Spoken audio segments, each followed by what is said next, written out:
just left and right. And this is actually, I would say, a wish granted for me because I've been playing with Coach Trek a Mm-hmm. few times already. I've been requesting for him to go for that champion.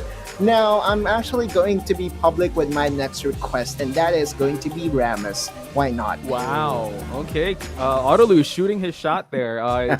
They were asking for it, right? I know. I was watching the Grindsky interview there, so hopefully they'll be You able want me to do that. Timo? You want me to request for Timo? You could. I don't know if it's possible. I've been trying to grind it out with Timo, but I don't know. We'll see. All right, but the request has been called out already. Infi, I want to get your thoughts on FLA and their performance so far.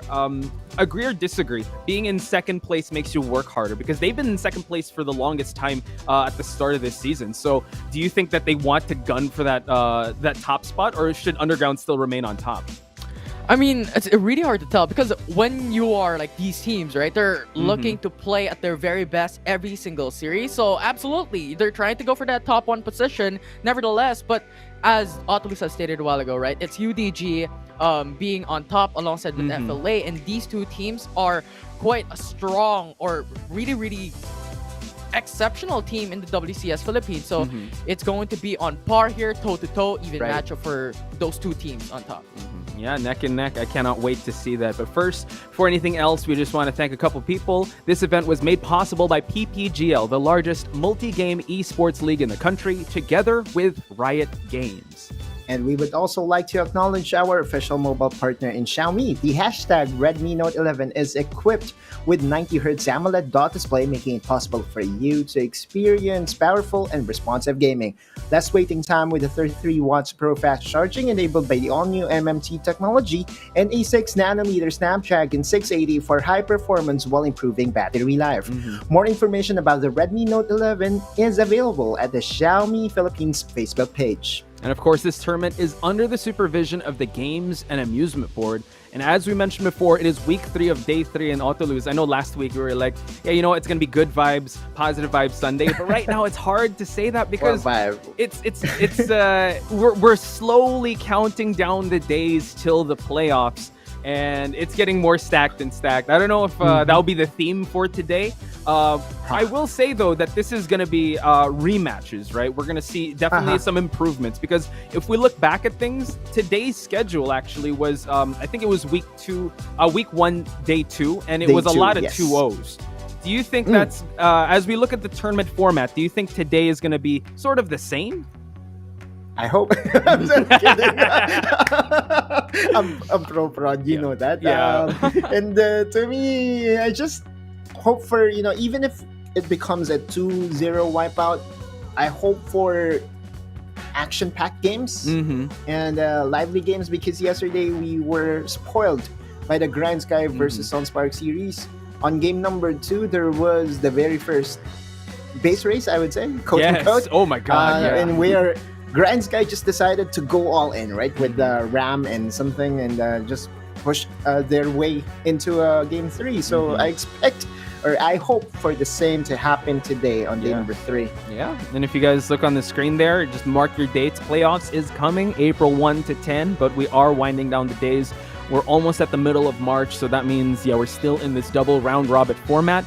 So it's still going to be a very intense week, especially, you know what, the rematches always sell better than the first their first encounter. So let's move on to the standings because this is another talking point. I know we talked about the top of the standings, but Infinity, look at number 4, 5, and 6. Yeah. What do you think about that?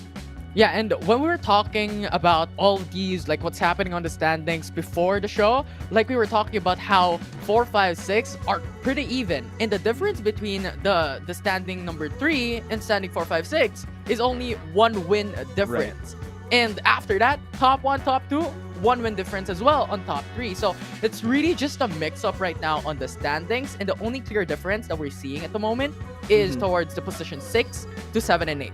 So I think this is going to be a really difficult task for Oasis, RRQ, Team Secret to race to marathon into those top 3 or higher standing position in this tournament. Yeah, I think all eyes are on that. because we definitely have to keep close eye on it, and that's why each and every one of you cannot miss a single day or week or match of the WCS because it's ever changing. So let's check out the match schedule for today, because Autolus for sure we're gonna see like a break in the lead here, because aside from Oasis and Sunspark, Team Secret will go up against RRQ in our second match, and we'll have a clear lead with this three-way tie. Exactly. After that's Grindsky versus Fennel Adversity. Then after that, Cerebrum versus Underground. Go for it, Auto. Yeah, TS versus RRQ was definitely the match to watch for today, because Oasis, Grindsky, and the Cerebrum, I would say, series has a clear favorite. But for TS versus RRQ, both of them are in the middle of everything. The 4-5-6, as you mentioned, with Infinity. So that's definitely going to really give us a clear picture as to what is going to be the standings moving forward. And remember, this is the third day. You want to end the week strong. So this is going to be very, very critical for all these teams, especially for TS and RRQ. Yeah, 100%. And remember what UDG was stating in the previous interview, right? RRQ is a team that they are really just looking forward for and fearful for this tournament, and now they're batting against Team Secret. And yesterday, we know that Team Secret once again UDG, so it's going to be really heated here, supporting the statement of Autolus that we need to look for the second series. Oh yeah, I think all eyes are on that, especially with how Team Secret performed yesterday against Underground, and are they really back into form, right? I think that's a question that we will answer when, or at least pose the question to everyone watching when we head into that series. But for now, you saw how stacked the day is, and I think now is not the time to experiment. It's really the time for them to really try and get into I would say playoff forms, get into their final forms if that is possible, without showing too much of their cards. And honestly, like with panel predictions, I think it's just the second one that we think that we have some diversity in, because the first, third, and fourth pretty much the same. So let's head into the first series of the day. It's going to be Oasis versus Sunspark. Now, Infinity, let's talk about Oasis Gaming. They're on the brink of actually having a flawless weekend. Absolutely. I mean, this team has been performing at their tip-top shape for this whole week, having a well-fought game against Team Secret on Friday, getting a 2-1 win. And yesterday, with a clean 2-0 against RRQ, they defied expectations. And this is what we're saying about a toss-up for this week. So a lot at stake for Oasis Gaming. They really performed really well, and that placed them up in the standings, as we've seen a while ago, having that 4-4 series wins and lose. And I really don't think that they will be stopping anytime soon. They're performing very well. And now, looking at the individual players of this team, there are 3 players specifically that I want to quickly highlight, right? Go for it. Based on the regular season alone, when it comes to the stats, that the players that are exceptionally well playing here are Demon Kite, Dragon, and Etta. And Demon Kite, or Ethic Nomad for the PH broadcast fans out there, has one of the highest kill participations, being 5th in comparison to everyone in WCS Philippines. Etaf, on the other hand, has the highest combined kills and deaths per minute across the board, which states the playstyle of Etaf being that aggressor for his team. And lastly, Dragon, the solo highlight that we have for this team, has an exceptional assist average per game and a very low combined kills and deaths per minute. And I know this might just be like a jibber jabber for some, but what this actually means for Dragon is how significantly he plays for the team, assisting in the majority of the team fights while staying alive and giving the kills to his hyper carry. So this is just the main characteristics of Dragon, and you just have to state, right? Dragon and Demon Kite, the twin buff coming from Oasis Gaming, such a dominant duo in bot lane. Yeah, it's always feared, the twin buff, whenever you see them at bot lane. And you know what? This isn't the first time we featured Dragon, and I don't think it's the last, because he's definitely always one of the players to look out for, and it's always a treat to watch. So really excited to see how Dragon will fare up with our other player highlighted in our head-to-head, because we are going to move on to our next, the team they will be going up against, Sunspark. Now, Autolus, we got to talk about Sunspark, because, yeah, have they gotten that spark yet? Because right now they're still looking to get more points on the board in the standings. They showed better results yesterday. They showed better team play yesterday, and I thought that initially, game number 2, they had the very strong chance of finishing the series 2-0 against Grindsky. Right. So I know that we're not counting moral victories, but if there is a momentum that they could, or if there's something that they could, use as a momentum booster for them, it was their series yesterday. I feel the best iteration for this team is still to have the utility jungler, and that's Ace going for the Nunu and Willem, or Nuno and Kuya Will in Tagalog broadcast.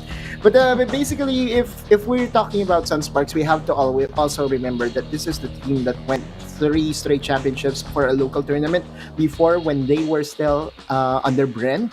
So you could still say that they have the winning mentality. It just so happened that they cannot go over the hump.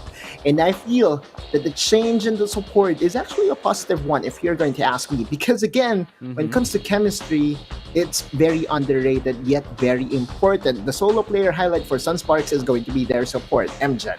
MGen is one of my most favorite supports of all time in the Philippines, mainly because he mixes things up. He is willing to play the meta, goes for the Lulu, goes for the Nami, or what other champions you could think of that are in the meta, but also is not afraid to bring out the big guns, going for the Blitzcrank and possibly the Ziggs. I want MGen to be more comfortable right now, because I feel, that if he plays his normal MGen role, he could surprise not just the other team, but also everyone in the Philippines. Again, high hopes for this guy. I really love how he plays in the support role, and although it doesn't show on the numbers as of yet, I still believe in him. I'm not sure, but I just believe in MGen. I'm an MGen fanboy. Hey, man. Yeah, nothing wrong with having some faith, and also, it's he definitely has some chances to pop off. So now let's go on over to the head-to-head between Dragon and MGen. Guys, please break it down for everyone watching, because Dragon has always been highlighted as one of the best, and MGen still getting more, wanting to get more, I would say, pop-off moments on the board here. Who goes first? Oh, Me? Yeah, go for it, Autolus. Alright, well, Dragon from Mindanao and MGen from Tondo. Okay, so let's do some location reference, okay? Alright, for Dragon, for me, I've been in awe of this player.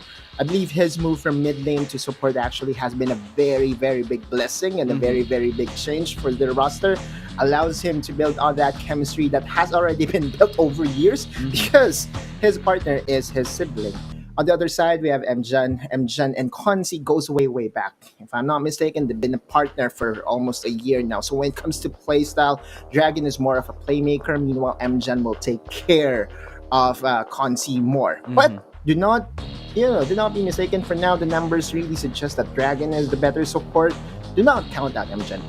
That's it. Yeah, look past the numbers. Infi, I need to add.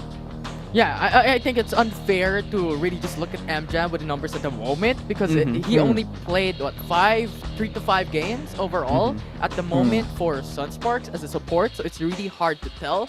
But I would just want to reiterate what Autolus have stated a while ago. The MGen champion pool, like Blitzcrank, I think he read my mind. It's just absolutely insane bringing this champion up, and they're not afraid to bring in the Yasuo alongside with it. So a lot of playmaking here, how Sunsparks would do it, and how Oasis just does the twin buff on bot lane. Just amazing, amazing stuff.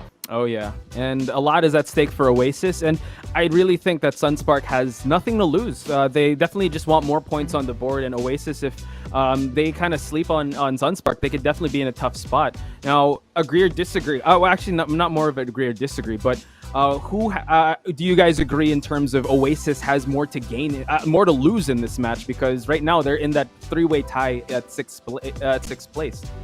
Let's ask Autolus first. There we go. Yeah, thumbs up. Clearly, for me, again, Oasis, my expectations for them is really, really high. Again, the Cebu representatives did actually make me do that for them. And having won that very prestige tournament at the very beginning of this year gives me the license to do so. So in order for them to really match the standards that I have for them, then they have to at least continue this redemption arc that they are riding so far. 2-0 is a good start. 3-0 will be the best end. Ooh, yeah. How about you, Infinity? Has your confidence kind of in Oasis been shaken in their past performances? Absolutely not. I mean, they're on a winning streak right now on this week, right? What we discussed a while ago, TS, they defeated them 2-1 3-game series. And then yesterday, against RRQ, defied expectations for the panel. So, Oasis Gaming definitely is not being that underdog at the moment. They're really, really strong. And to answer that question a while ago, if they are at risk of, losing or more to lose in this series, absolutely yes. 4-5-6 currently has an even level playing field when it comes to series wins and series loss. So winning this series would give you a heads up. And as we talked about a while ago, this is a marathon to go higher and higher in standings between 4, 5, and 6. Yeah, you definitely have to outlast your combatants if you're in that that three-way tie. So I know I have a feeling I already got your predictions in, Fee. So I'm guessing you're going with Oasis Gaming in this one.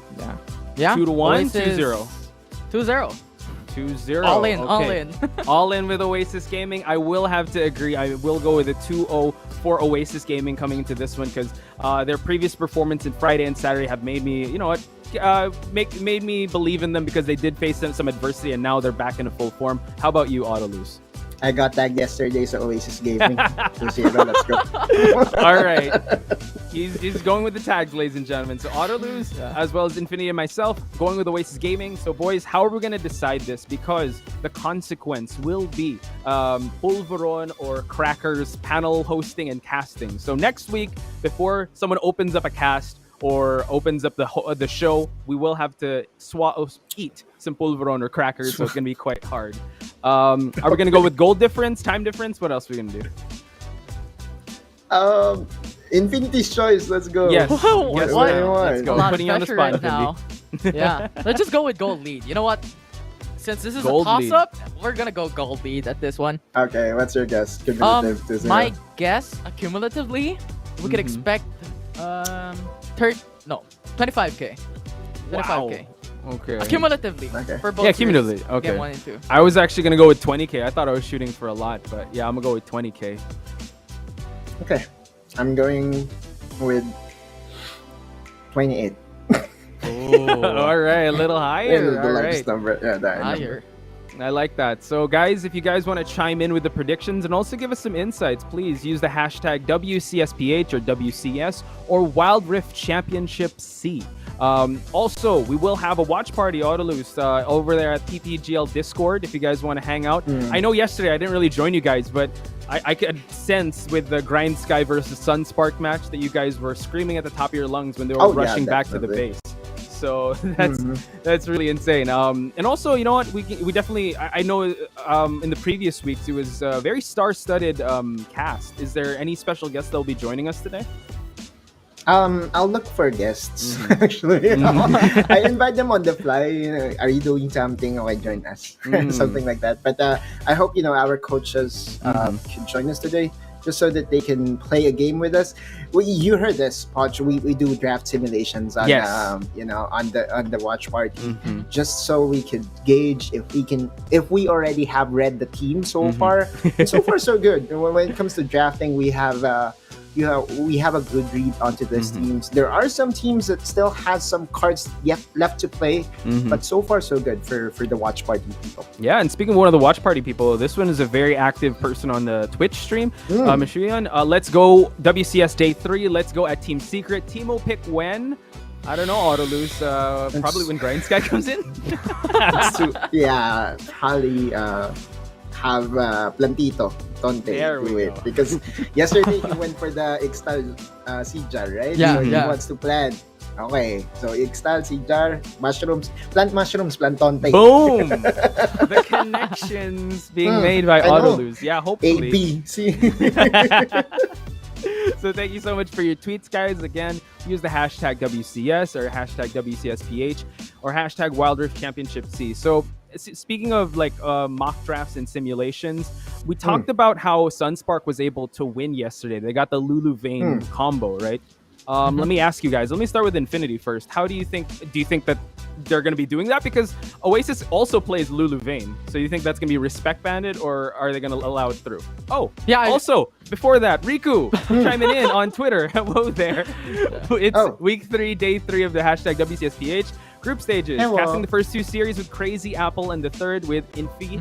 The guy, yeah, here we go. So Who's she's going to do Infi? play-by-play, ladies and gentlemen. Give her your love and support. Absolutely. Hello, Riku. Hello. Thank you very So much. back for that to your tweet. answer. Back to your answer, Infi. Lulu Yeah, Vane, is it coming through? I feel like it's gonna be contested or denied by any of Denied. these teams because it's absolutely amazing, and we've seen Vayne to be one of the highest win rate champions so far, having a 72.73% win rate or probably higher. Now that we've seen yesterday's games, right? It's such a strong champion that you have that late game insurance, and then if you have that early game, that mid game's gonna be easy. So I absolutely feel like it's going to be denied by banning out Lulu, and then Vayne could just come through. All Or right, thank you for the not come insight. through. Not come through. Hey, and Yeah. at GGC, you're chiming in on Twitter here. If you're a Wildrift player and you're not watching WCS, you are exactly. missing a lot. True, that is very true. Hopefully, especially in the Philippines. I mean, WCS all around, but in the Philippines, it's getting quite heated in the group stages. Autolose, anything else to add when it comes to the picks and bans that we're about to see? The last time that these two teams met, we hyped Konsi versus Demon Kite because we did say that both of them are, the Dragon Lanes to watch if you are a marksman main. But the last time it went full AP.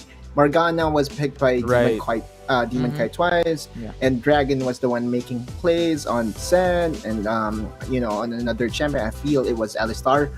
But that's the thing. That's the reason why I held myself back in hyping the Dragon Laners because the last time that we did it, they went full AP. But if Sunsparks wants to go for the comfort, and I believe that their comfort is still the Lulu Vayne plus Nunu connection, then yes, I hope that they go and fight fire with fire. Ooh, I like that. I like how they just lean into it. You know what? All right, more fire. Add more fire to the fuel. Because I think they play their best when they're at their when specific conditions are reached, right?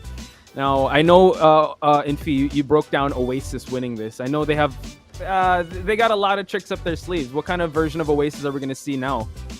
I don't know, because Oasis Gaming has a lot of champion pool, especially for Edolf and Demon Kite. I mean, we've seen Demon Kite play Senna, we've seen him play Ziggs, Ezreal. Like, these champions are untraditional for that carry role, but he's played it. And what Outloots has stated a while ago, right? Demon Kite also plays Corki. So if ever Vayne is banned away, you have that champion to lean back on for Demon Kite. And aside from Demon Kite, he also goes for Morgana. So a lot of these champions can be picked up for Oasis Gaming for the dual lane. Wow, okay. Lots of things in the air. Sunspark definitely has a lot on their plate and a lot to win and nothing to lose coming into this first series of the day. And Oasis Gaming, I feel like, they're riding that weight of momentum. So I'm really excited to see this match. Before we head on over to the casters, though, we do have to take a very short break. But when we return, it's going to be Crazy Apple and Riku taking you to our game 1 of the first series. So don't go anywhere. More of WCS when we return.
Running wild out of my mind.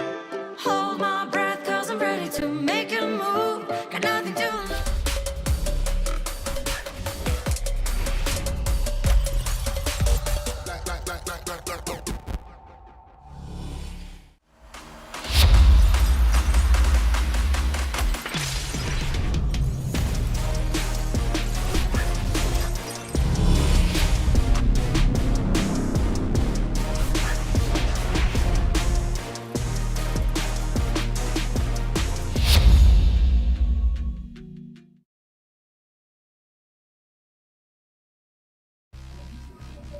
And welcome to the first series of the day. It's gonna be Oasis Gaming versus Sunsparks. We're gonna be your casters. Rico over here, together with me is Crazy Apple, and we're gonna dive straight into the discussion between these two teams. I mean, during the first week at the round robin, Oasis won a strong 2-0 under 16-minute games against Sunsparks. I mean, you know, Oasis, looking at the standings, currently 4th place. Sunsparks, on the other hand, has only won one series, but it was against Team Secret. So based on that, Apple, while Oasis is expected to win this, it's not entirely impossible for Sunsparks to grab another victory as well.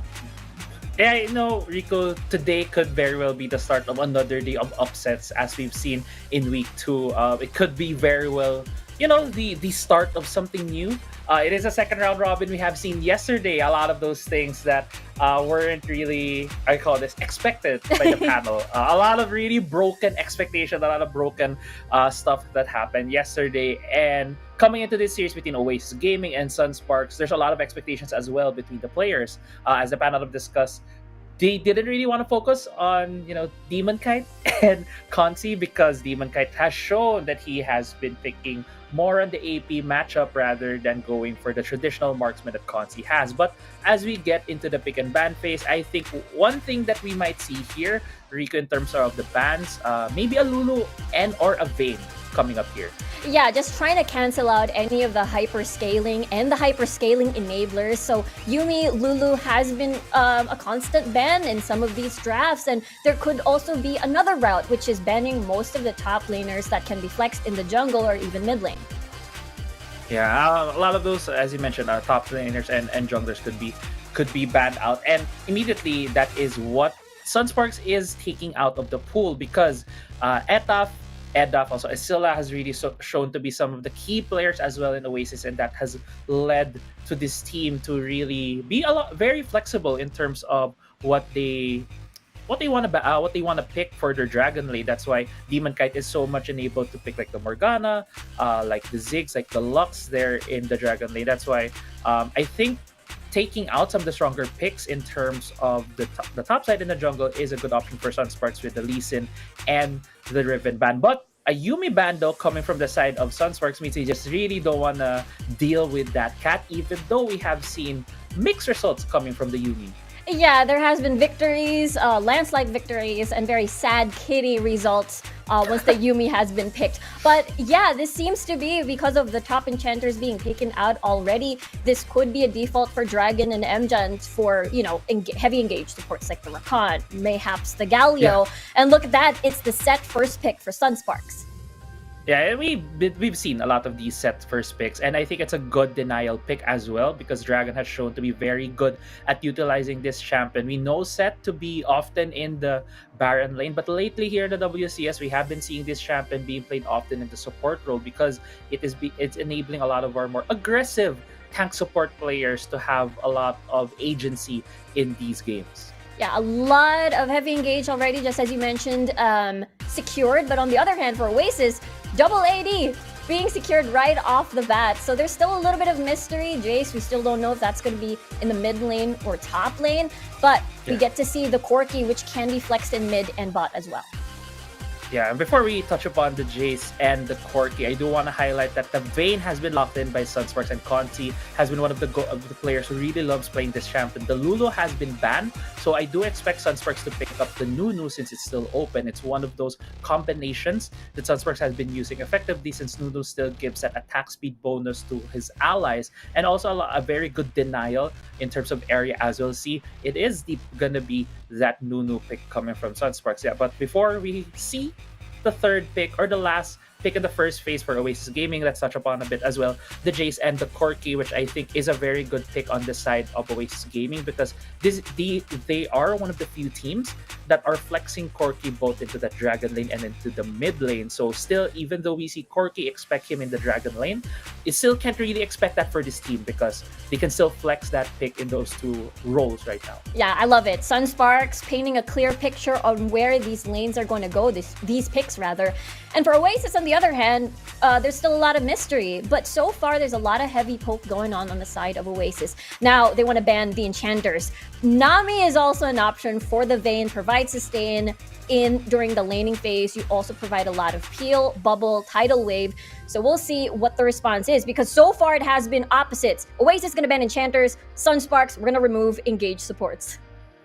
Right. And I'm very curious. Right now, with Rika, you're seeing this. There's so many support-based bans, but at the end of it all, a lot of enchanters are being banned out by Oasis. At the same time, Enjan, I know, also has a Blitzcrank. He played this, I believe, in his first game here, the WCS, so that could very well still be an option.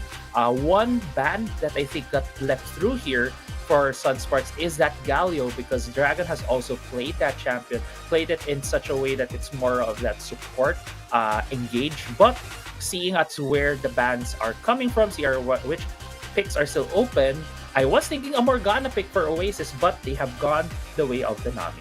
Yeah, they're whittling down the choices of Sunsparks for what would be the best enchanter pair for... Oh wow, for Conti, this is the first Seraphine we're having today! Oh my god, Apple. Right? Yeah, I had the same reaction to that, Riku. And man, okay, Seraphine, we were kind of enumerating the enchanter pool, and I feel like Seraphine got under the radar for us because we have never seen Seraphine.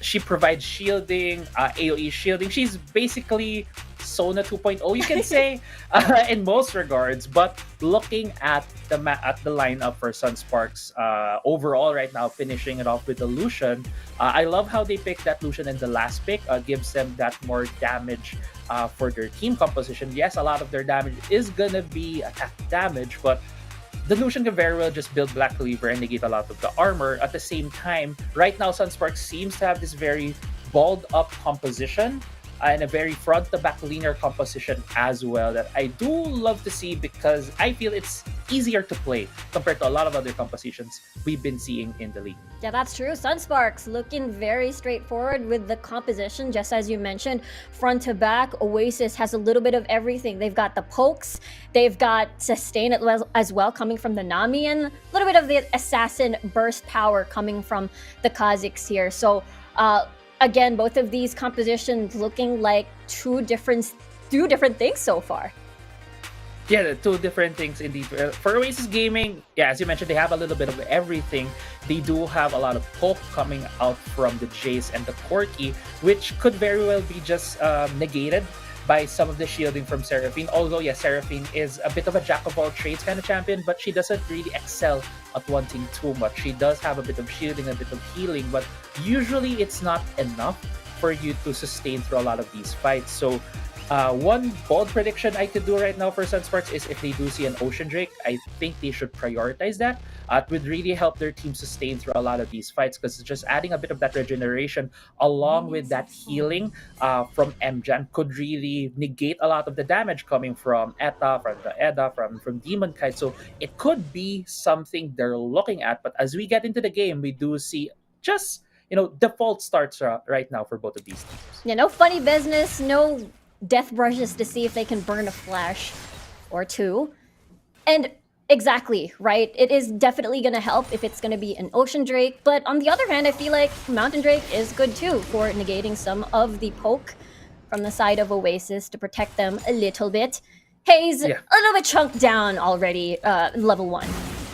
Yeah, but he does still have the mid lane control though. Bit of fighting here on the bot side. I don't think we're going to see a kill here, but both of the Dragon laners are very low in terms of HP. Sunsparks is a bit ahead. But yeah, mid lane, want to touch on that as well. The initial shove was on the hands of Haze, being the usual range champion. Although it is hard to go against a Jace level 1 because he has two abilities compared 2-1 of most of the champions right now here in Wildrift. But as we get into the start of this game, we might be seeing a bit of a Rift Scuttle fight in a bit, because Nuno is very good at that. Although I think there's a gag in the mid lane and Ace just missed the snowball. But going back, Rift Scuttle fight should be in favor of Sunsparks because they have had the initial shove, and Haze has just been shoving that lane towards EDAP. So any scuttle right now that Sunsparks chooses will be the one they're gonna take for sure.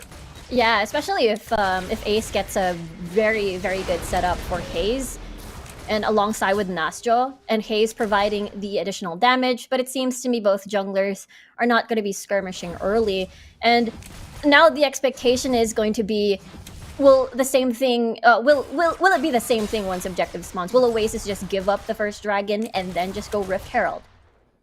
The thing is, as you mentioned, Mountain Drake is the first Drake right now, and yeah, I do agree that it is also something that Sunspark should be looking at because it provides them a bit more shielding on their side so that they could sustain through some of the pokes that's going to come out from Demon Kite and EDAP, and also just to negate a lot of damage from the Darius. But the fight here on the top side, Possibly see first blood. Snowballs ain't stopping. Nicely done. Stun. Isila so low. He has no escape. Used all summoner spells and first blood for Sunsparks. yeah, he was a bit too ahead in that lane. Ace immediately recognizing that the Darius was overextended, immediately went to the top side, even hitting level 5 Consi, getting a bit damage here. ETAP using that time to go to the bot lane. What nice route coming from MJen. Here comes the Nunu Ace once again. Nice knock up here. And Demon Kite solo wants to finish the kill onto MJen, but it's not going to be enough. They're going to be pursuing this a little bit more, but it seems to me that they will stop Sunsparks again with a nice response. I never expected this, Rico, coming into this game, that Sunsparks would be the one dictating the early pace of the game. We were painting a picture of where they're going to go in the early objectives, and they do have a lot of scaling on their side. But earlier part of this game, Oasis looks to be the team to have more damage because they have the Jace, they have the Corki, they have a Kha'Zix, who's is really an assassin, and also if you also add in that Darius into the mix, could very well get his resets earlier on. But since a lot of these fights have been just self-contained skirmishes on the sides, Sunsparks has gotten a lot of that advantage. And also Ace has been all over the map in this game, has enabled him to first buy that stone plate, which now tells me that he really wants to fight if Oasis will challenge them for an objective. Yeah, a little bit more of that tankiness, that survivability later on. If ever Oasis wants to initiate on any of these 5v5 contests over the dragon, looking at how they're moving, they are definitely going to contest. I mean, we talked about the pokes before. They can definitely do that. Yeah, and with the Yomu's Ghost Blade on Ida, he really wants to get a lot of damage early on. Ace still getting chunky. Yeah, Tidal Wave, and that's the jungler gone. Sunsparks, 4v5, Oasis. This is definitely going to be a free dragon.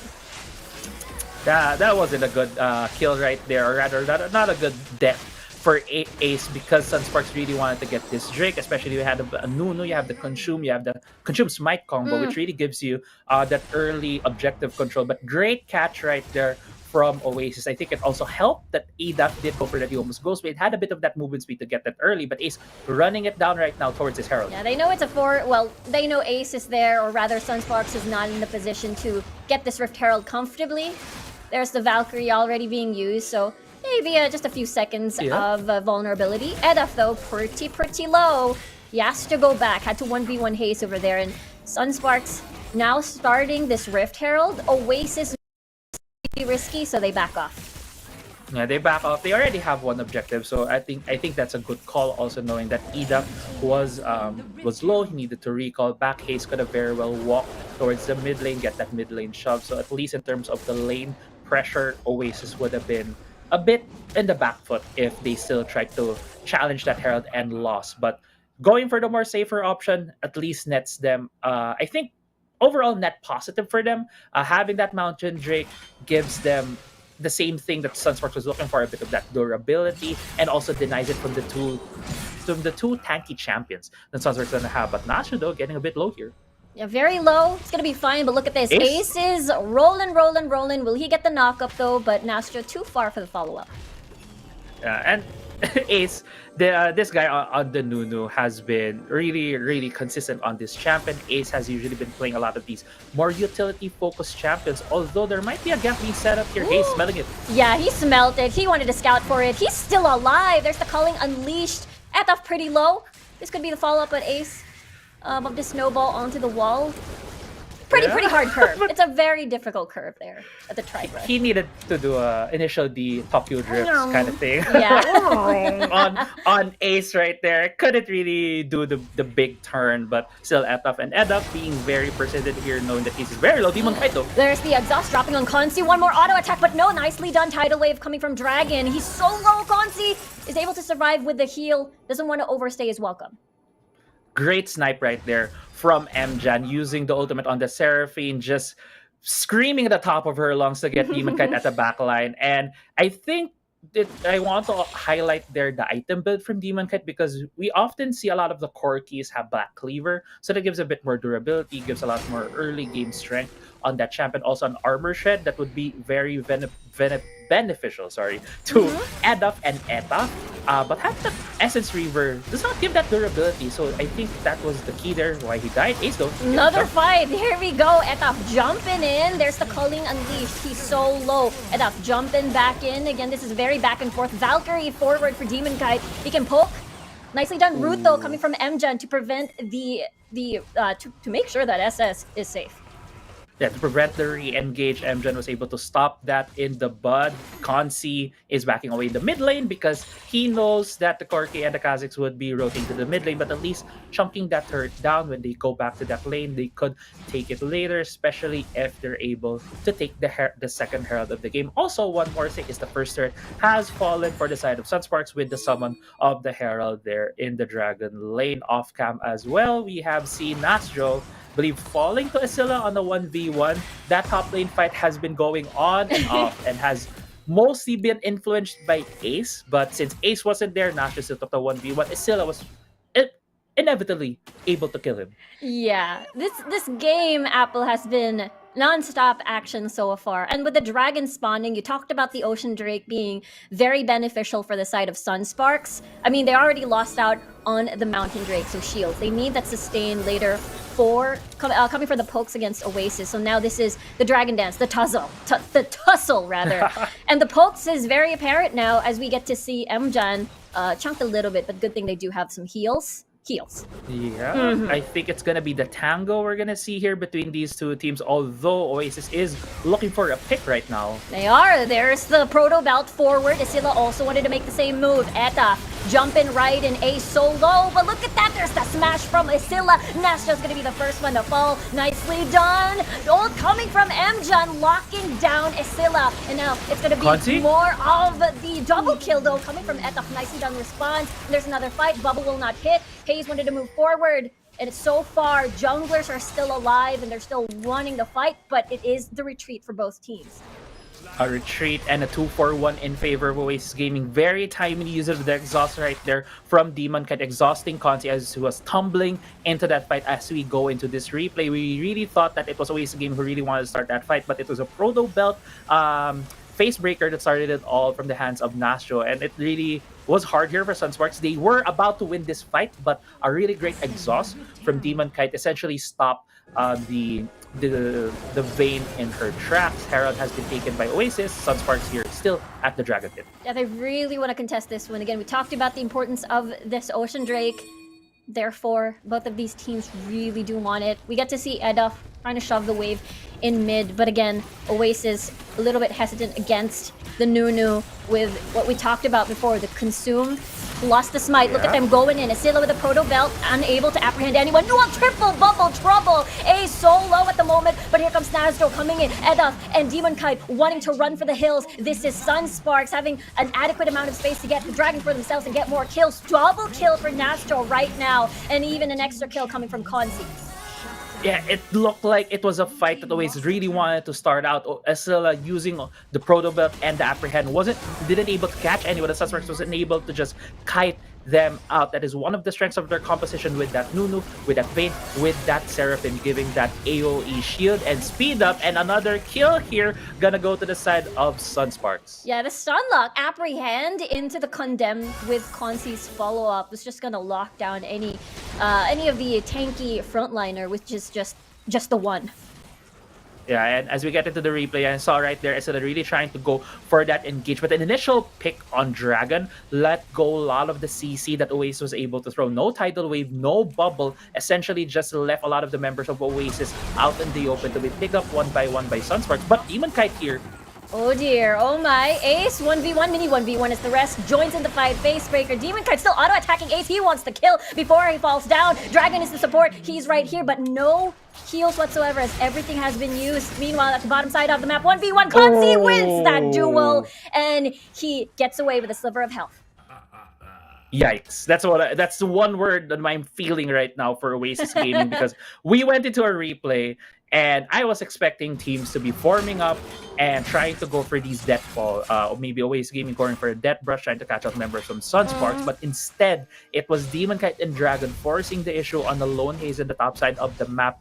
That reeks a bit of a desperation play coming from Oasis, because the game is right now falling from their favor and they really wanted to try something. But I think if they had more numbers there, they could have gotten that kill. And even on the other side of the map, it went from bad to worse with a 1v1 for Consi. And one thing that you don't want as Oasis right now is to get Consi ahead, because when your exhaust is down, this Vayne is just gonna tumble his way towards you.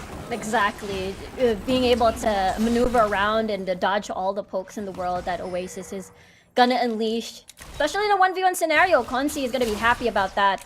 And we'll see if we're gonna get another a piece of that action, because so far what we've noticed is that Hayes has been joining all these fights while Consi has been chipping away these towers. So he's getting a lot of those turret gold and is happy to get 1v1s if ever Edda wants to join in. Yeah, and Enrique, I want you to look at the boot entrance. Before that, though, Nastro is fighting with Eta here. Okay, I don't think there's gonna be a fight, even though Ace right now is just rolling, going to the top side. That's gonna be a gank. Nicely done flash by Edda, but that's another route. He's not gonna escape. Killing spree already for Consi. And the tidal wave is gonna be used just to see if they can deter any sort of further action. Yeah, but with that pick, that has enabled Sunsparks right now to take a bit more control over this map. Baron is up. Ace, though. He's gonna walk into this death rush. Nicely done, Bubble. Apprehend all the damage in the world. The rocket doesn't hit. Oh no! That's the Solari being activated. Nicely done. Facebreaker into the smash. Nastro already on a killing spree. He's gonna flash out. Nicely done. Root again coming from Mjan. And here comes the follow-up. But that's the Noxian Guillotine with the reset. Zonias is not gonna save Mjan. Actually, he is gonna be saved because Hayes is still alive as he killed the backline. There's only one left from Esilla, and SS has been winning all these skirmishes. At the end of the fight, it's a 2v4 in favor of Sunsparks. Hayes got into the flank. I thought he was gonna have a triple kill right there, but in the end, Esilla was able to get away. Another snowball here. Okay. They've decided, like, okay, we need to stay alive and prep for this third dragon of the game, because Oasis has been stacking theirs, and SS so far, despite winning all the gold and the fight so far, they want this Infernal Dragon for that additional damage. Right, and while we get into the Infernal Drake spawn, before the fight's gonna happen, let's go back to the boot enchants, because I want to highlight the differences in Vaynes that we've been seeing across the tournament. We have seen Larawan yesterday go for the Stasis enchant because he really wants to buy more time. He had enough damage to be able to just sustain through a lot of the initial engage coming from the enemy team yesterday. But here we see Consi going for the more aggressive route, that protobot, that extra mobility, and that enables him to kite more against EDAF, against ETAF, against Escilla. And I think that's a pretty smart choice with this point in time while the Fertile Drake is being started by Sunsparks. Yeah, I agree here. Look at this Death Brush being formed now. Their target is towards Nastro. Facebreaker being used immediately. Consi in the backline with a free kite. Culling being used as well. Demon Kite, half HP already. Nice Look at that. charm. Edda is gone. He's down. That's going to be a 4v5 so far. Hayes going to be the exchange mid laner. Oh, no, For Consi. mid laner, Consi is almost in danger. Look at that. Ethelf wants the kill on the 80 carry. 80 carry down already for Sunsparks. And look at the damage coming from the side of Oasis. This is their return, as Ace is the only one left. I don't think he can port it back. I don't think he can make it home, as now the fight wins towards Oasis. that wasn't the ideal fight for Sunsparks. And because of that fight that they lost right now, it's going to be transitioned towards this Baron for Oasis Gaming. It looks like it's going to be a free Baron because still 14 seconds, 13 seconds on the clock for both Hayes and Consi. And before, I do believe we might get into a replay with that fight, but let me just set the scene a bit before we get into the replay. And one of the strengths right now with the team composition from Sunsparks is they can absorb a lot of these fights. They don't need to start fights out. They just need to wait for Oasis to go to them. And if you saw right there at the start of that fight, it was Sunsparks on Nastro starting out that fight with a showstopper. And they're not built to start out these fights and chase the members of Oasis Gaming. They need Etaf, Edaf, and Isila to overextend themselves to go into the hands of Consi and Mjan. And the thing is, they went too far. Consi was so far forward that he went inside the brush. He was just popped by Etaf, and that just wasn't a great execution of the team composition in terms of the team fight for Sunsparks. Yeah, at first it seemed like Consi had enough space to kite freely, but just as you mentioned, Nastro, that's already minus one person for the front line to basically be that meat shield for these two carries, Hayes and Consi. Even though we saw Mjan had a phenomenal charm, phenomenal encore, it was still not enough. And now Oasis has a lot of space in the map with the Baron being used. They've been taking towers here and there. Now what's next is the second tier tower. Yeah, second tier tower, no contest for Sunsparks because there is gonna be a bubble on Ace. But yeah, with the Baron buff up right now, they don't really have a lot of wave clear for the side of Sunsparks. Only the most of that AoE is gonna come from Engen, and he's a support right now. But a fight being started by Nastro. Oh, that's the stasis already coming from Demon Kite. It's gonna Valkyrie forward, but the calling is hitting everything towards Demon Kite. He tries to sidestep, but it's not gonna be enough. Nicely done, bubble flash coming from Hayes, but look at that. Oh, we get to see, oh my god, it's still like so low. He's able to survive, but here comes the finisher. Etaf, with so many low health targets, he wants to jump in. That's two of the carries down. He gets a double kill, even more kills.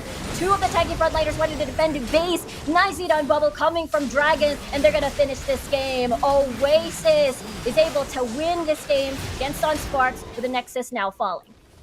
Yeah, congratulations to Oasis Gaming winning the first game of the series here today in the WCS. And Oasis Gaming eventually won that because they just kept punishing Sunsparks for, I would say, a bit of over aggression in a lot of those fights.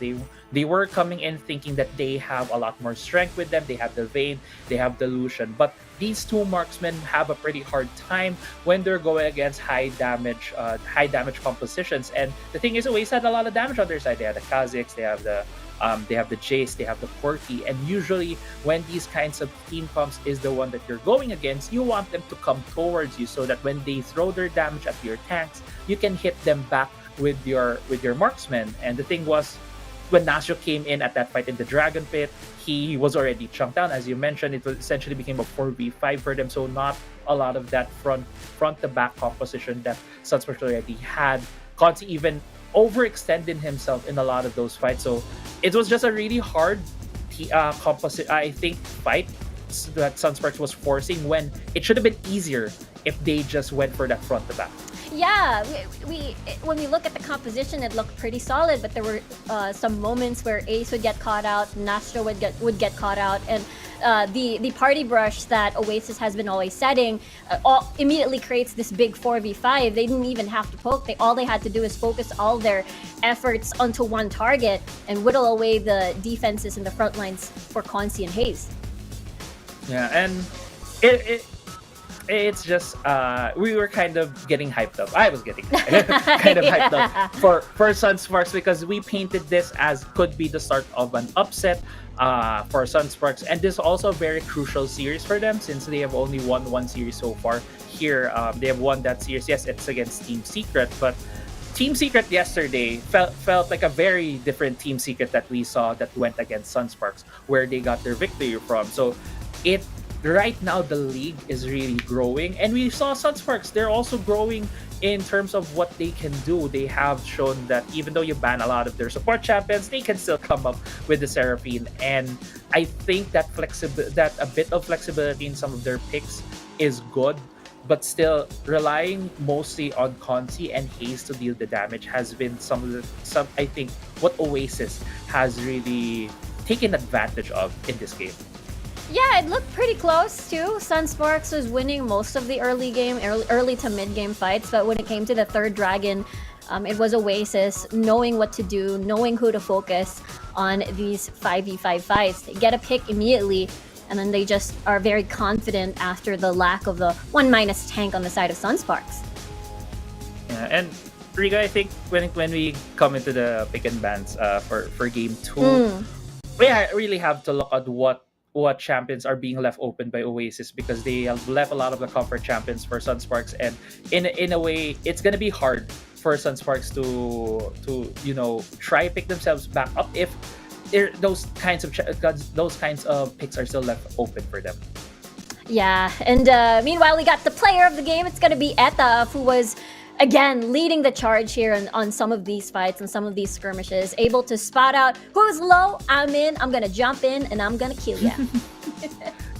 Yeah, that's basically Etaf, and Etaf has been something that we haven't brushed up, and I do believe we can brush up on that more come game 2. Is the difference also in styles of the junglers. Ace has been picking a lot of these more utility-based champions like the Nunu. He has also played a bit of the Jarvan, while Etaf and his co-jungler in the team Renzi plays a lot of more playmaking, a lot of more these damage junglers. You saw right there the Kha'Zix being the key player. Also was able to secure 2 of the dragons, which we were discussing was one of the dragons that are very crucial for Sunsparks to get with their team comp. Yeah, despite losing the early game skirmishes, at the end of the day, Oasis was able to stack up these dragons, stack up some items, and be able to retaliate when it comes to the mid to post mid game skirmishes and 5v5. So it was really, really nice to watch. It was very close. So maybe we get to see game 2 little bit closer. Perhaps we will find out. But first, before we get to see the second match of the series, we're gonna head on over to a break. So don't go away. We'll be right back.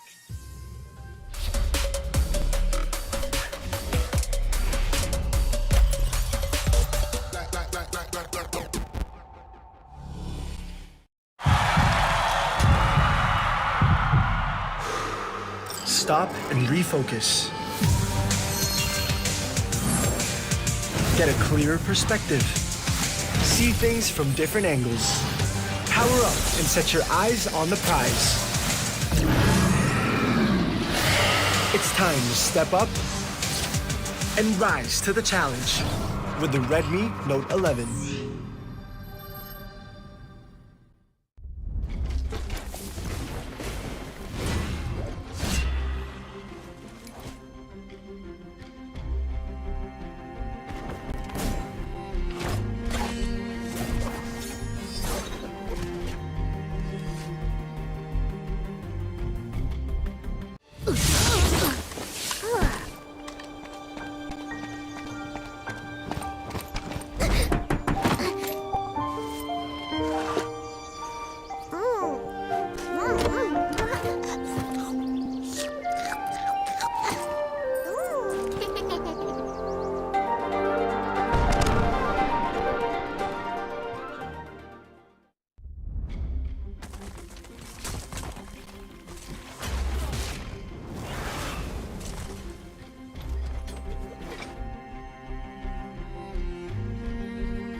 Welcome back, everybody, to the WCS. My name is Rigu. Together with me is Crazy Apple, and we're currently in the middle of our first series of the day. It is Sunsparks versus Oasis, with Oasis Gaming taking the first game in this BO3. And we talked about the drafts prior to the break. How do you think this is going to go? What is the expectations for the second draft for Sunsparks to take the series with them? Well, take the series back, rather.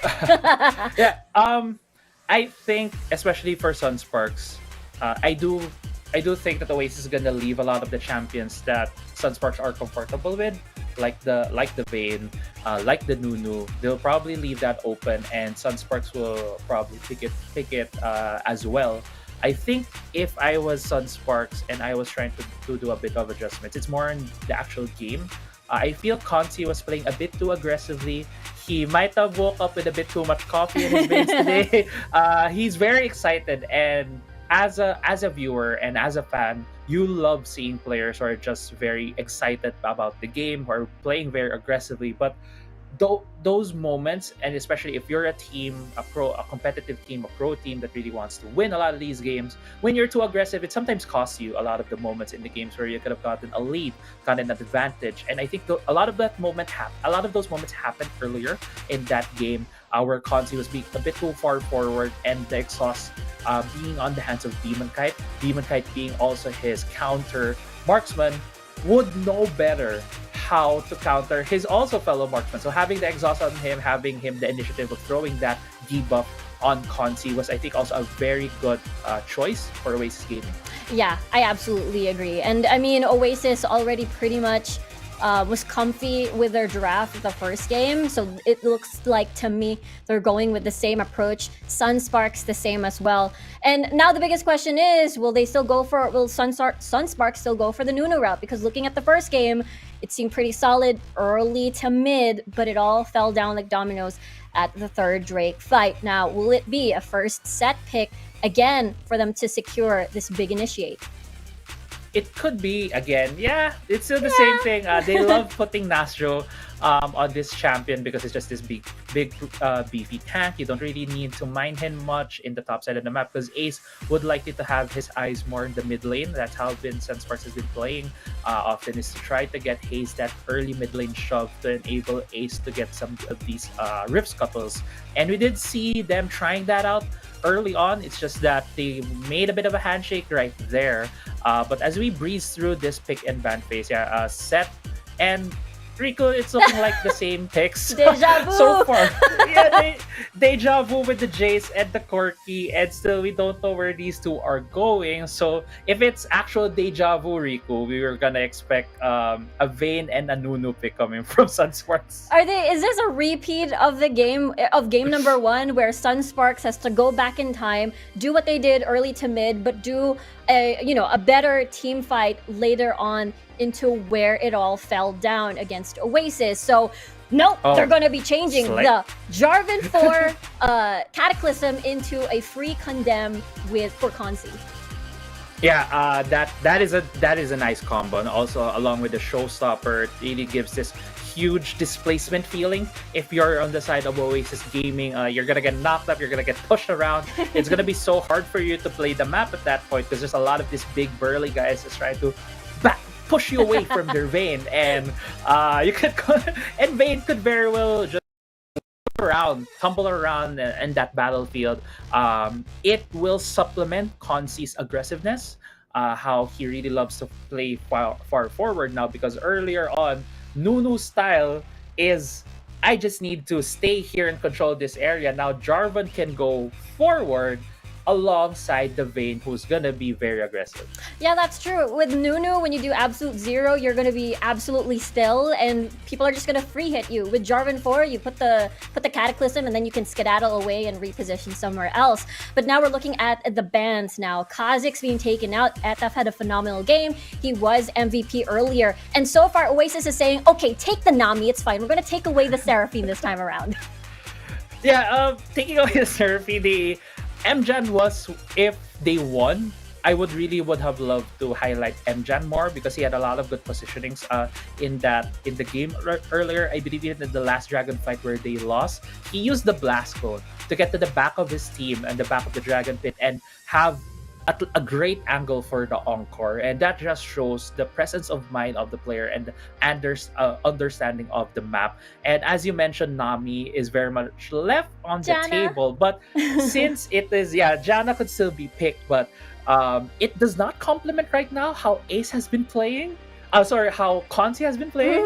He has been playing so far forward. And if you're playing a Janna, I think it's so hard if you're a Janna and you're like chasing your Vayne towards the enemy backline.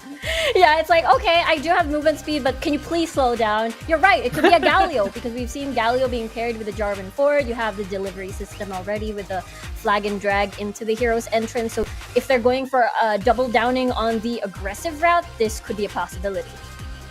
Yeah, it could also, as you mentioned, never double down, but Rico, Sona.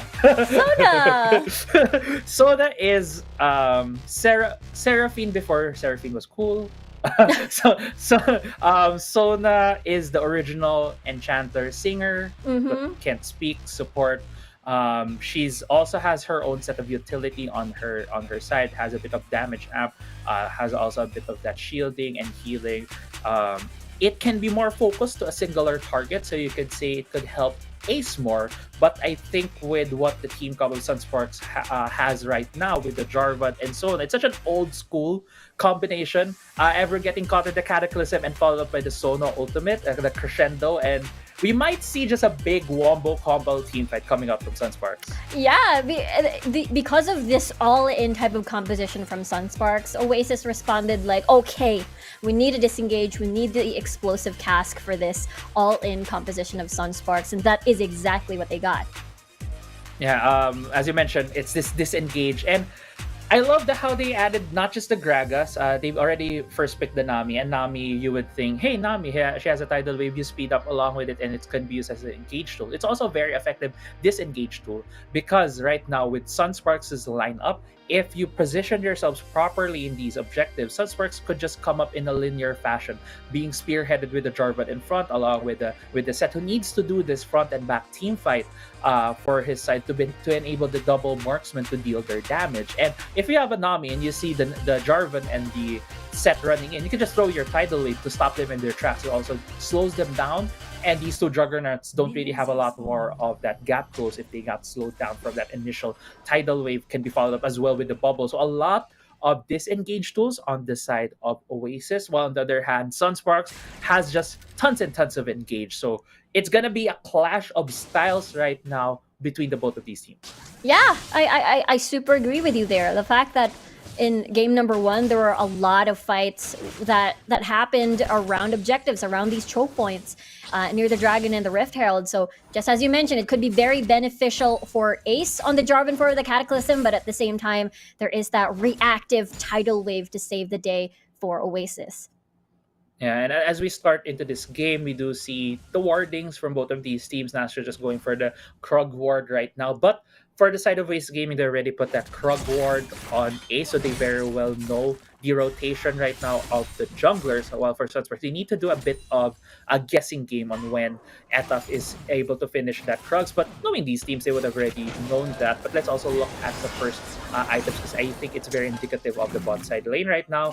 For the Dragon lane, Mjan starting out with that Sapphire Crystal, because Sona is a bit more mana hungry. Yeah. You could say she spams a lot of her abilities, but it drains her mana a lot faster. So do expect that to be a tier of the goddess very early. But on the other hand, Oasis Gaming does have that Ruby Crystal for Dragon, although a bit of a scuffle here in the bot side. Exhaust has been used already on Consi. But yeah, because of those different buys, Oasis's Dragon lane is a bit stronger in effective fights, because Health Pull is a stronger kind of tool, because it's durability when you're going for a lot of these early fights, because a lot of these early fights are going to be down to auto attacks rather than throwing of abilities. So Oasis Gaming, you can see, having the initial strength there. Topside though. Topside, Asila is about to fall and Nastro still lives. Oh no, that's the response. It's going to be a 1-for-1 versus the jungler. Luckily, there are no important objectives so far just yet. Dragon, does he want the kill here? Nope, Nastro decides to back away in a safer spot. Yeah, and that top lane fight, we didn't see the start of that, but it looked like it was a tower dive for Sunsparks. I was saying the pick and ban. Ace was this guy who would try to start up Hayes, and we did see a lot of him ganking Nastro in the early game. So yeah, Ace right now flipping the script a bit, wanting to get Nastro ahead, but Etof though going for a gank here. Oh, that's the body slam. Nope, Consi, no mana. He's gonna be fine though. Look at this bot lane duo holding on to their summoner spells. This could be part 2. This could be an acceleration He's game spotted on the ward. into the poke. We'll have to see now. The minions are blocking his view. Boom! Not gonna be enough. He's gonna dive into the skies. 2 out of the fight now as they're gonna disengage. Yeah, while 4 members of Oasis Gaming are here in the Dragon Lane trying to get the kill on Consi and Emjan on the other side of the map, Ace was able to get another kill on Isilla. But right now, since there are more members here from Oasis, they're gonna be given that Krog Camp and also a Tower Plate for their Dragon Lane. You could see here the difference in the priority right now for the side of Sunsparks. They're prioritizing getting Nastro and Ace ahead. If you do get both of these guys ahead, they're gonna be a bigger tank and deal a bit more of that damage earlier on. As compared to Demon Kite. Demon Kite is playing this quirky and he's still gonna go for that Essence Reaver first item, which gives him a bit more of that early burst damage on a single target. It's gonna give him a bit more lane control when we do see this guy going back to lanes. But in terms of the Dragon fight, it's not gonna give him as much support for his team as we near the 4-minute mark. Both of these teams, we do expect to go for the recalls right now and gonna pick up their first items. Yeah, I'm gonna get that reset in preparation for the dragon, just as you mentioned. Ocean Drake is gonna spawn, and we talked about the Ocean Drake during the first game where, you know, Oasis has a ton of poke to begin with, and Sunsparks would love to have that. But during the first game, Oasis has been getting all of these dragons, so it seems to me for Sunsparks, as they focus their efforts towards topside, Prio, Nastro being able to get the kills, so they're more comfy over here. Yeah, with the topside Prio, because of how Ace has just been essentially putting up a tent outside on Isilla, ganking him over and over again, even getting that Rift Herald right now. Isilla running away from the top side because he very well knows there could be another 3-man gank right there with the Rift Herald being on the top side. Looks like it's going to be the first turret for the side of Sunsparks. Yeah, that is First Blood Tower, extra gold towards the early game. This could be a kill though. Flag and drag combo into the Showstopper. Flash will not save Isilla. Just a couple of more auto attacks left. And Nastro again will get the kill. He's 102 now. This is the response. Nicely done. Cap coming from Etof. What was that? Hayes is gonna fall, but Etof is as well gonna fall. Yeah, good 1-for-1 there for Hayes. He got hit with the explosive cast, but a second bonk and a second tier turret on the top side for Sunsparks. I was just about to say, before we saw the kill on the bot side, it looked very, very dirty for Sunsparks because they did Isilla dirty right there, Riku. Isilla felt safe. They're like, oh, they're gone. They already got the turret. Yay! I could farm now on my lane. But nope, we're gonna kill you. Get more gold for Nastro. Even getting the second tier turret there. And Sunsparks, just great series of plays for them. Yeah, on paper, it is definitely, well, 100% it is Sunsparks winning that, as they got 2 towers and a kill. Oasis, meanwhile, got 1 tower and 1 more kill. They could get another. There's the tidal wave to just block off the retreat. I don't think Ace is going to live here, but Ace is already here, rather.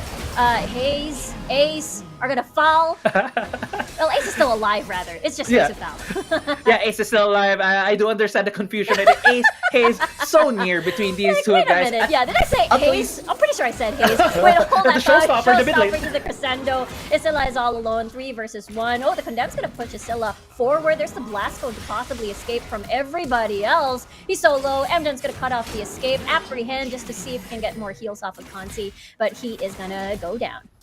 Yeah, unfortunate condemn from Consi. Wasn't able to stun Isilla. Needed to burn the flash right there. So chances are Consi won't have that summoner up in the next objective fight that we're gonna see later on. But going back, Hayes was ganked in the bot side because he was very extended in the lane. There were still a lot of wards right now for Oasis Gaming on the bot side of the map. So spotting him there, knowing that he already burnt his flash on the initial gank that Etap did, where he used his explosive cast.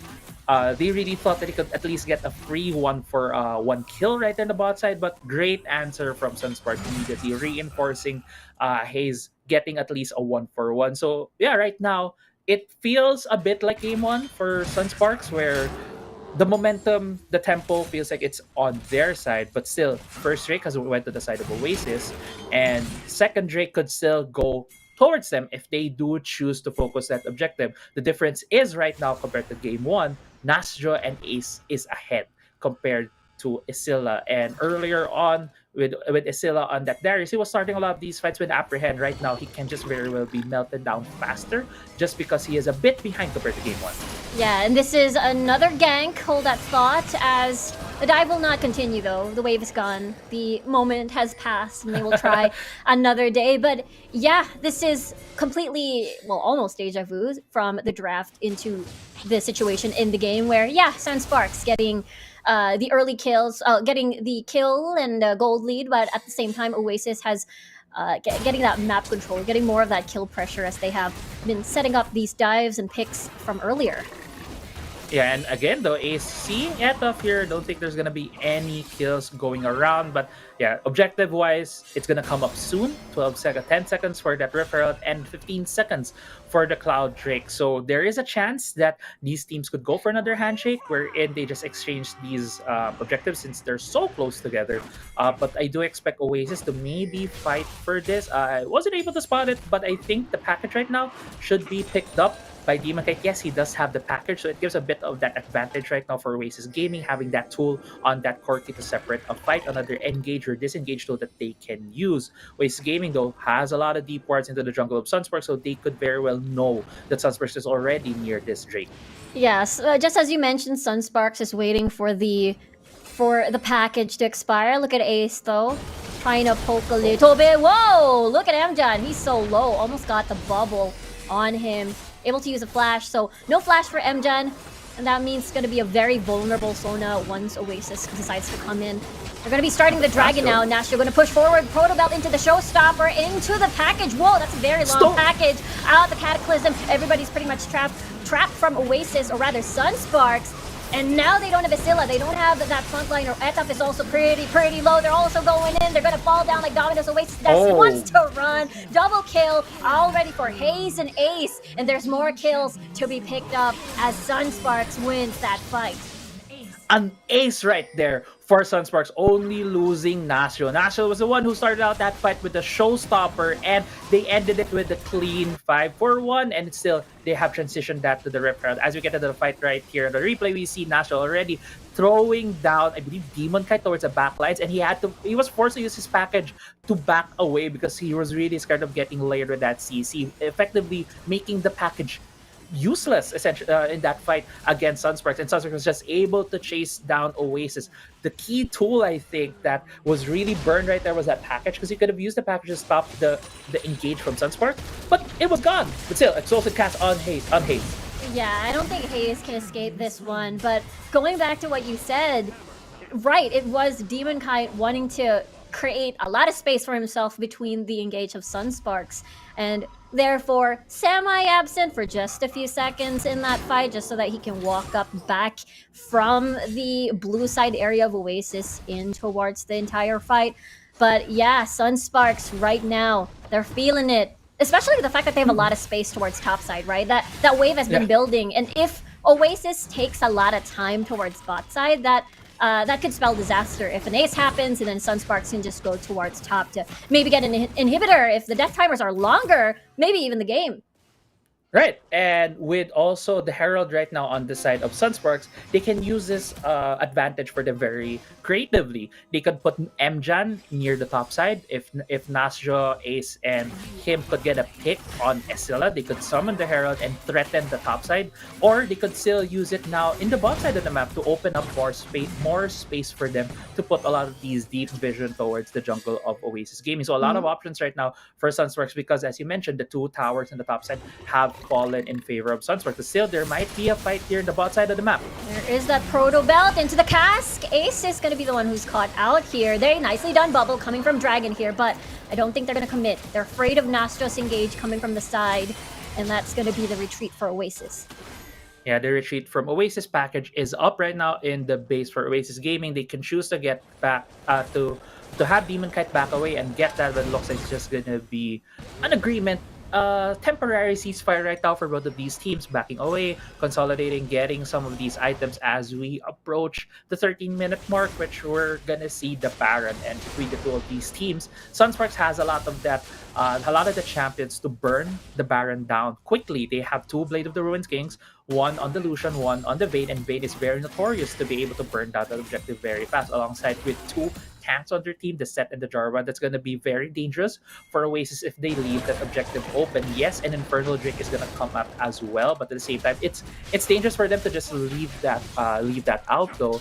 Rift Herald has been some of the top side very near the base of Sunsparks, which tells me that it just timed out, so they just threw away Shelly. Hopefully Shelly could have a good journey there in the top side of the map.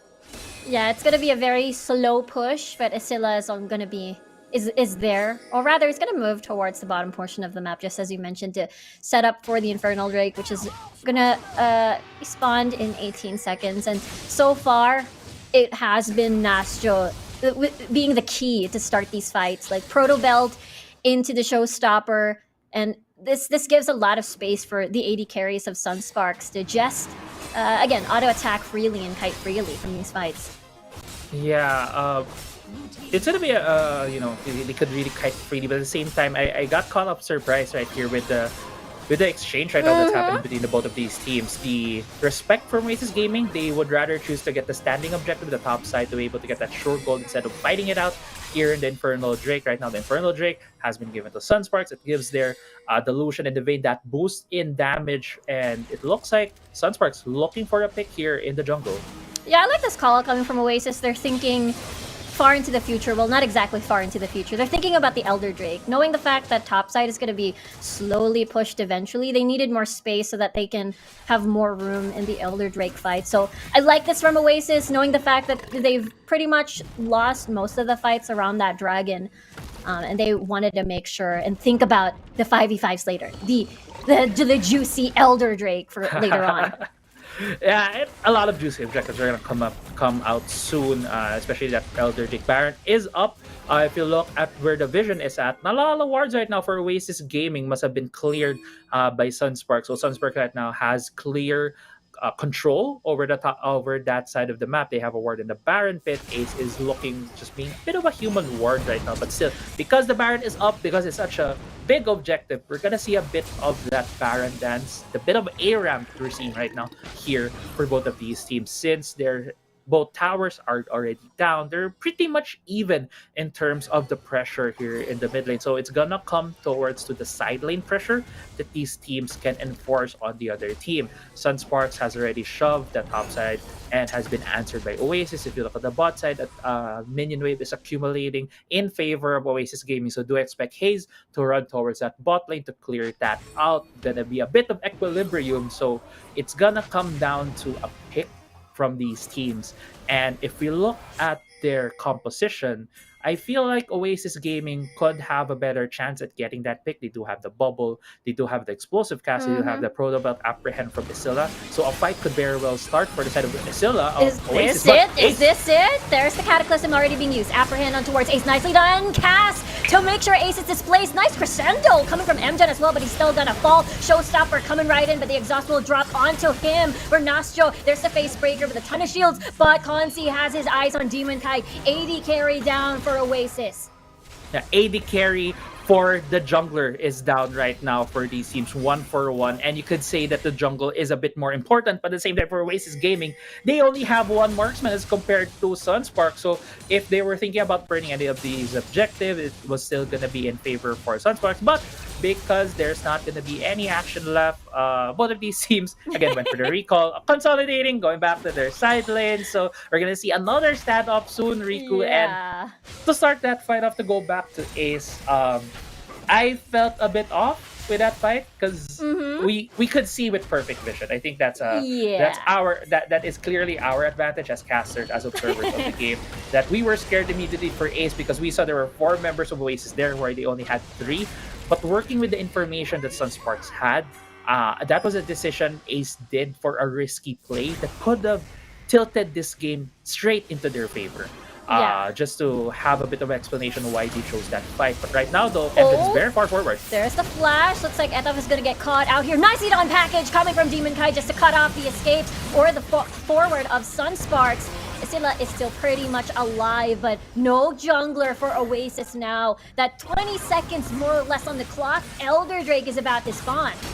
And with the 20 seconds off timer, Sunsparks is playing this very, I would say intelligently, trying to look for that pick because they want to go for the Elder Drake, but they saw that Sunsparks was going for the Elder Drake, so they're now trying to bait it out to the Baron. They just saw that no one is starting out that Baron, so it just feels like, you know, the meme, the highway meme, the fork umbrella road. the fork road. They just cross different paths, and right now though, Baron is being taken by Oasis, and Nastro is trying to stop them.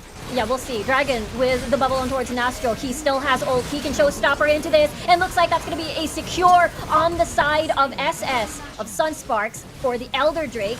But Oasis is going to be falling down like dominoes. They do have Baron buff. Let's see, Dragon is able to port back, but Elder Drake now being secured by Sunsparks. That's 40 seconds on the clock with 9. Yeah, 2 members are down, no carries on the side of Oasis Gaming.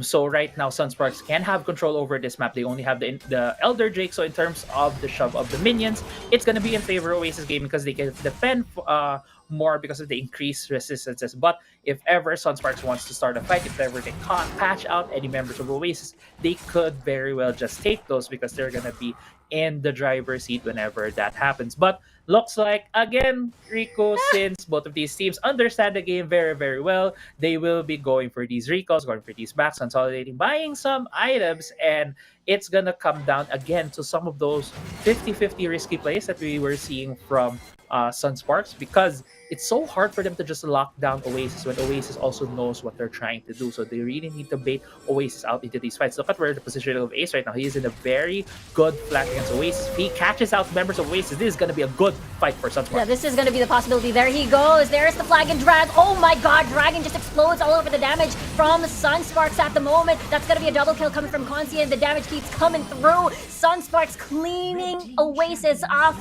the plate of Wildrift, the map, rather. And this is it. This is them going in. They want Eduf's life. They want Eduf's head, rather. He's able to go towards the fountain, but it don't matter. He legendary now. Consi legendary inside the base, getting hit by the Nexus and the tower. And this is gonna be GG. That's the ace. That's the game. And we're going to a game 3, Crazy Apple. Game 3, nice one right there. Team Ace from Sunsparks, and going into the game 3, as we talked about earlier on, after Game 1 and even before Game 2 started, Rico, we expected not a lot of changes in terms of team composition for Sunsparks, and they still had a set. They still had the vein, because I do think that it was really not about Sunsparks' game plan that was wrong. It was how they executed it in some of these key fights, and it really helps your execution if you get 2 quick kills on the top side of the map. It really gives that pressure towards the side in favor of Sunsparks, and also destroying those 2 turrets, as we were mentioning in the cast, really propelled Sunsparks to have enough of that space to just stop a lot of the engages, stop a lot of the fights for Oasis Gaming. And I think if there's one player I want to highlight in terms of maybe being less aggressive, as compared to how we highlighted Consi earlier, it's gonna be Demon Kai, because the fight in the Dragon Pit, where he had to use his package as a back-away tool, he got caught by the showstopper from Nastro. So you're then AD carry and you got caught by the set. That's not a great thing to do in terms of positioning. It should have been Isilla or Etap, or Edap would have been caught by that. So some positioning, slight, very small mistakes on the side of Oasis Gaming, Sunspark was able to take advantage of, and in the end, this is now a 1-for-1, and it could very well be, Riku, an upset we're seeing here. Yeah, it's setting up to be that upset again. It could be the beginning. I mean, rather, the string of upsets that happened began at week number 2, and it seems to show no signs of stopping at all. And with Sunsparks being very confident with the draft because they know that they could do it. That's exactly why they drafted pretty much the same thing, except for instead of Seraphine, because it was banned, it was a Sona this time around. Without the Janna, yeah, it's fine. We're gonna do a wombo combo showstopper into the crescendo and make sure that nobody moves. We're gonna hold them still for the carries, Consi, and Haze. That's exactly what they did. I really love this flag and drag, setup for the side of Sunsparks here. Just blocked off the escape coming from Oasis. And again, vision was not there on that portion of that fight. So it was a lot of space that Ace could start up with. Yeah, and the vision right there, just to touch upon it, it wasn't there because Oasis was already down. They just lost a dragon fight, and Sunsparks very well knew that they could position themselves there because vision most probably is not going to be there at that point of where they are at that point in the game.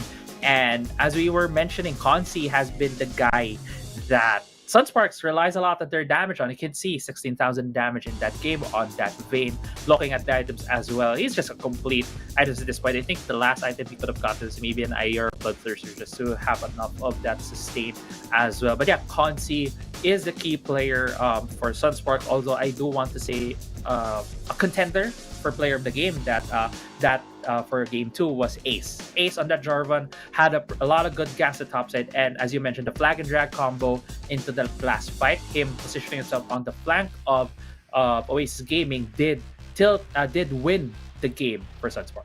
Yeah, there were a lot of good fights coming from Sunsparks. They were able to find catching off Oasis off guard, and that's exactly how they were able to win fights into the Elder Drake, into objectives, and into the game. But of course, the series ain't over yet. We're heading over to a 1-1. We're heading over to game number 3. But before that, we're gonna go to a break. So don't go anywhere. We'll be right back.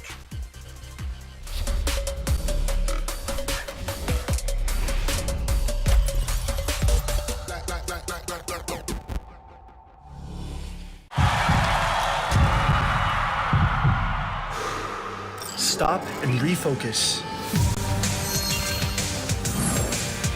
Get a clearer perspective. See things from different angles. Power up and set your eyes on the prize. It's time to step up and rise to the challenge with the Redmi Note 11.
We're back here at the WCS and we're currently in the middle of a very, very spicy series between Sunsparks and Oasis Gaming. It is currently now 1-1 in this series, and right now, how do you think this is gonna go, Crazy Apple? Well, first off, this is the kind of series that we like, Riku, because I know you like spicy food, I like spicy food. Yeah. So yeah, I think in terms of how the team plans, how the game plans have been shown by these teams, we have shown very similar drafts, Game 1 and Game 2. Vayne has been always on the hands of Consi, while Corki has been always on the hands of Demon Kite. And I think these are the two key players to look out for coming to Game 3, because Game 1, frankly, Consi had a lot of very aggressive plays that didn't really benefit his team overall, because he just kept dying and the team can't follow up when he tumbles forward. Here at Game 2, it feels like there were moments where Demon Kite, who was doing a bit of Consi things at Game 1, was a bit too far forward, which forced him to use the package, forced him to not have as much damage uptime on his marksman champion. And Corki needs a lot of uptime because he throws a lot of things. He can throw the phosphorus bomb, throws the missiles, throws the auto attacks, and if he can layer that effectively on a single target, that single target just explodes to the Corki. So it's hard for Demon Kite to deal his damage when he gets thrown around like that with the showstopper, with the flag and drag from Ace. So coming into Game 3, Riku, I do expect in terms of picks and bans, we're gonna have a different flavor here, but I don't think it's gonna affect much of the Dragon lane. I think they need to focus a lot on the top side of the map, the Baron lane, and the jungle. They need to take away these utility playmaking junglers from Ace, and maybe have Nasjo not have the set this time around. Yeah, it seems that they really focused and shifted their priority over towards topside. The fact that Nasjo brought an Ignite into the party on topside just to make sure that they get the kill on towards Isilla. But now we're looking at the draft. This could be a triple deja vu because, it could be not, because Oasis is now on the blue side and we got Sunsparks on the red. But Sunsparks so far, they know that their strength has been this front to back, double frontliner of Ace and Nasjo combo, two beefy frontliners rather. And we'll see if that's going to be the same approach. Oasis this time around has been doing the same thing, but has been struggling early to mid. And now Zed has been the first thing banned off of the map. Now, taking away that Zed, you immediately take away a comfort champion on the side of Haze. As you mentioned, these teams have switched positions. Oasis now on the blue side with the Vayne ban. It is very spicy.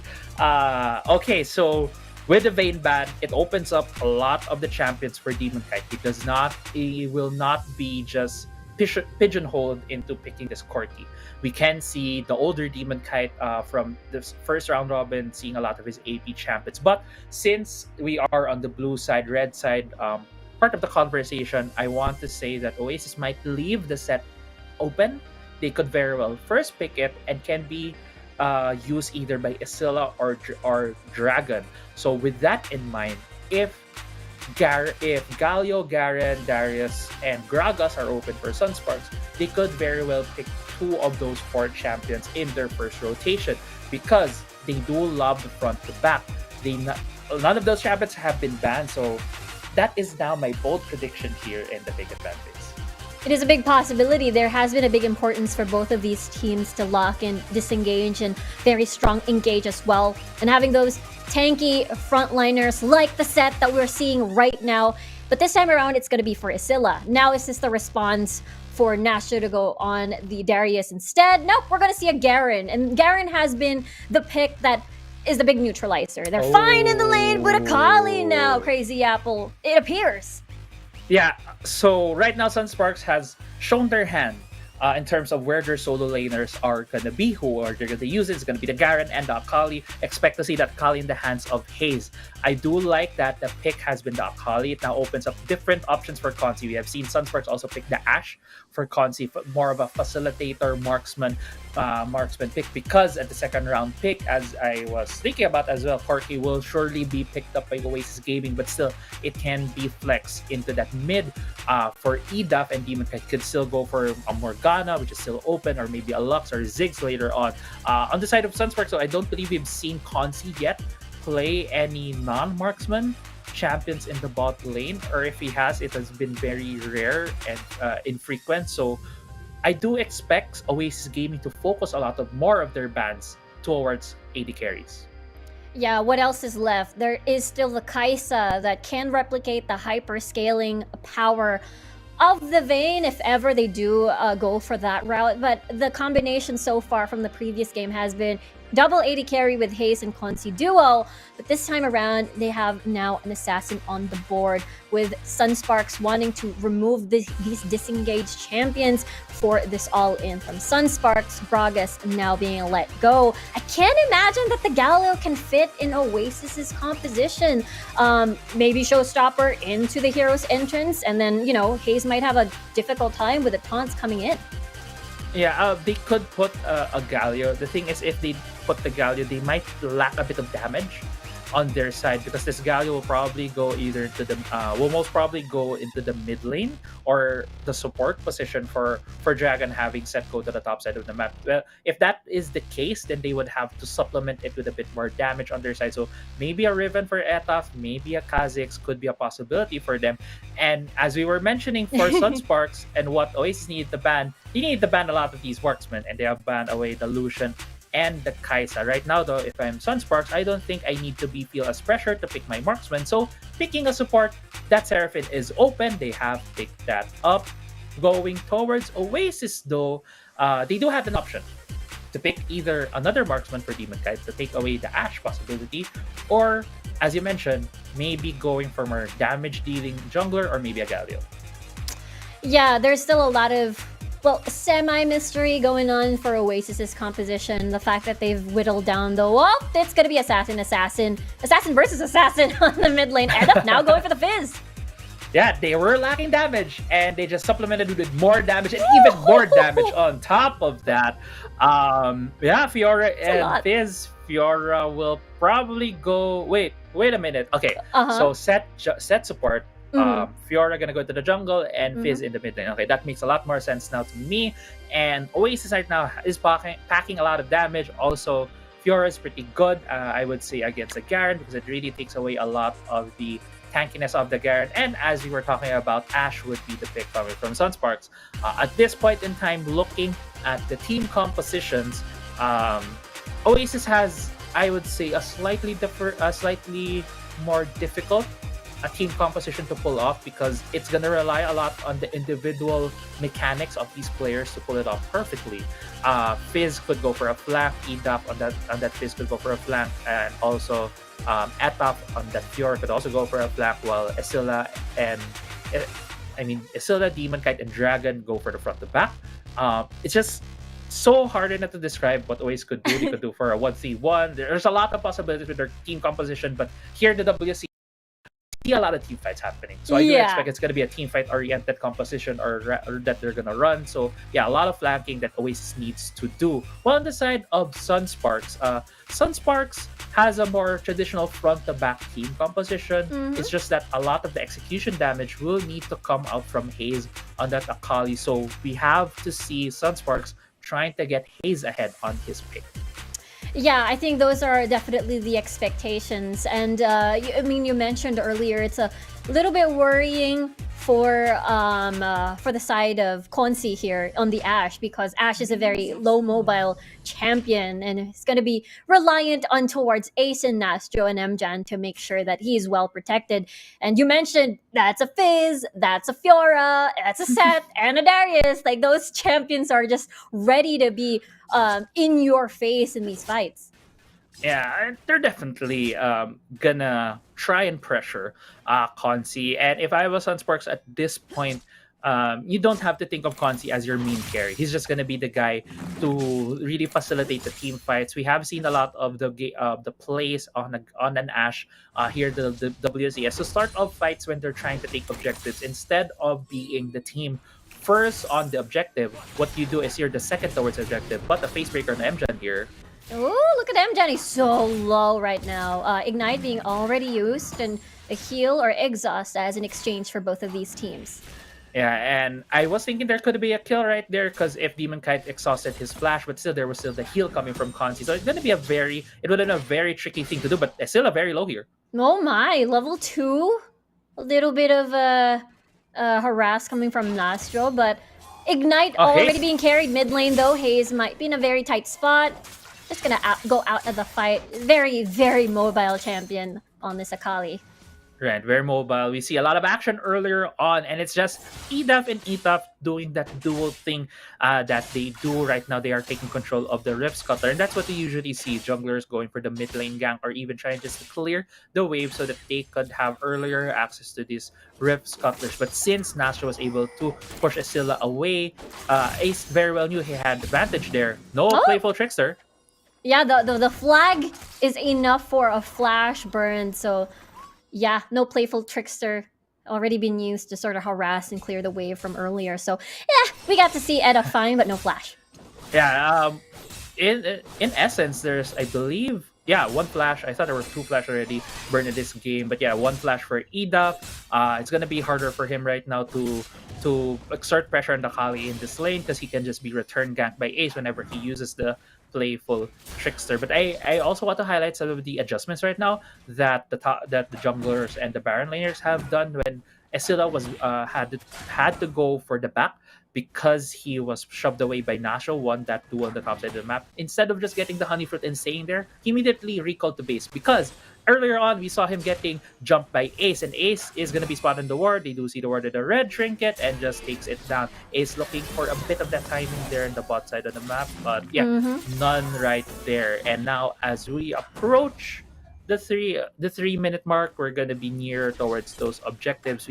I do expect, as we set up earlier, that Consi on that Ashe would not be the team. Sunsparks would not be the team to be the first on the objective because it's easier for an Ashe to hit her arrow if she's the one outside of the field of battle. Because if she's true.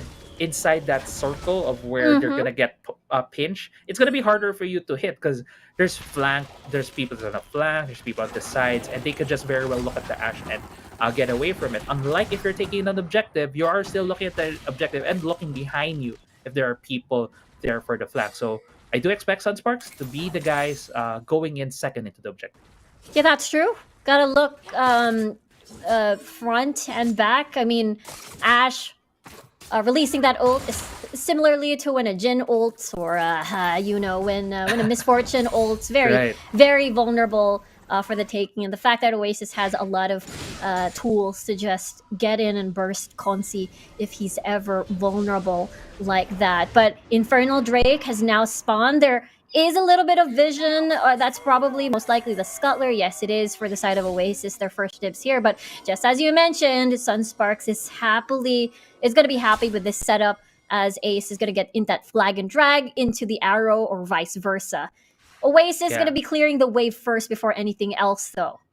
Yeah, they are clearing the wave. They are setting things up just in case they do win the fight. And Sunsparks knows that what they need to do. They don't want to be the first guys there, even though they have control over roots, though. That's an arrow, but that's a tanky member of the team. Esila is going to be happy about that. No flash for him, though, so no proto belt. So none of these flash apprehend plays that he could do later on into the fight. Oasis now starting this dragon. Ace has no drag just yet. He's just poking. Already unleashed the flag on the ground. Yeah, Hayes setting up for this flank here. He's spotted. There's flashing over the wall, and Hayes is going to get bursted down. That's going to be a no ignite drop, and that is gone. 4v5 situation already in favor of Oasis here. Hayes is gone. Dragon still half HP. Ace so low, but here we go. Nastro in the middle of the fight, unable to burst Esila, and now it's two members down on the side of Sunsparks. They're still going to pursue this dragon, and that's going to be dragon for the side of Oasis. Well played by Oasis. Yeah, Oasis just absorbed a lot of the pressure coming from Sunsparks. And what we were talking about earlier before the fight started, it's Sunsparks needing to use the Ashe arrow to start a fight. And what did Consi do in the mid lane? He burned his arrow on Nisila, not even converting to anything. I think that was a crucial tool that they didn't have. And it just stops Sunsparks from getting a lot of these engages, even the Encore not being able to hit, because the ideal setup right there from Sunsparks is they hit the arrow on a target, they are able to follow up with a flag and drag and an Encore behind it to chain the CC. For Sunsparks, they lost one important tool, and Oasis Gaming was essentially just able to kite things out. Yeah, that was a really well executed fight. Speaking of fights, over top lane, Nasto is very vulnerable here. He's the only one left. MJen unable to save his top laner. And there you go, another kill on for the side of Oasis. This is going a bit bad to Werso, but another arrow on the bot side. Arrow from downtown. Hayes wants to kill. Flag and drag into the knockup, into the burst coming from Hayes, and they get a kill at the tower dive. At least an answer right there from Sunsparks. They're still able to pick up the first start of the game, even if the Herald is on the side of Oasis Gaming. They have elected to save that objective. Maybe gonna try to use it later in the mid lane, since they have already shoved that out with Dragon. Right now, both side lane turrets, one on the top side, one on the bot side, have fallen for each team. But let's take stock of where we are at this point, approaching 7 minutes to the game. 4-1 in kills, a 3.5k gold advantage for Oasis Gaming. And where is most of that gold? Where is most of that kills? It's on EDAF right now on this Fizz. He's looking very dangerous with a death cap already on him. Yeah, absolutely scary. There's gonna be another gank coming from Etaf though. Nastro gonna be in no man's land. Oh wait, Ace is here to. There's a lot of damage coming from Oasis. So even if he was there, it was a little bit too late. Yeah, I just got popped with the ultimate right there from Etaf, and it's one of those things that Fiora does very well. She goes very well against tanks because she deals a lot of true damage on your HP, though. Case might be getting jumped right here by Etaf. No. He does have ult though, but decided not to use the Chum the Waters because maybe his assistance, his help could be used in the mid lane. But look at that, Rift Herald not able to get too much of the charge in just one. Yeah, just at least the tower is almost down. Only a third of a way there for Oasis Gaming. If they do destroy that mid lane turret, it enables their team composition right now to just go into the jungle of Sunsparks. And what is so scary with what Oasis has is that fed fish, that fed Fizz can just go into the bush and just clean up any members from Sunsparks at this point because how ahead he is. That's why Hayes is the guy right now with the duty to go against this guy, because he's also an assassin, tries to just stop Fizz from going haywire. But we are now approaching, I believe, near towards the second part of the objectives, and Nastro might be getting jumped here again. Yeah, it don't stop here at the top lane. The party don't stop. Nastro so low. There's the Noxian Guillotine. Gonna smash Nastro to the ground, and that's gonna be a temporary 4v5 in the entire map. Could be a potential dive as Dragon is positioned over here, but no, there's Ace and Hayes already in the response. And look at how deep Dragon is right now. He's getting some tower shots. They're looking at the mid lane. They also want to destroy that. Well, EDAP has destroyed the first tier third in the bot side of the map, giving Oasis now more control over this map. The Dragon's about to come up, and it's gonna be hard for Sunsparks to do anything about this arrow. Woohoo! Okay, you get to Etaf over here. Are they be able to chase? Nope, the shuriken does not hit. As I don't know why I made that sound, Apple, but we can move past that because the dragon has spawned. I want to replicate the sound, but I can't. But again, arrow has been used before a fight started. Dragon really bullying these members of Sunsparks. Oh, wow, nicely done, Facebreaker into the showstopper flash. Look at Nastro, or look at Ace rather, he's so low. There's the exhaust. There's the very long package from Demon Kite. MJen's gonna be the next focus target here by Oasis, and now that's gonna be a double kill as the dragon is still, it's now gone rather. It's gone. Yeah, the dragon's gone. Only Snasjo and Hayes left for his team. Bot side is being sieged right now by both members of Oasis. I'm not sure if Hayes can be able to defend this. Yeah, apprehend from the Shroud. Yeah, Hayes can do this. The Shuriken doesn't hit. No follow-up. Just gonna scare them away. Yeah, just gonna scare it. They see smoke, need to get away, see the miss. But going back into this fight, Dragon is just so ahead at this point. Has a dead man space, is able to pick off Ace, and that's a very crucial pick right there for the side of Oasis Gaming, because no jungler for Sunsparks, no Dragon steal, and it's just the layering of the CC, the layering of the engage from Oasis Gaming was beautiful right there. The package usage from Demon Kite, stopping members from Sunsparks. And now we are at the 10.5-minute mark, 9-1 in kills for Oasis Gaming. Oasis Gaming is looking to be in the driver's seat to finish out this series. And I want to highlight, again, I love to highlight these two players, Demon Kite and Consi, because they are one of the more key players for these teams. And Demon Kite on this third game of the Corki has changed his first item. Earlier on, game 1, game 2, he keeps buying the Essence 3. We're trying to get that one player burst, the one target burst.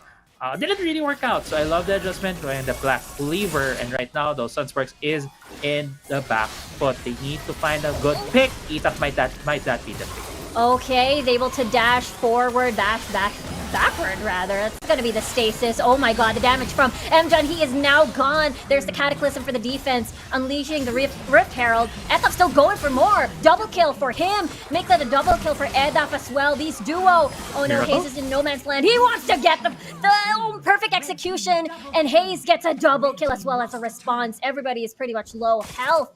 He doesn't have flash. That's he still a has fast Splash burly and man. barrier as well. Nicely done timing. There's the face breaker. Dashing out into the brush. One more. Central Dragon wins the duel against Hayes.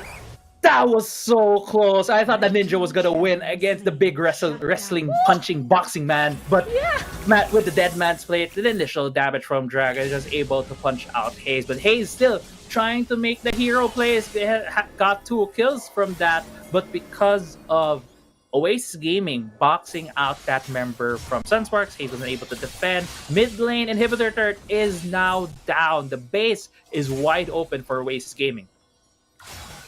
Yeah, this is a lot of space for Oasis to work with for the next objective, which is the Baron. This is going to be another juicy target for them. Look at Edaf. He's so far forward, but the Blast Cone is going to save the day. Yeah, the Blast Cone saved the day. Edaf doesn't care anymore at this he's point. ahead. He's so ahead, Riku. Has 3 items, has a Lich Bait. And Nasjo, you might just get killed here, buddy. But no, SLO really wants to go for it. And now Oasis Gaming playing a bit with their food, but with the Baron about to be up in about 10 seconds, Oasis Gaming should have their eyes set on that objective to keep on accelerating the pace of this game. Right now, the game is in their hands. It's going to be in their hands to win or lose this game. And with how things stand, a lot of the chances are, if I was a betting man, it's going to be on Oasis Gaming at this point, though. Etaf very far forward. Yeah, getting that face breaker. Burns a flash on Consi, so he is very vulnerable. Even had to use the Proto Belt into the flash, so that's how much respect he wanted to give with the engage of Oasis. And look at this. This is a 2-man Baron. They can afford to do this. Look at that. Hayes into the Death Brush. He is so incredibly low as Edup's gonna be exhausted. And then it's the next target. He is on stasis at this point. There's 2 different fights. Ace is gone and Edup is gone, but it don't matter because Oasis has the Baron.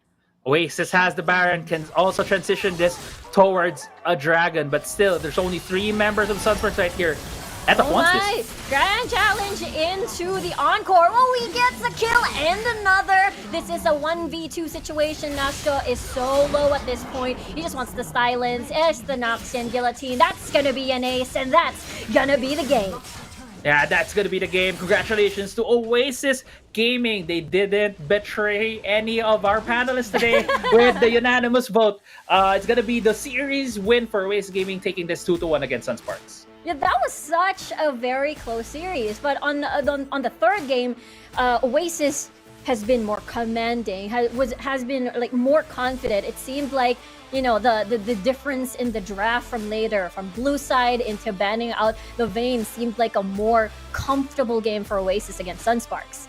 Yeah, and I think that's one of the things. When you mentioned banning the Vayne, the thing is when you're coming to a series and you have the first game win, and you lost the second game and the third game, if you still have your team's composure, you can very well take away the feeling of comfort for the other team. And that Vayne ban really looked like it put Sunsparks on a different on the back foot. They weren't able to play towards their game plan, and we were talking about how this pick should be played. And that is your second to the objective. Use the arrow to pick off one of the members in the objective, in the Baron pit, in the Dragon pit, and then go from there. That never happened for Sunsparks. Always Consi using the arrow on times when the objective was just about to come up or when the targets were not at the objective. So Sunsparks wasn't able to capitalize on, I think, a good play, possible play for them, an easier also play for them to execute. And it's just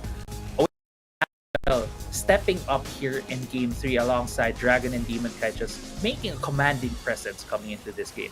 Yeah, there was just, again, so much engaged, so many champions in your face from the side of Oasis, and Consi didn't have room for the auto attacks to happen. And you mentioned it seemed like Sunsparks wanted to go for the pick route, getting the arrow, fly it across the map, get a 4v5 situation in your favor, and then go to an objective instead of using it towards the fights. And I want to praise how Oasis had their eye constantly onto Hayes, and we're going to talk about this 1v1. It seemed very close, really nice flash coming from Hayes towards the brush to avoid the face breaker, but then boom, the stronger punch came from Dragon. Yeah, the left hook came in and he just couldn't handle it anymore. Got countered right there. Even this last fight, Riku, I know Hayes just came into the brush and Edap just did auto W auto attack, second ability auto attack cancel, then auto again, and Hayes was like 30% HP left, and you could really see how strong the Fizz was at that point. And Fizz is one of these champions that really snowballs and gets out of control if he has enough AP. And we're going into the player of the game. Player of the game is gonna be Etaf on that Fiora, and yeah, we weren't really able to talk a lot about Etaf because there's just so many a lot of flashy plays coming from Dragon, coming from Hayes. Coming from my memories leaving the other mid lane. Edaf, exactly. Yes. Thank you. Etaf, and yeah, I think Etaf as well has had a lot of good picks against Nastro, which very much put Sunsparks off tempo whenever he was able to get those picks. Yeah, his presence was just everywhere and constantly visiting towards the top side. And again, being able to secure all of these objectives. His damage, just as you mentioned, is able to just shred all the tanky members from the side of Sunsparks, considering that they had a Jarvan, they had a Garen towards the top side of the map, and that was just too close of a series. But of course, that was just the first series, Apple. Yeah. That was just the first. We already had on over to our game number 3. Who knows? We might see more of those game 3 in their series. But before we proceed to our next series, we're gonna head on over to the short break, and when we come back, it's gonna be the panel greeting you guys. So see ya later.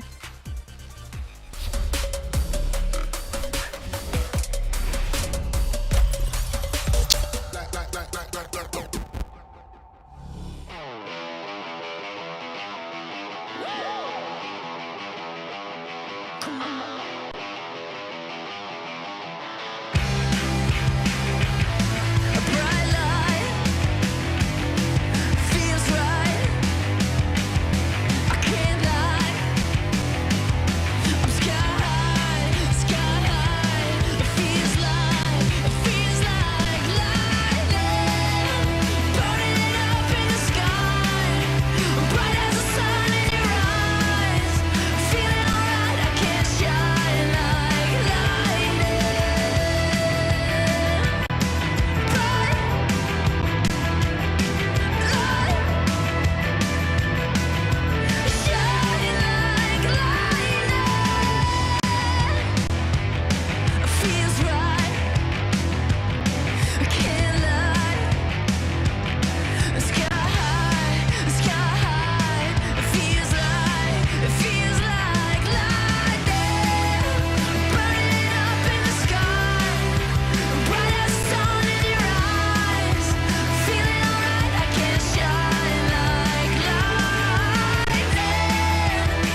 sun went down.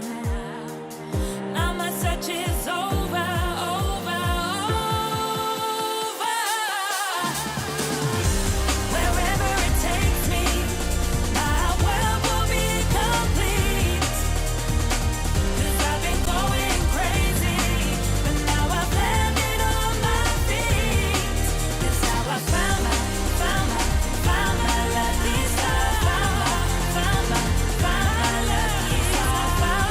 Found my lucky star. Right here in the shadows. Right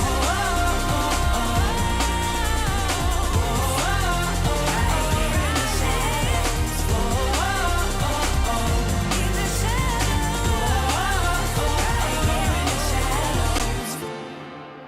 Right here in the shadows.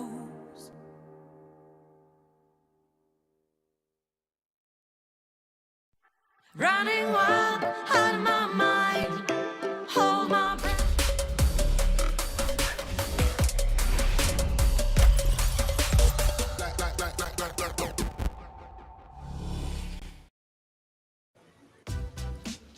Welcome back to the WCS PH, and we just witnessed a 2-1 in favor of Oasis against Sunspark, Potch Spice, Autolose, and Osiris, leading the panel desk here. Guys, what an intense game. Like, first game, Oasis, we thought was on the brink of like losing the first one, but then they came back into full form. Autolose, give me your thoughts on the match we just watched. Game number 1 felt like Oasis just was able to get to attack the weak point at the most important time. Yes. Sunsparks, again, I did say this during the watch party, I would say decisiveness, they're all over, they're scattered, and I think, no, this is not that team fight. There was one team fight in where a few of their members were still going for the dragon while the others are trying to make some plays.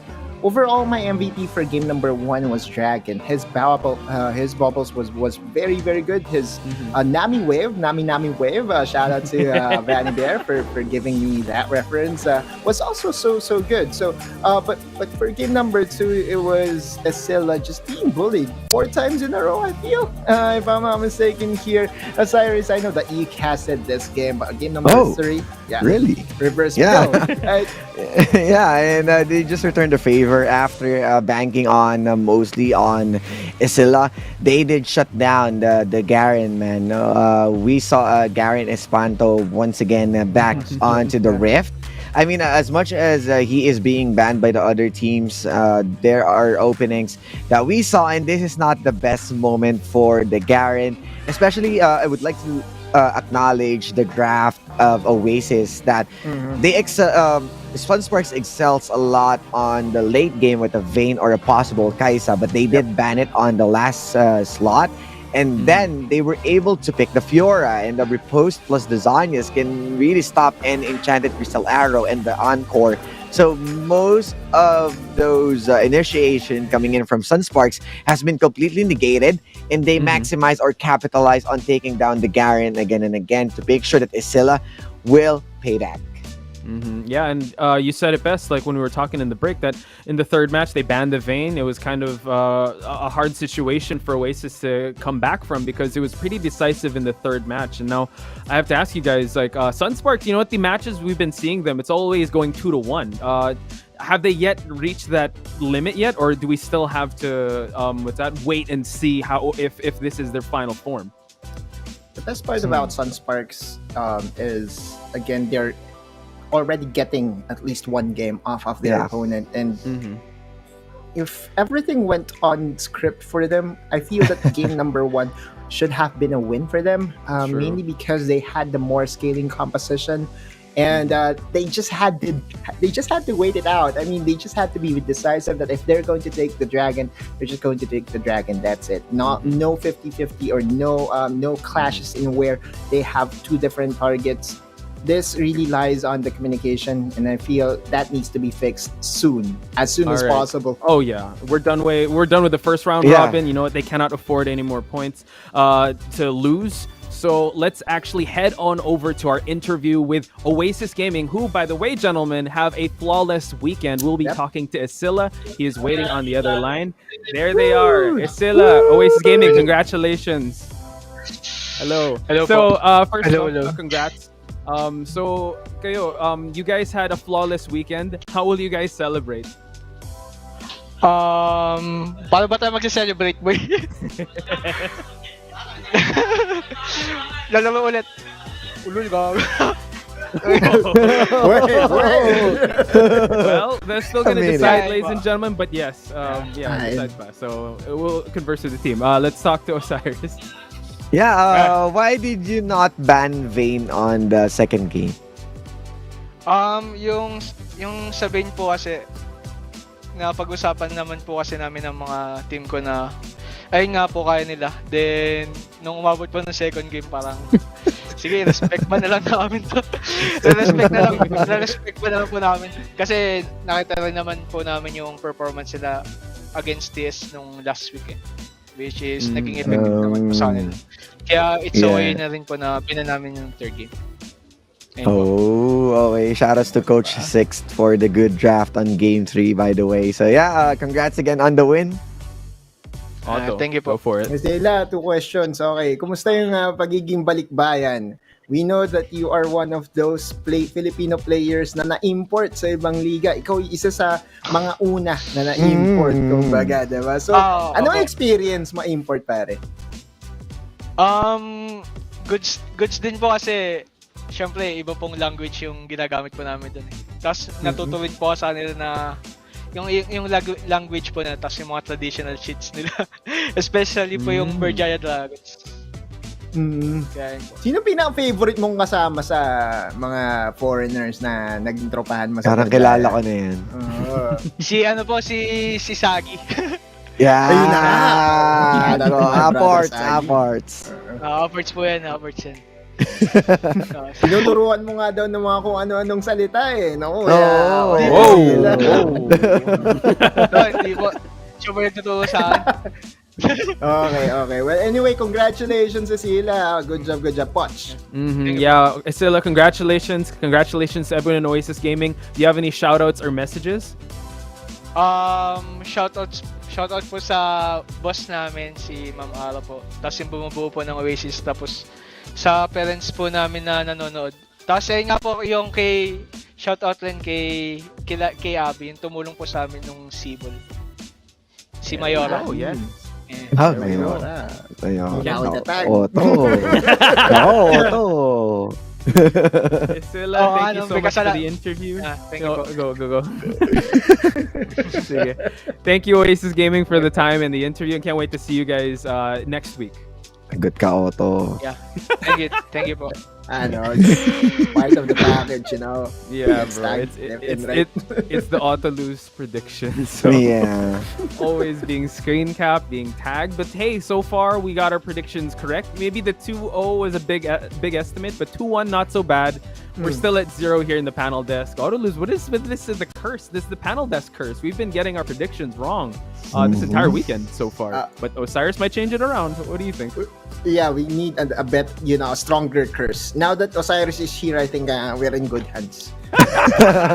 More consequences coming from me. So yeah. Oh no, Osiris. I'm a little scared because we kind of agreed in this next game that we're about to see, but I'm not sure. If you didn't know, guys, if you're just joining us now, the panel desk consequence is Pulveron or Skyflakes or Cracker casting. So Osai, I'm really scared for you because you'll be casting a game, but you'll have to eat a Pulveron or something. So we'll look forward to that. But ladies and gentlemen, let's head into our series number 2. We got Team Secret versus RRQ. And Osiris, I know you want to lead this in talking about the Team Secret. What do we need to know about Team Secret right now in the stage of WCS? Team Secret, yeah, I mean, one of the best teams that we knew way back then. Well, up until now, but it feels like they are looking on a rough start, but a stronger start right now. So I would like to point out that they really did well on the second round. Robin, they won from behind against the UDG, and it explains a lot that they are still the team to beat. And everyone right now is really working well. Although Tatsuri, the hitman, we didn't saw him much on the Zed and Katarina, but what we loved is that we saw him on an Ari. So at that point, he's back on an assassin, but a bit of a different assassin type. And Chewie going back on the traditional Varys. It was them who's looking for those fights. It was them who's making sure that everyone can still be activated at the exact moment when needed. Yeah, that's definitely something to look forward to. But let's head on over to our player highlight, which is the aforementioned Chewie. Was numerous player of the games. How do you think he's going to fare coming into this match against RRQ, since it is a rematch and they did 2-0 them in the first meeting? And yeah, I mean, I understand that right now Chewie doesn't really play mostly on his Varys. It was currently sitting on the third pick, but on that Lux, he is exceptional. They are getting those catches. They're making sure that the pick of comp from their lineup will really pave the way to have Rocks on his Chain Warden, and the power duo is completely making sure that they need to do their task. As for Chewie, one of the consistent players right here at Team Secret, definitely a player to watch out. He might be going back on the Varys, or might be surprising us with a different champion. Especially that right now we are getting the glimpse of going back to those traditional marksmen. Oh yeah, I'm excited to see what Chewie can flex and what else they have to bring to the table, because I have yet to see if they're in playoff forms. But let's move on to RRQ. Auto lose. How do we see this matchup happening?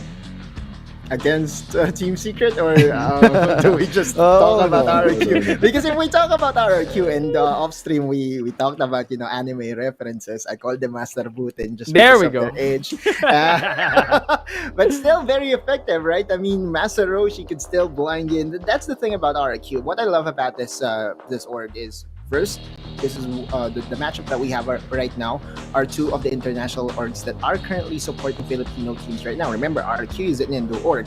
And the first time that we talked to them, there was a hashtag that was built, the hashtag Alagang RRQ, right? They have a very good coach in Coach Kaigu. They even have three fingers now, a very, very formidable manager in Kingmaker. Plus the experience that we already have here in Exosen and the rest of the squad. Even Marky also has a lot of years in experience. So this is really, last time that they met, it was a clear 2-0 for Team Secret. And I did say this prior to their first matchup. This is the big test for RRQ. I know that during the preseason, they planned specifically for Team Secret, because Right. Team Secret was the team to beat. Team Secret was the champion.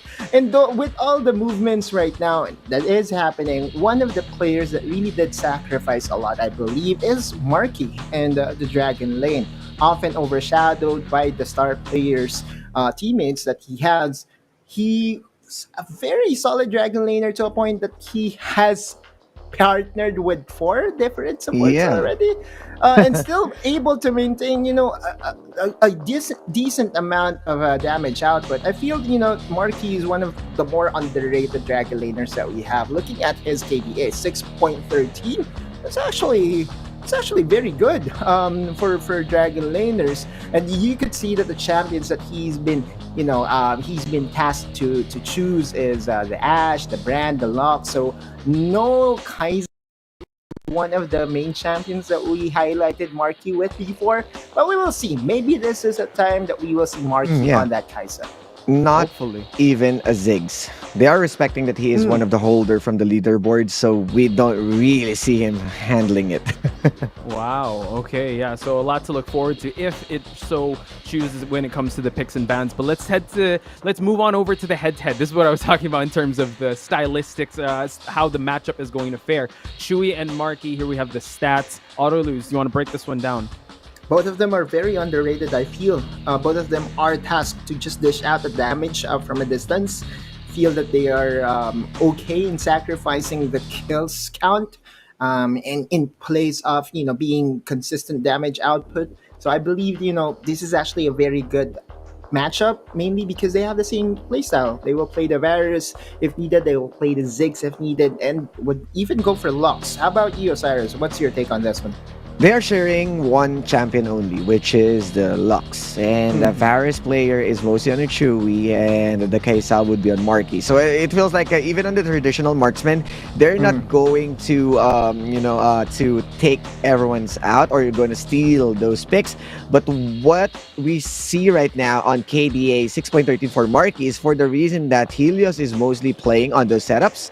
And I believe that he is playing on a set, not entirely being opened on those assassins. That's why Marky is the one who's getting the kills. But as for Chewy, upon playing on the Varus, Ashe, and then Lux, he is mostly leaning on the utilities, on the slow, on the let's say the binding, and then the chains of corruption, going for the poke, and there's a different person who's going to put the nail into the coffin. And I think that's the reason why KDA wise it's a bit different, but the DPM is there for the reason that the piercing arrows pierced a lot way back into the back line, and the kill participation is fairly the same for the reason that they are also team-centric type of marksmen. Oh yeah, as it shows the numbers, yeah, consistent damage contributors. Hopefully, you know what, we did say that they have been a little overshadowed, but maybe they'll be popping off in this match. Yeah. And this is the match to look out for. We built it up at the start that one of them is gonna have to break away from the tie that's at 4 at 6th spot, because it's 4-4 each. Oasis already staked the claim; they moved up, so now it's just these two that are tied up. And I don't know. Mika did say yesterday she was losing faith, but suddenly Ooh, Team Secret won. That's bad. I don't So know. let's But whenever ask she loses the faith, Team Secret just proves the doubters wrong. So I'm gonna start this predictions off. I'm gonna go with Team Secret here. I think that their victory yesterday, they're gonna ride on that momentum. I know RRQ has been leveling up as of late, but I'll go with Team Secret. I have a good feeling about this. I'm just going by gut. How about you, Osiris? I'll go with Team Secret. I Why? am doubting this team ever since last year. Even tried to put them onto the curse, but they always proved me wrong. And I would really love to see Rox going back to his Thresh if this will not be banned. But I saw one status of Coach Kaigu always ban Thresh. So I'm in the idea that we're That's not going not to see the going Chain to Warden that open. once again. But the main reason I'm not voting for this is because of Kingmaker. Ang lakas ko sa'yo, ang lakas mo sa akin, pero ang hina ko sa'yo. Because I don't have any okay. jersey. How There we in go. the world Oh! that we know for how Oh! many years, I guess? Then I don't have the jersey. No, I'm just kidding. I mean, Call RRQ, out. it's a Team Secret momentum. I believe in Poch as also that it's going to be how well that they are disciplined right now, and if they're going to stick with their own guns, this is definitely their game. Okay, you mentioned Jersey. I have to throw it to Autoloose because I don't know if his owner. reasoning. I already have a jersey, so Yeah, so that's good for 2 votes in 1 week, my friends. So that will be for me. I still believe in the in the new dimension, the new roster, and if there's one player that I fully trust that could go to toe to toe against Tatsuri, that's going to be Helios.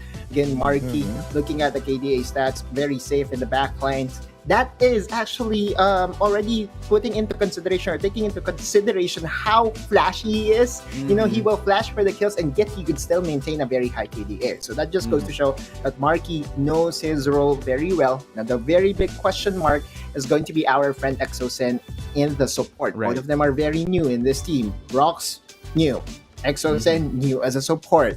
So let's ban Thresh and take that away from Rox. Let's not do the same mistake that UDG did yesterday. All right, Right. RQ. All right, that's my guess. My prediction is RQ. RQ, ladies and gentlemen, for Autolose, for me and Osiris, it's both Team Secret. What do you guys think? Use the hashtag WCS or WCSPH or Wildrift Championship C to let your thoughts be known. I know that Autolose, you did bring the Master Buten, also the Master Roshi reference on RRQ. Yeah. Osiris, you want to respond to that? If What's the anime? RRQ, Anime. what's the anime that Team Secret is representing now? Well, Team Secret as the kings that needs to go back as a king. I mean, I'm not sure. It feels like they're Samurai X. Okay. It's Kenshin Humura who needs to go Batusai again.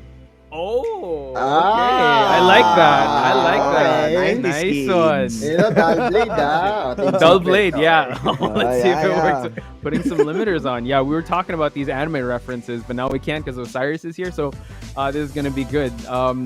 I can't wait for more. I actually thought it would be more of My Hero Academia, All Might passing everything on to Rocks, being Deku Well, to be and all honest, that. that's a really good point as well, especially right now that Team Secret, or let's say, there's so many doubters of Rocks, but he is not to be questioned a lot because he has been answering your calls Yes, again and he has again. been. He is doing on those playmakers, and even the thresh that's being opened.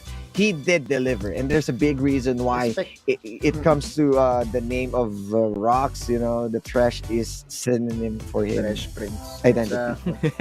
First I also would identity. like to shout for out a couple of people. One Yeah, is the graphic designer for Team Secret. Oh, Very, yeah. very good. So I think good. that their poster right now in their social media is they'll go for the head of the king. So Wow. yeah, they could really go for the head. Well, that's good. As I always say, if you come after the king, you better not miss. So I hope they don't. They shoot their shot and not miss it at all. Because RRQ, yeah, they did go through a rough patch yesterday. So it's RRQ. They are definitely one of the teams to look out for. So with that being said, ladies and gentlemen, again, if you guys want to join us, we are at the PPGL Discord. We are having a watch party there. I'm sure this one would be a barn burner. But let's head into the match between Team Secret and RRQ. Casters, take it away.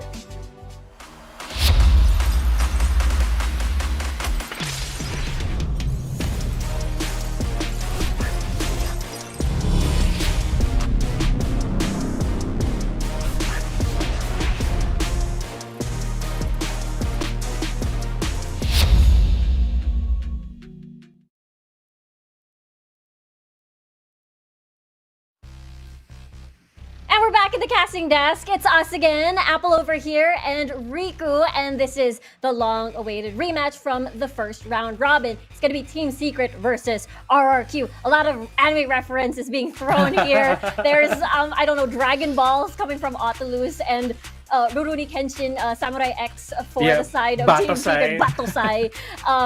Yeah, this is just says how hot this match is going to be. And when we look at the standings, RRQ and Team Secret are currently tied over there, with currently standing in 5th and 6th place. So this series is incredibly important. But when we look back, it is Team Secret that 2-0'd RRQ. Do you think the same thing is going to happen, Apple?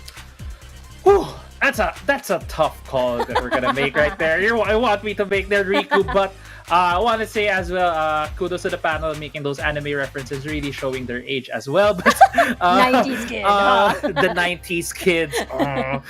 Anyway, I don't want to make that call up to 2-0 because I think there's a very different RRQ we're seeing today, also a very different Team Secret we're seeing today. Yes, it wasn't as expected that these two teams would be where they are now in terms of the standings. We thought they would be into contention above maybe top 4, top 3, but right now they are tied in the middle, right in the middle of the pack.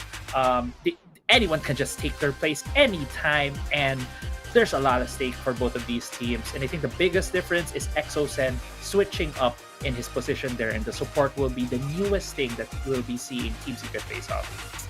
Yeah, I mean, looking at the bans right now, it seems that Osiris said, saw Kaigu's post or status somewhere in Facebook. It says, always ban Thresh, and there it is. RQ removing that. A lot of these single target actually being taken out in the draft. Yeah, a lot of single target. Yeah, with the Thresh and the Camille, so a lot of that single target pick potential, as well as the Jason being taken out by RRQ. This is something that I was expecting when it comes to the pick and ban phase between these two teams. They won't really be banning a lot of those flavor picks for each team, not exactly taking out the Varus and stuff like that. The Thresh is the only respect ban we see coming from RRQ, because as the panel has mentioned, also never give Rocks Thresh again. Even though I love seeing him on that champion, he's just too good. I have to take it away if you really want to get wins against Team Secret. Yeah, he's just an absolute monster on that champion. But there's another monster in town. It is going to be Renekton being the first priority pick. And it is most likely towards Devil J. Who knows? I mean, it could still be towards Helios. Helios plays a lot of these flex picks since he did have his moment at the top lane during the first week of the BCS. Team Secret ain't waiting for the draft to go further. They're going for the Zed right off the bat. Yeah, right off the bat, getting one of those comfort picks on the side of Tatsuri could also go to Azar, but love seeing the Zed already here in the first phase of our pick and ban. And let's see what is going to be the follow-up. Could also be a flex. A lot of champions are currently open. Gragas is still open, but immediately going for comfort. I love the thinking right now, the mindset coming in for Team Secret, picking out the Ziggs for Chewy. Yeah, this is clearly stating, okay, these are our carries, no mysteries here. That means we can have a lot of wave clear into the split push that we saw yesterday and even the previous week, where the Zed will carry a teleport and get that split push. But look at that, Riven now being locked in by RRQ. Yeah, the Riven has been really good in the hands of RRQ, has been flexible into the hands of Helios and Chaz, and has been really a comfort pick for this team. Even adding on top the Galio provides a lot of protection right now. Could also be flexed into the mid lane and into the hands of Exosen, but we have seen Exosen very often on that Galio. Also usually also been played in the mid, can also be played in by Helios, but yeah, usually Gragas Galio on the hands of Exosen.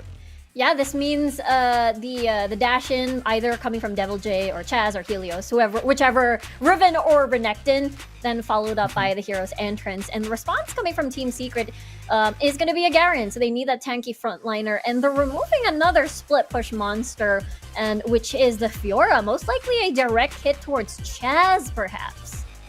Yeah, they're taking away some of the options right now that could very well go against the Garen. We saw in the first series of the day where when the Fiora is there, can just really take down the Garen immediately, because Garen, even though he is a very tanky boy, if he gets hit by true damage at scaling with his current health, you're just gonna get deleted immediately. So taking away those champions that could very well counter this champion is a good sign for Team Secret.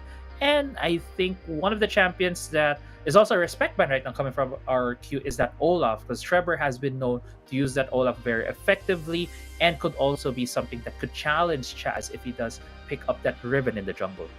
Yeah, I mean, Olaf has been a staple ban if you want to pick up something that has a lot of backline damage, or you have a vulnerable AD from the like an Ashe or maybe even a Varus could possibly come up here. But Lee Sin is open. It's going to be for Trevor, so we get to see again Trevor on this Lee Sin to set up for the team.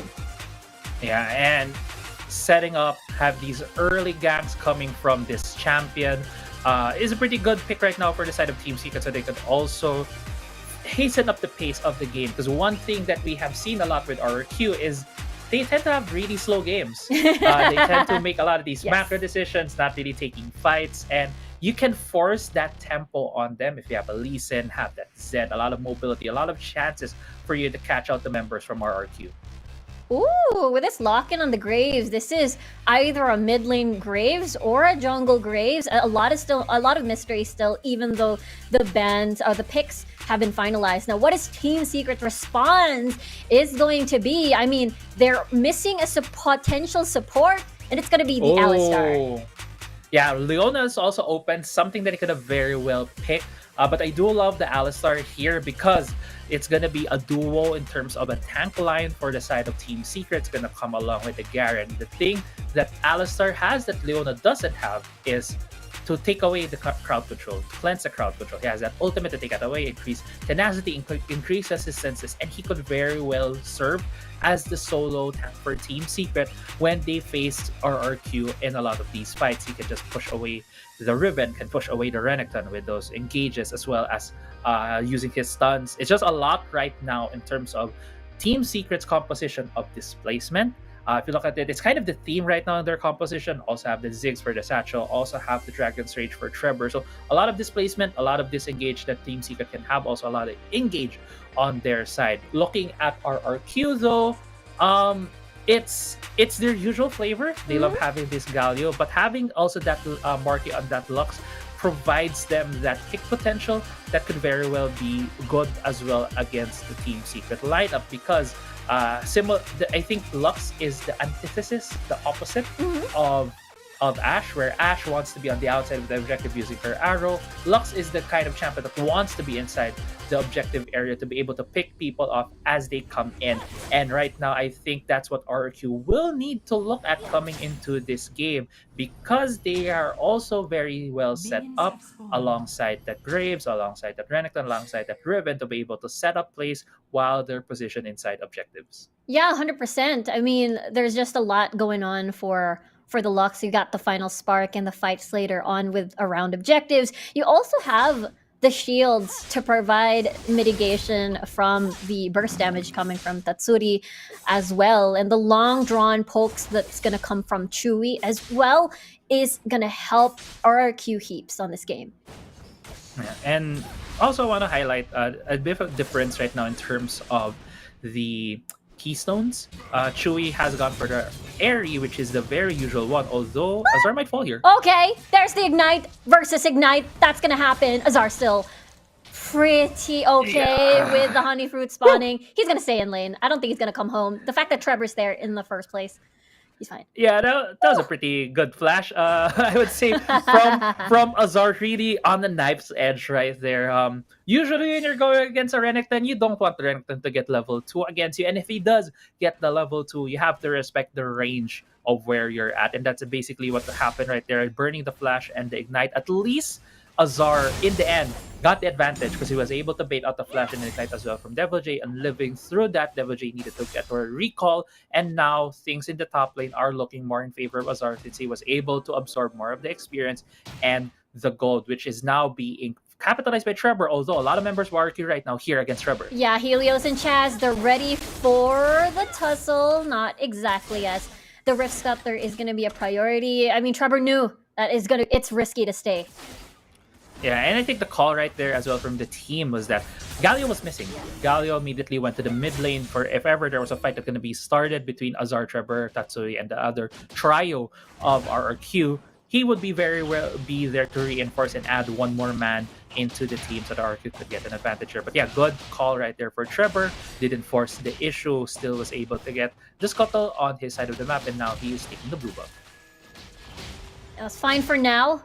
No setups whatsoever. I mean, bot side, there is potential. There is kill potential with the fact that there's rocks getting that set up into Trevor coming in. Top side as well can be the same story if Azar is able to chunk down Devil J. I mean, he does have priority over here, but not a lot. Just that teeny tiny vision over the brush. So I guess he's a little bit worried of the potential gank coming from Chaz as level 5 may be coming up soon for Devil J.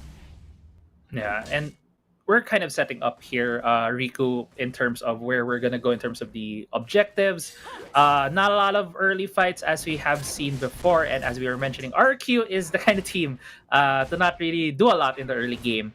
So we're really setting up for the objective takes. And it's going to be the Infernal Drake and going to be the Herald sprouting up in about a minute or so. Team Secret would be a team, I think, to just control this mid lane wave. They do have the wave clear on Zig, so it can give them that option on where to go.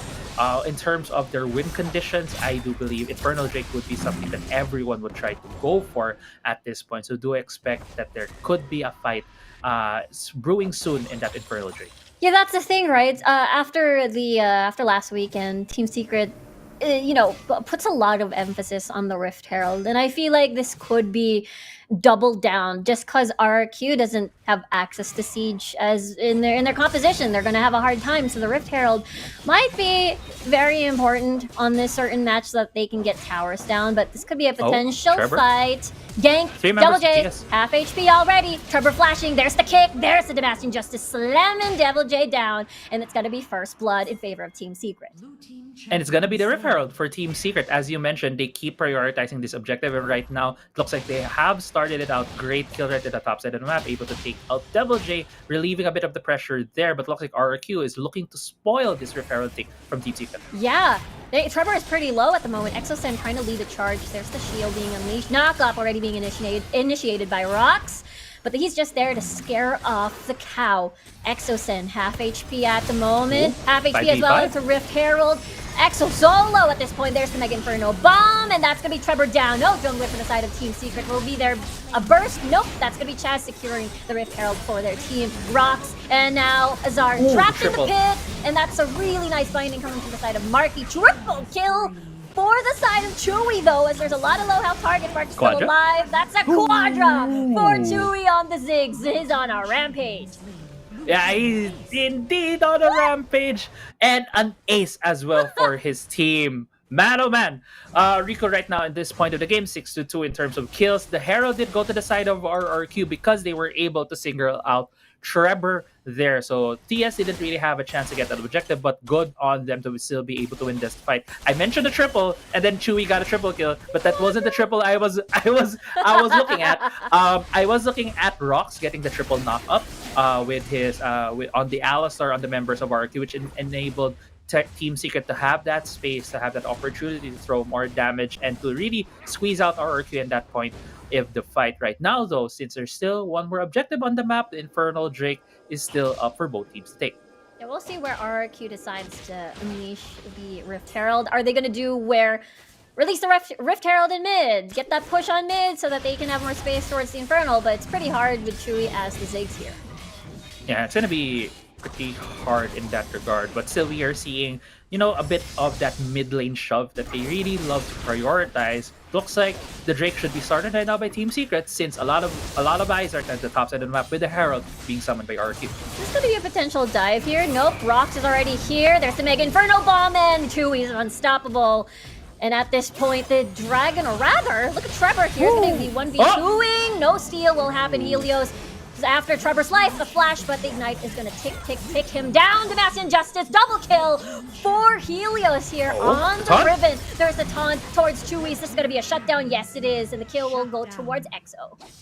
Yeah, the Drake has been secured by Team Secret, but at what cost? At 3 members' lives right there. And it was those kinds of risky plays that I think Team Secret tried to do, and they were sufficiently punished by RRQ. They tried to try to take 2 fights across the map. They tried to defend topside. They were able to successfully defend that, the Rift Herald not being able to take the first turret of the game. But because of them also hitting the Drake, the RQ had enough time, enough space to be able to catch them there, and also a good catch from Exosen to be able to catch Chewy with the taunt, getting an additional kill for his team. Looking at where we stand at this point, in terms of kills, Team Secret is ahead by 2. But in terms of the gold, RQ is slightly ahead because of the tower plates, because of some of the take across the map. Although in the bot lane, Tatsuri fighting it out here. Just another fight. This could have been a dive, but that's 3 people from RRQ deciding to back away. Topside could be a different story. There's the kick coming from Trevor. Devil J using a flash and Dominus, and he's able to escape.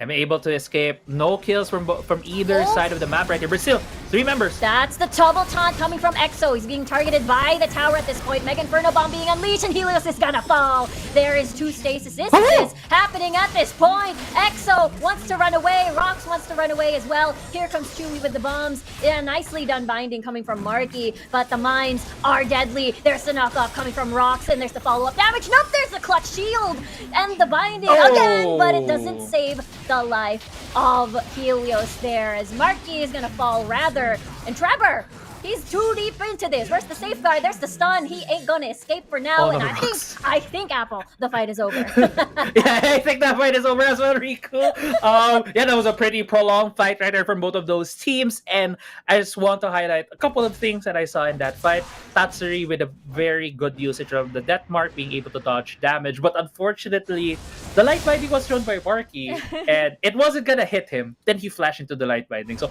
unfortunate set of events for Tatsuri. Another thing was, it was a pretty good heads-up call for Trevor to be able to pick up 1 more on the bot side. Also a good answer from Devil J. I believe Rox thought that Devil J was in position for a headbutt, and instead he headbutted the Krug minions. So a lot of just unfortunate series of events that we were able to see because we have the whole eyes on the map. Yeah, there's just a lot going on in that fight. It was a domino effect, but for now, it is Rift Herald, the second Rift Herald spawning, and Team Secret has a lot of control over this area for sure, as Chewy's already in position here. Ross just trying to zone out everybody else. That's 1/4 HP already. There's the kick coming from Trevor already just to zone out the members of RRQ. Hero's Nice entrance damage. already used, and that's going to be secure for Team Secret. But RRQ has a different story. They want to start the fight. There's the silence, and now Devil J is gone. 4v5 situation already. There's the Sebastian Justice. They want Exo's life. Helios falls as well, and Team Secret wins that fight with the Rift Herald. Yeah, they win that fight, gets the Rift Herald 3-4-0 in their favor. They can very well transition this into a mid lane take right now. Chewy is so ahead on this Ziggs, about to get another killing spree for Chewy. He's just gonna throw this satchel, I believe, here in the mid lane, or it's gonna be just enough. He has the Rabbidan's Death Cup, also has the Luden's finish right now on this Ziggs. This Ziggs is just so deadly at this point for the side of Team Secret. Yeah, crazy start. After that quadra kill, it just ballooned up. Chewy is one item ahead of Mark and is already working towards his third item rather. So RRQ having a little bit of a struggle for these prolonged fights.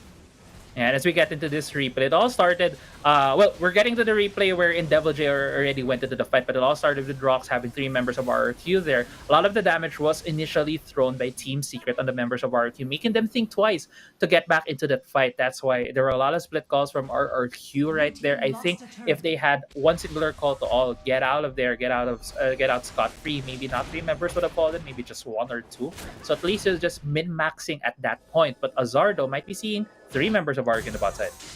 Now this is an attempt, but the rest of Team Secret are ready, so this is a slow push from the Rift Herald as well. Dragon is now being started by Team Secret. The minefields are going to zone out the rest of the members of RRQ, but they're going to go from the pit, and that's going to be a start fighting Chewy all alone here. Devil J wants to zone him out. Azar is right nearby. There's 2 different fights, but the Dragon is secured by Team Secret at this point. Trevor wants to exit the fight as well. Chewy is still pretty much alive and healthy. Chaz is going to be falling down, as Rox is able to zone out and start the fight and slow the fight for Team Secret for the follow-up of the damage. Exo is going to be the next one to be eliminated, and that's going to be an almost ace as 4 members down for RRQ, as Rift Herald is still alive and they can get another push. They can get this tower as well when Shelly gets the hit right here. I don't even think they need to use the satchel. They use the satchel so that Shelly can get one more charge, but Devil J about to fall here in the mid lane, and it's just going on a disaster right now for RRQ. Oh, yeah, they're able to reserve another charge for the inhibitor tower, so that's a vulnerable base already for the side of RRQ, and Rox is doing a lot in these fights, so I'll hold that thought. Trevor on the flash, no. nicely done. Whoa. Kick to escape. The collateral damage is not going to be enough. A great kick right there from Trevor Rico. Like he just swatted him away. Get away from me, because we are now poised to win this fight. Team Secret, 12, almost 12k gold in the lead, 6-1 in turret, has all the dragons so far in this game, and I think this is the Team Secret that we all have been waiting for. This is the Team Secret I saw yesterday. Again, here we're seeing them now having a lot of these good calls, a lot of these good fights, and a lot of these fights have been spearheaded by Rox on this Alistar. He has been very proficient so far on this champion, really playing more of a goalkeeper kind of the role right now, stopping a lot of members of RRQ, getting towards his backline. And right now, though, if you look at where the map is, Team Secret is nearing this jungle. They're looking for a pick here, Riku. Yeah, for sure. The map state is in their favor. They're already almost at a 10k more or less gold lead with 3 dragon stacks on their side with an 8-1-7 Ziggs. He's already completed his orb. This is crazy. He's gonna dish out crazy damage if RRQ fights in these choke points. Yeah, if they do fight these choke points, Exo said getting caught out here. Final spark, but Exo is all alone and he has no escape. Killing spree already for Azar. That was the pick they needed. And Exo, I think, felt a bit safe seeing Chewy on the ward in that brush near the entrance from the mid lane. So thinking maybe there are not enough members here. Maybe I could sneak in a vision ward or 2. But because of that, right now, Team Secret is grabbing this Baron. Yeah, this is just so this is gonna be an easy Baron for Team Secret, and yeah, I feel like this Zed is just creating a lot of air quote item pressure because they're forced to pick up this Zonius Hourglass instead of something that can help like the Spooky Ghost enchant for them to find and scout these scary jungle, because Team Secret has been setting camp basically on the RRQ jungle. Right, and also a lot of damage right now is coming out of Chewy, so they need the stasis because if they get comboed by these Ziggs, they can just explode. And yeah, I do get that the stasis right now is on the Graves, on the Riven, and on the Lux. But in terms of if you're afraid of the Zed, I feel like it has more importance on Marky at this point. Maybe he just could have gone for a different stasis enchant, but still at the same time, they are behind, and that outplay potential from stasis could very well be used by these players, but because of how far behind they are, look at where Team Secret is. Yeah, it's definitely, just as you said, more on the defensive side, and this could be a potential dive. Nope, that's not going to be the case, as just towers are falling, utilizing the Baron buff so well. They're very pretty much ahead. There's the Mega Inferno Bomb just to zone away They the just wanna people win. from RRQ. Team Secret wants to end the game. Hero's entrance being used as well. The Nexus is exposed. Team Secret is in a humongous lead. And look at that though. Team Secret still cleaning slate, but the minions are going to finish the game. Game 1 goes to Team Secret. It's not only Team Secret that wants to win, also their minions are rooting for them so loudly that they are the ones who finish the game. And great job right there from Team Secret, rallying the momentum that they got from yesterday's series, continuing right now, possibly a streak, getting into our second round robin against RRQ. And Riku, we talk about this, how RRQ was eventually defeated in their first round robin meetup with the 2-0 from Team Secret. This seems like going to be the same repeat right now for Team Secret. Yeah, Team Secret is definitely setting up for that situation, and they look extra confident in this match against RRQ for game number 1. And the fights, the objectives, the way that they've been maneuvering around, protecting Chewy in these skirmishes and team fights. Yeah, and you can see in the replay right here, at this fight, it felt like, yeah, RQ has the lead, but the triple knockout right there by Rox really provided a lot of space, a lot of ways for Chewy to just throw his AoE damage. Unfortunately, RQ, for them, their team comp is really a ball up team comp kind of combination, because they have the Renekton, have the Graves, have the Riven. They all need to get close to our target to be able to deal their damage. And where does Ziggs thrive? Because he has a lot of AoE damage, he can just throw all his bombs on multiple members and they just got hit with the same ability. So a lot of very beneficial things happening for Chewy and just escalated from there. Also, Team Secret has played the map very well, always reading the map in terms of where RRQ could be answering back with their own rotations and plays. And slowly and surely, Team Secret was able to get that advantage against RRQ. Yeah, this just complete control. I feel like the string of the domino effect started when Chewy got that quadra kill, and from then on, RRQ had a difficult time getting the game back for themselves. And the fact that they didn't have a lot of map room to work with to see if they can get picks here and there, and only banked on team fights, objective fights in general, they'd have to face the wrath of the bouncing bombs coming from Chewy on the Ziggs. The bouncing bombs. He's just wearing that bunny costume. Oh yeah, that's the right now. I think that's the best Ziggs That's the skin. real- Yeah. Oh, yeah.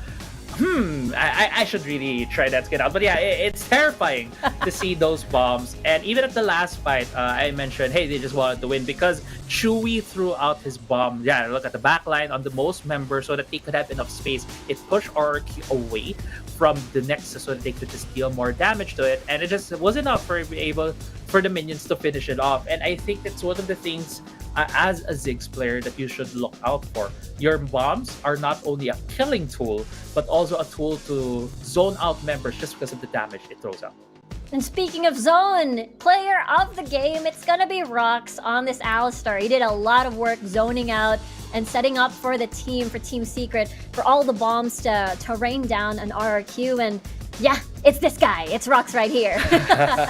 Yeah, Alistar, I really think it was the appropriate pick. I do applaud their draft phase right there. They really waited for when Rox would get his time for the pick. And the thing is, if you went for a Leona, it's a one-way trip. She just stuns people. Yeah, you can go for a longer engage. But Alistar proved to be, I think, a better pick just because of his overall kit with his ultimate.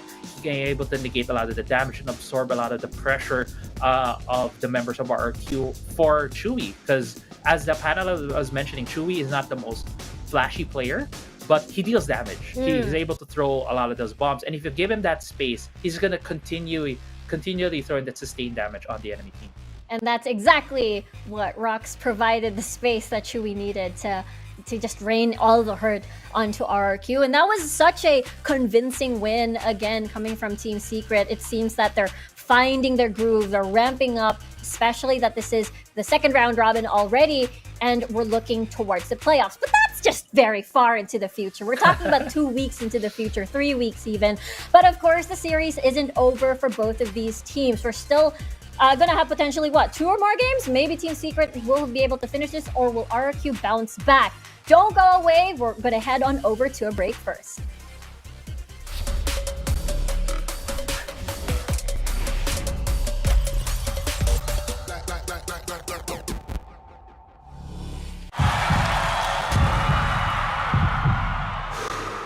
Stop and refocus.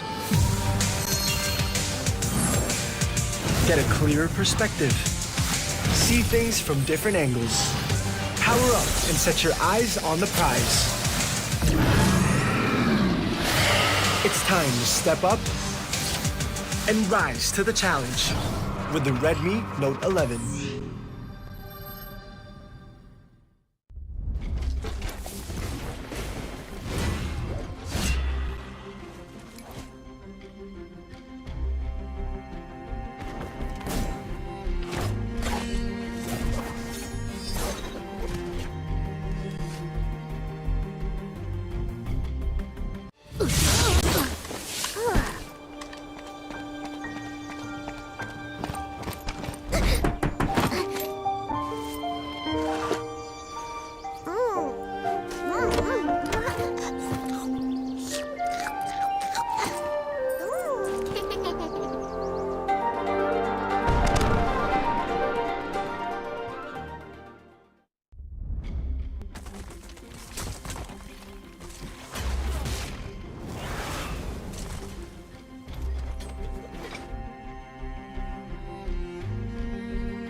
Stop and refocus.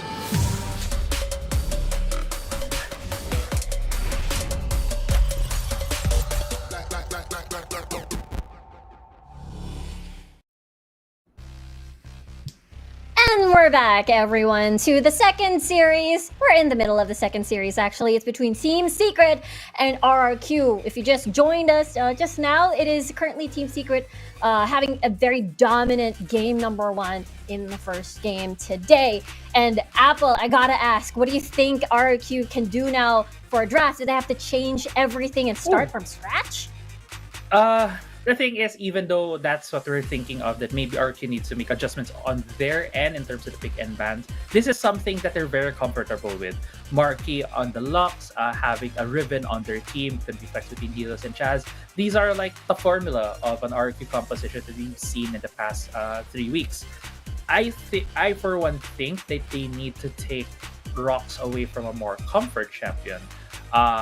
Rocks has been the pivotal guy we're looking at for Team Secret because a lot of reasons. He's filling in the shoes for James, and he's also the newest guy for Team Secret. But a lot of the plays earlier were started by him. A lot of the fights, a lot of the space that was needed by Team Secret was coming from Rocks. And I just think maybe RQ needs to go for a more Rock-centered pick and ban phase.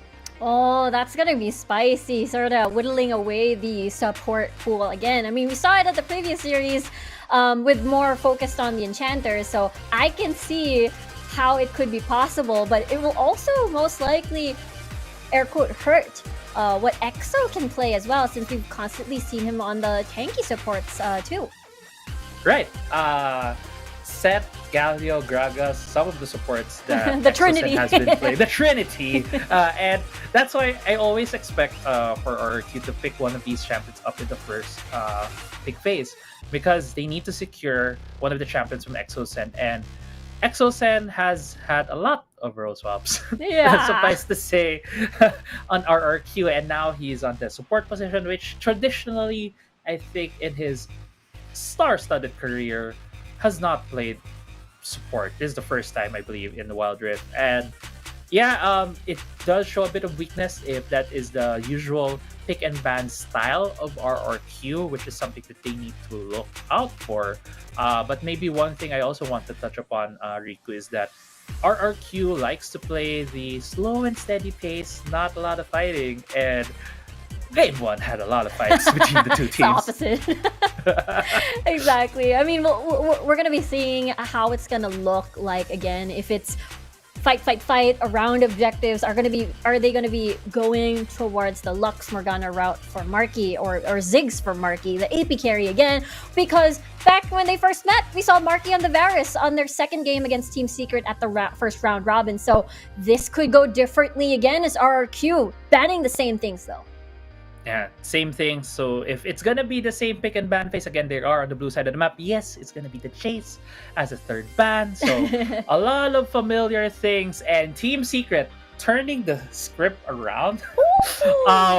They are banning out Exocet. They want to really get Exocet on a champion that he might not be comfortable with. So if that is the case right now, they should be taking away the Galio for Team Secret. Yeah, because RRQ first picked the Fiora, and this could be a Ziggs Zed again. Team Secret unfazed by game number one, which is super understandable. They had quadra kill for Chewy. That means, don't fix what is not broken. Yeah, exactly. Don't fix what ain't broken. And Zed and Ziggs, both champions that are very comfortable on these on the players from Team Secret. The answer though is that Fiora. So Fiora is a late game scaling champion, can go into the hands of Chaz, could still also go in the hands of Devil J. So you could really see a lot of flexibility on this champion. Although lately, meta-wise, we have seen her in the jungle. So with that in mind, they do think they were gonna pick one more solo laner. It's kind of iffy for me when you're already taking the Garen, the Renekton, and the Fiora for RRQ, because that really tells a lot for Team Secret. Hey, they immediately pick champions that Helios and Devil J are gonna go for, and I think Devil J and Helios have been the more mysterious players on the side of RRQ, because you're gonna expect Marky and Exosen to be picking a tank support and Marky to be picking an AP carry champion in the bot side of the map. So that for me makes it easier right now for Team Secret to go with their last two bans. Yeah, this is makes it easier for Team Secret to read that, and the fact that in game number 1, the biggest problem was how do these melee champions reach the backline when Ziggs is there to just keep hitting you, and so far RQ is sort of going for the same route. Earlier on, they banned the Olaf, so one of the answers for backline access is either Olaf, Jarvan 4, or something else that can deliver a potential Galio, because that's still open for EXO. Yeah, Galio's still open, but I raised my eyebrow because the Kha'Zix ban, and my head was whirling. What could be another tank support for Exosen? And Garen. We saw that in the Horizon Cup, and that could very well be the support for Exos, and that's why Team Secret doubled down. Let's take away the Kha'Zix. Could also be picked by Chaz. Also another option for RQ still, if Morgana is open, can be very well a pick for them on their side. Could also be in the hands of Marky to provide a bit of that magic damage for their composition. Yeah, you just mentioned that a Morgana could be chosen because Lux is now taken out of the picture. Is this the battle of the pokes for bot lane? Because we talked about the Varus being picked up by Marky last during the first round robin up against Team Secret, so it is definitely still a possibility. But they're dishing out some heavy AD damage so far if they're gonna go in for that route. Right, so many. Just throw all the swords right now against Team Secret. Just gonna pack a lot of that AD damage, and immediately, as we were expecting, if Galio has gone through the ban phase, is going to be picked by Team Secret. Mostly highest chance going to go to the hands of Rock still. They could play around that pick, could give the Z to Azar, so still flex pick on the side of Team Secret. Now RQ, you are challenged. Oh, whoa. Okay. Go, Move it. Okay. Curveball, first of all, Yeah. for RRQ. Marky, to set the scene, one of our veterans from the LoL PC scene, has played a lot of these kinds of champions, has played a lot of carries in the bot side. In the Wildrift, we have seen him play a lot of AP champions, but he's now bringing out the vein. He, as highlighted by the panel, he has a high KDA. He tends to flash in, but if he has a Lulu with him, this flash ins, this high risk, high reward playstyle that he gets away with could very well be a key win condition right now for the side of RQ. Yeah, it's been a while. You mentioned that the panel has been building this up. Like, he has always been seen as gonna be the Varus, or on the Ziggs, gonna be poking out. But during his last year during the Icon series, he has been a very scary Kai'Sa player. But now he's back on this vein, the hyper-scaling vein, alongside Exosen on the Lulu this time around, and Helios as well in the mid lane as a Renekton, and just as you said, Chaz here on the Fiora. So this is a big switch up. It's a big curveball, just as you mentioned, Apple. Yeah.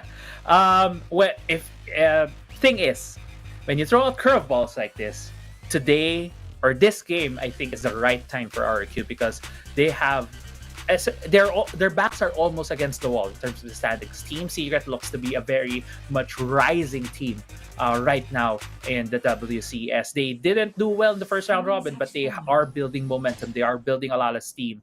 And here in game 2 of this series, game 1 was such a good game for Team Secret, and I'm just so hyped right now to see the change up for RRQ, and it even went under our noses, the Jax pick for Azar. Yeah, the Jax pick, not going to be in the jungle. It's going to be for top lane here. So I wonder if the dynamics are going to change, especially if Azar is paired with an early game jungler, such as a Lee Sin. We could potentially see another a visit from Trevor like we saw in the earlier in game 1. Yeah, it could be in that direction, because usually I think Garen would win the first couple of levels against the Jax, so tendency is Jax would be the one who's backed away, but seems like the shove right now is in the favor of Azar there at the top side of the map. So when that lane bounces, do expect Trevor to go back up the top side of the map to get Jax ahead, because if you really get Azar ahead can just run away with this game with a split push composition. Looking at win conditions though, Riku, before we get into deeper parts of this game, right now for Team Secret, they have a very effective 1-3-1 split push composition. Both Azar and Tatsuri could serve that spot, although there might be a fight in the mid lane. Yeah, that's gonna be a potential gank here. Flash used already by... Actually, no flash. That's just a shadow from Tatsuri, so they're gonna be fine. Yeah, they're gonna be fine there, and yeah, the usual thing we see where junglers helping out their mid laners to get that shove in. But going back into the win conditions, Team Secret right now has a very good 1-3-1 with the Jax and the Zed being set up on the side. We can just keep on clearing waves in the mid lane. So very good setup for them. On the side though of RRQ, they have two champions that need a lot of resources to be very effective, which is the Fiora and the Vayne. And I do like that they have the Garen and the Renekton to at least bridge that gap before these two champions really ramp up. So right now for RRQ, they might hold on to their usual style of not really having a lot of fights in the early game, trying to really mitigate as much losses as they could if ever there are going to be any fights that they're losing in the next couple of minutes. So really looking forward to a late game scaling competition from RQ, while Team Secret trying to push the tempo with a 1-3-1. Yeah, that's the thing. They can definitely match that scaling as well in the form of Chewy with Ziggs against and as well as the Jack. So we're looking forward to the 1-3-1 that you talked about. The Trevor's level 5, yeah. We'll see. The Sonic Wave and the Sonic Guard into the kick. There's the delivery system we're talking about. Into the taunt. First blood goes to Team Secret. Yeah, and Trevor really being very patient right there, waiting for Market to step up a bit so that he needed just to throw the safeguard, and the kick didn't even need to use the flash or the Sonic Wave. So that was a nice play right there from Team Secret, immediately getting first blood in the bottom. Nicely done by Team Secret here, as there's a lot of kill potential to work with, and especially you want to deny and already slow down the growth of a potential Vayne going out of control. I mean, we've seen that earlier on in today's series, and it's a really nice start for Team Secret so far. Yeah, great start for them. One thing I want to point out as well in terms of item builds, we usually see a lot of compositions where Black Cleaver is an obvious choice. You see a Lucian building Black Cleaver, you see a Garen, you see a Darius. The thing here right now in Team Secret, they don't have a champion that traditionally builds that in the first item slot. Even Tatsuri right now looks like he's going to go for the Duskblade first. So when RQ does decide to go for a full armor build, or plated seal cups already on Devil J, they're going to have a lot of resistances in the first couple objective days we're going to see.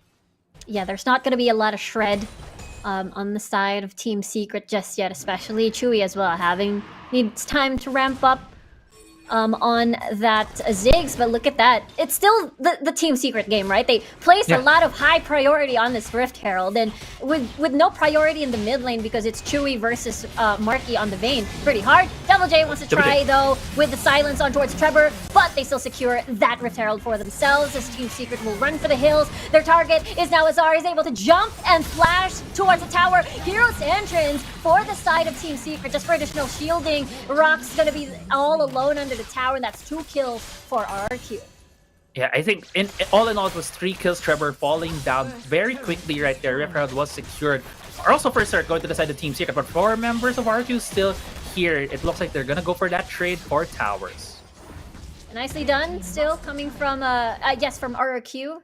Team Secret with the response, wanting to deny First Blood Tower away from RQ there as well. The timing. They're going to the Dragon, and yeah, the timing. You mentioned the timing. RQ just backed off because they came in late from that fight, and therefore that's the Infernal Drake and the Rift Herald, rather. Both objectives on the hands of Team Secret.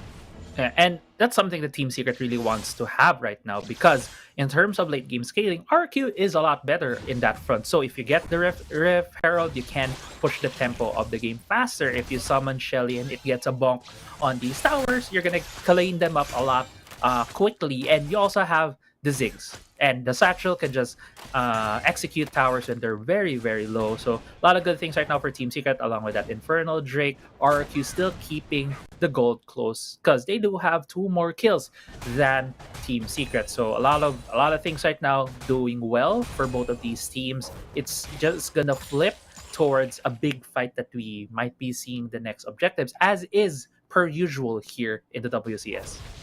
For sure.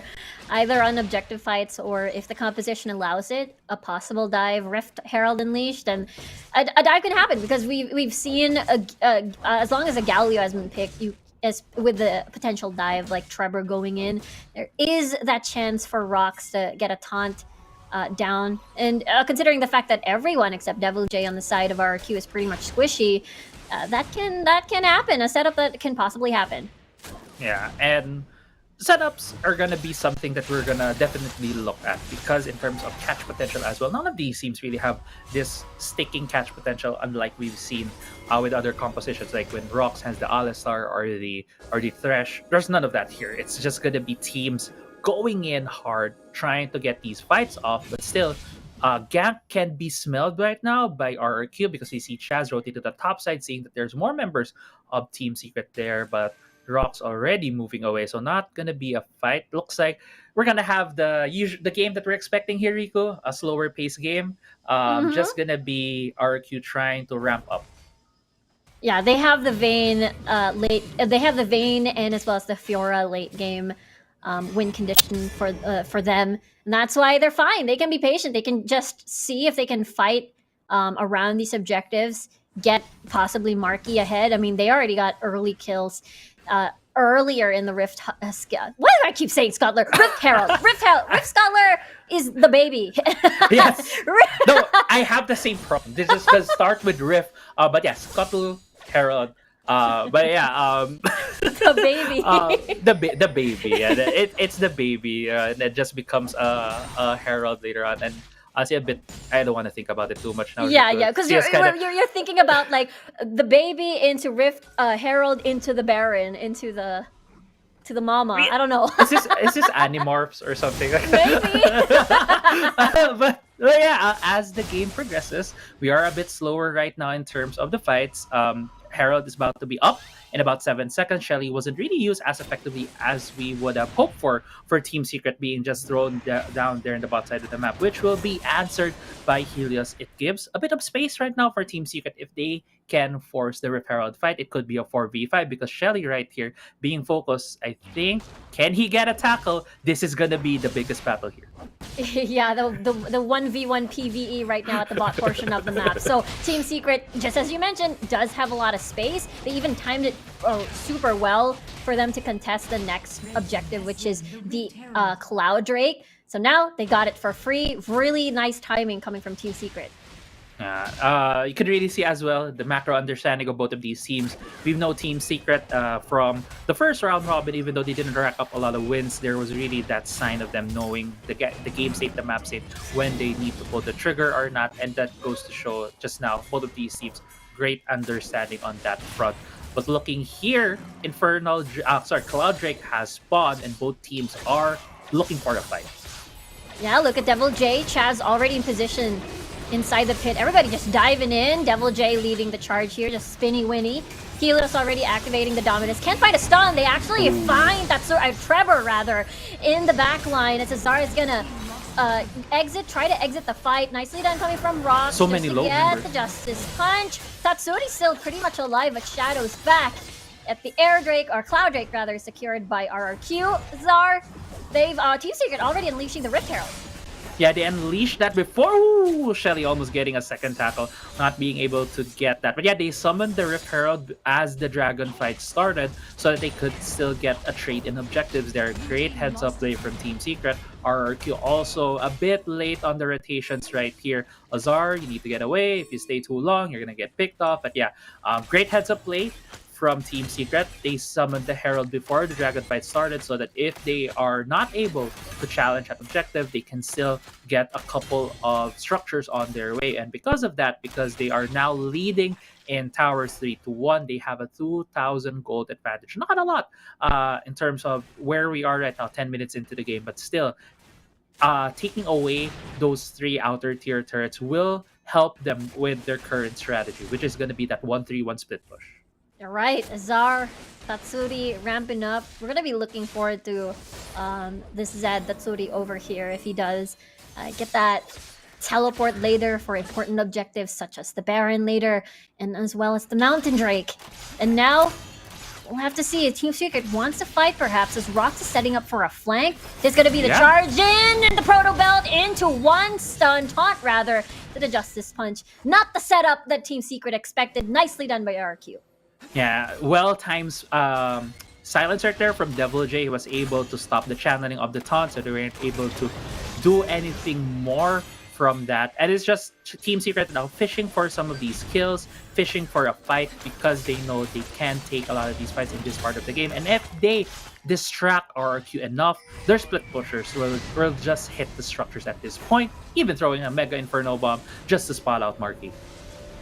Now, did they slow down the backs here from the side of RQ? Means a lot of room. Are they planning to get this dive at Chaz?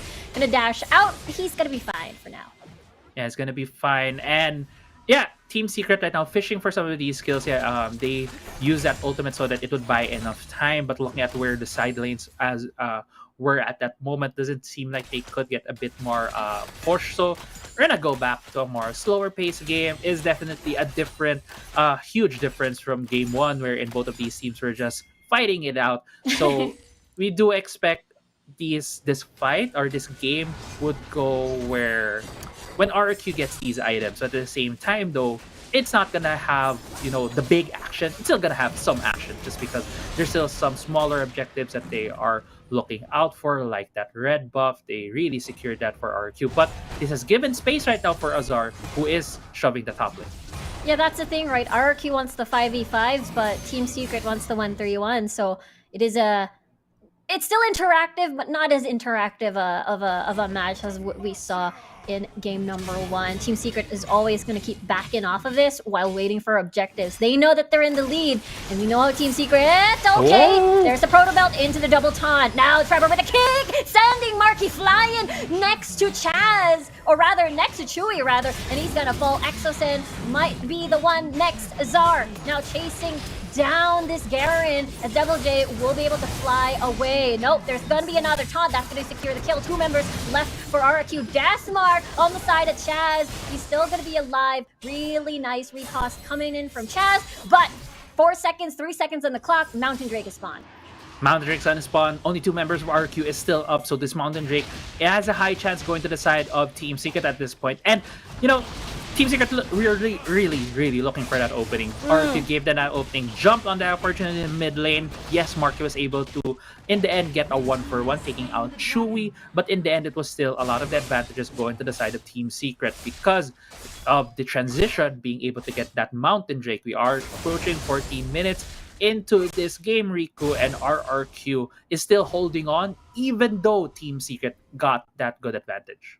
Yeah, the idea is there, right? They wanted to get a kill. They wanted to eliminate Chewy before the dragon has spawned, but Team Secret turned it around. And the fact that I feel like, you know, RQ at the time didn't have information in the river portion of that area, so Trevor was able to get a really nice kick in that mid lane.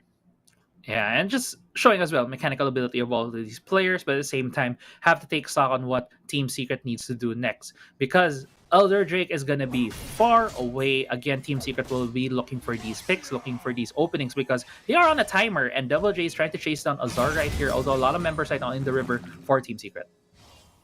Yeah, Helios needs to come in, perhaps wait. Seeing pings across the map, are they after? Who's gonna flank who? The flanky becomes the flank. No, I don't think that's right, Apple. The flanky becomes the flanker. Yeah, that's thank you very much. Thank you so much. Okay, Rift Cutler secured by RQ here. They want this and from big information, but look at this. Tatsuri already with a teleport even. So if a fight breaks at the Baron Pit, he can join the fight. Yeah, and I think what happened there was Tatsuri 1v1 Helios took him very low, and Helios needed to back away. And right now, Tatsuri is still putting the pressure there. They are doing the 1-3-1, wherein Azar keeps shoving the top side right now. Chewy is just doing wave clear duties in the mid lane. And this is gonna test RRQ. They are very much a team with a lot of veterans, Marky and Exoset. If they shot call this well, they could always deflect the movements coming from Team Secret. But if cracks any openings, Team Secret can just destroy the base very quickly because they have the tools. They have the split pushers on the Jax, on the Zed. They also have a Zig. So it's gonna be very key here for RRQ to also look for an opening where they can take out members of Team Secret. But Team Secret's play here is to always poke and prod in the armor of RRQ, trying to look for the chinks in that armor and to be able to take down more structures away from RRQ. 100%. That's why RQ is so hesitant here. You mentioned that if they do lose a fight and waves are set for a push coming from Team Secret, they could lose inhibitor towers and even the Nexus, even the game, and could repeat of what the first round robin result could be. Now this is Team Secret hovering around the Baron. They have control, and we'll see. As RQ, again, these are all Zonias, these are all Proto Belts, Solari even, so they can't exactly face check.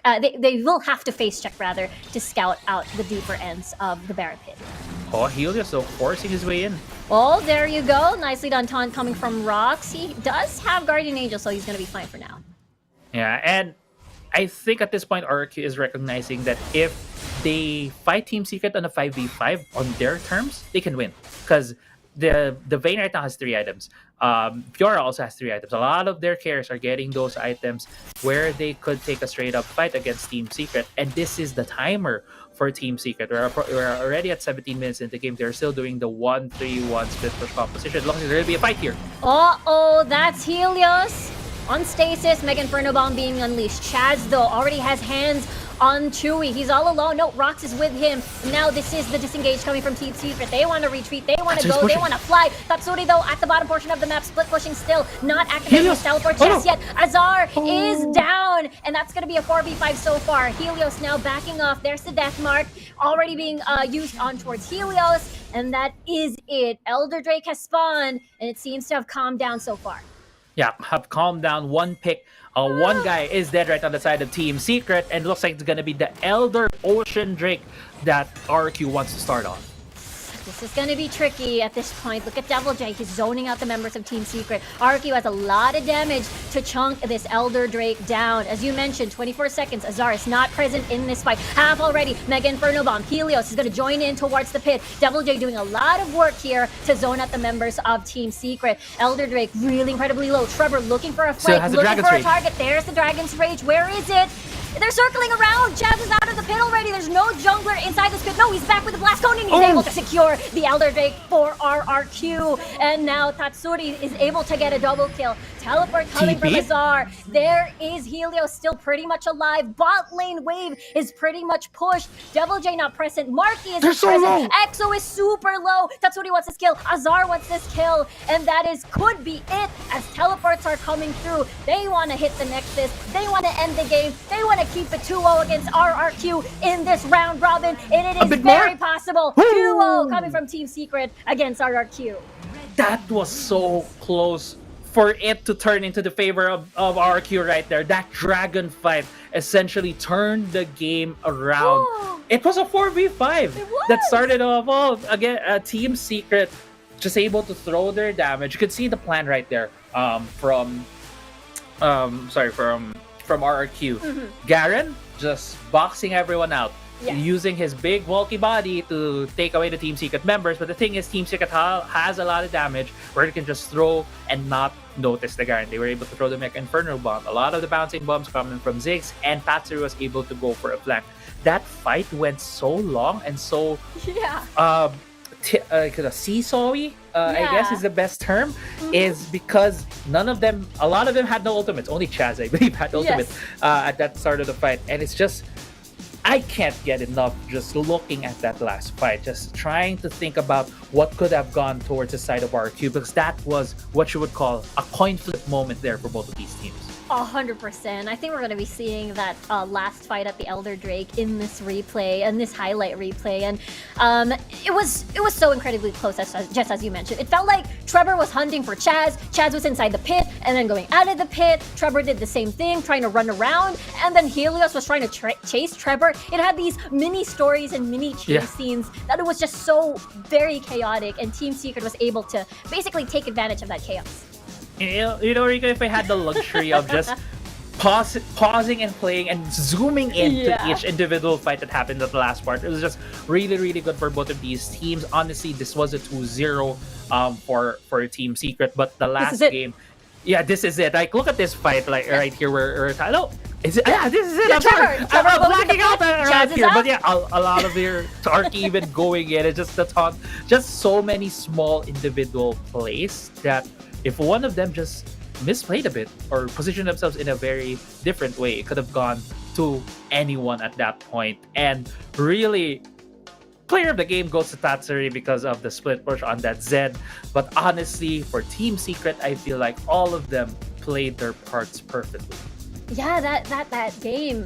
Honestly, that game could still be towards RRQ. You mentioned the fact that the Vayne Marky has been getting all of these items, but Tatsuri was putting a lot of pressure on the map, even grabbing that teleport. And still, there's a lot of trust, right? Like there was a time where Team Secret was getting dove on by RRQ. Tatsuri held on to his teleport, like, no, I'm gonna keep pushing. I know you guys can survive this. I know you guys are fine. Right, and I love that how you pointed that out because we can touch upon how Team Secret from yesterday's series, it was mentioned in the panel, they were kind of losing confidence in themselves. But the pickup game from yesterday and today you can see as well reflected on the trust they put in each of their individual team members really showed in this game. Because 1-3-1, as much as it's a very well-known composition to play, it's a very hard team composition to pull off because it needs everyone talking to each other, everyone with the right communication, everyone saying the right thing so that they know where they are, where the opponents are, and what play they could do. It's hard to pull off, and it needs a very good shot caller, a very good lines of communication for the team. And for Team Secret too, as we've shown every time we show the player victory, they're not in the same house, they're not in a boot camp. To have that clear lines of communication just shows that Team Secret is back. Yeah, Team Secret is looking to be back. They look incredibly solid, especially when we look at the round robin into the playoffs. Again, that's far into the future. But of course, that was just series number 2. We still have a couple of more series left. We got 2 left today in our Sunday. So don't go away. We'll be right back.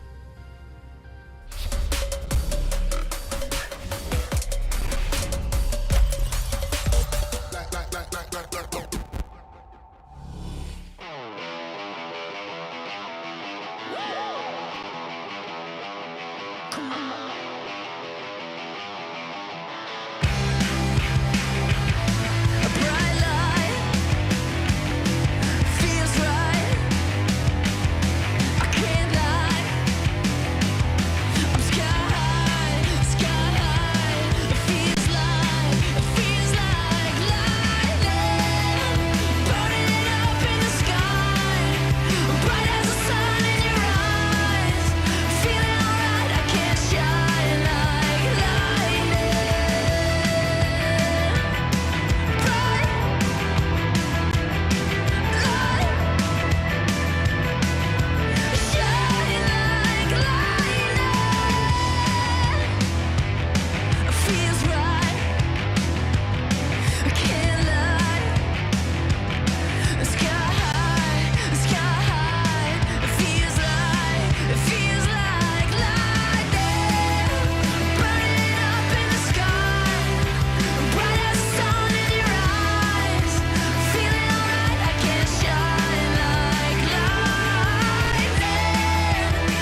down. Now my search is over, over, over. Wherever it takes me, my world will be complete. 'Cause I've been going crazy, but now I've landed on my feet. That's how I found my lucky star. Found my lucky star. Found my lucky star. Right here in the shadows. Right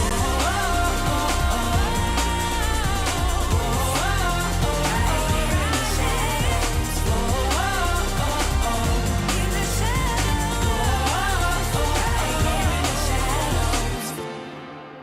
Right here in the shadows.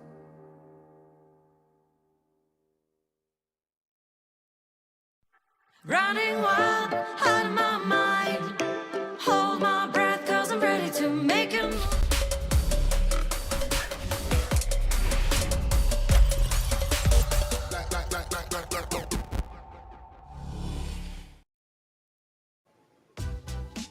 Welcome back to WCS PH, and we just saw Team Secret take it 2-0 against RRQ, Autoluz, Osiris. What does this mean for Team Secret? They're back on the win streak. Let's start with Autoluz.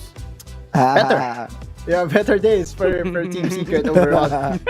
First surprise, the very first surprise for before everything, Azar on Garen. There we go. New Garen man. We saw new Garen man. Mr. Garen man. Welcome to the Garen man. Okay. But What yeah, mechanics?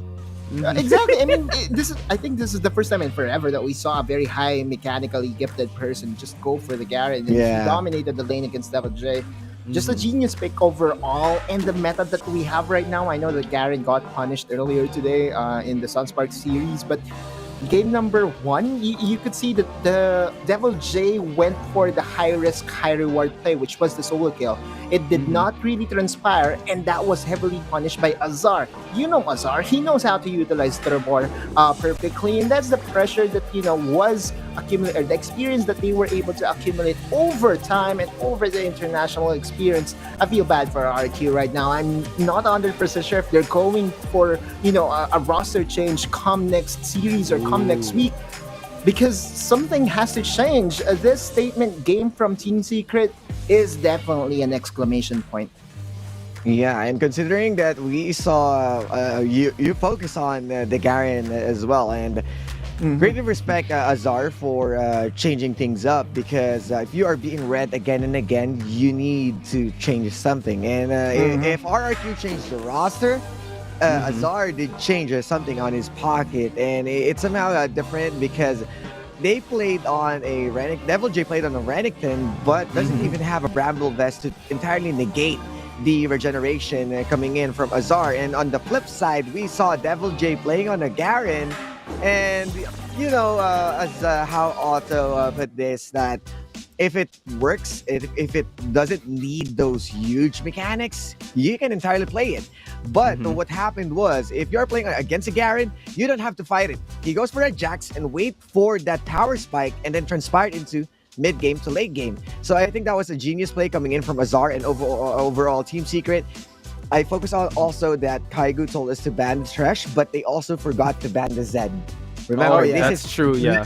The KDA machine is here, a well-oiled machine, showing us that there's a reason why Zed is not being I open. thought Garen counters Zed. What happened? And they have Man. the Zed and the Garen, so no counters for you, my boy. Yeah, they took them all away. And speaking of one of the highlights that you mentioned, Osiris, let's head on over to our interview with the man himself, Azar of Team Garen Secret. The newly Garen. baptized Garen, man. Let's go.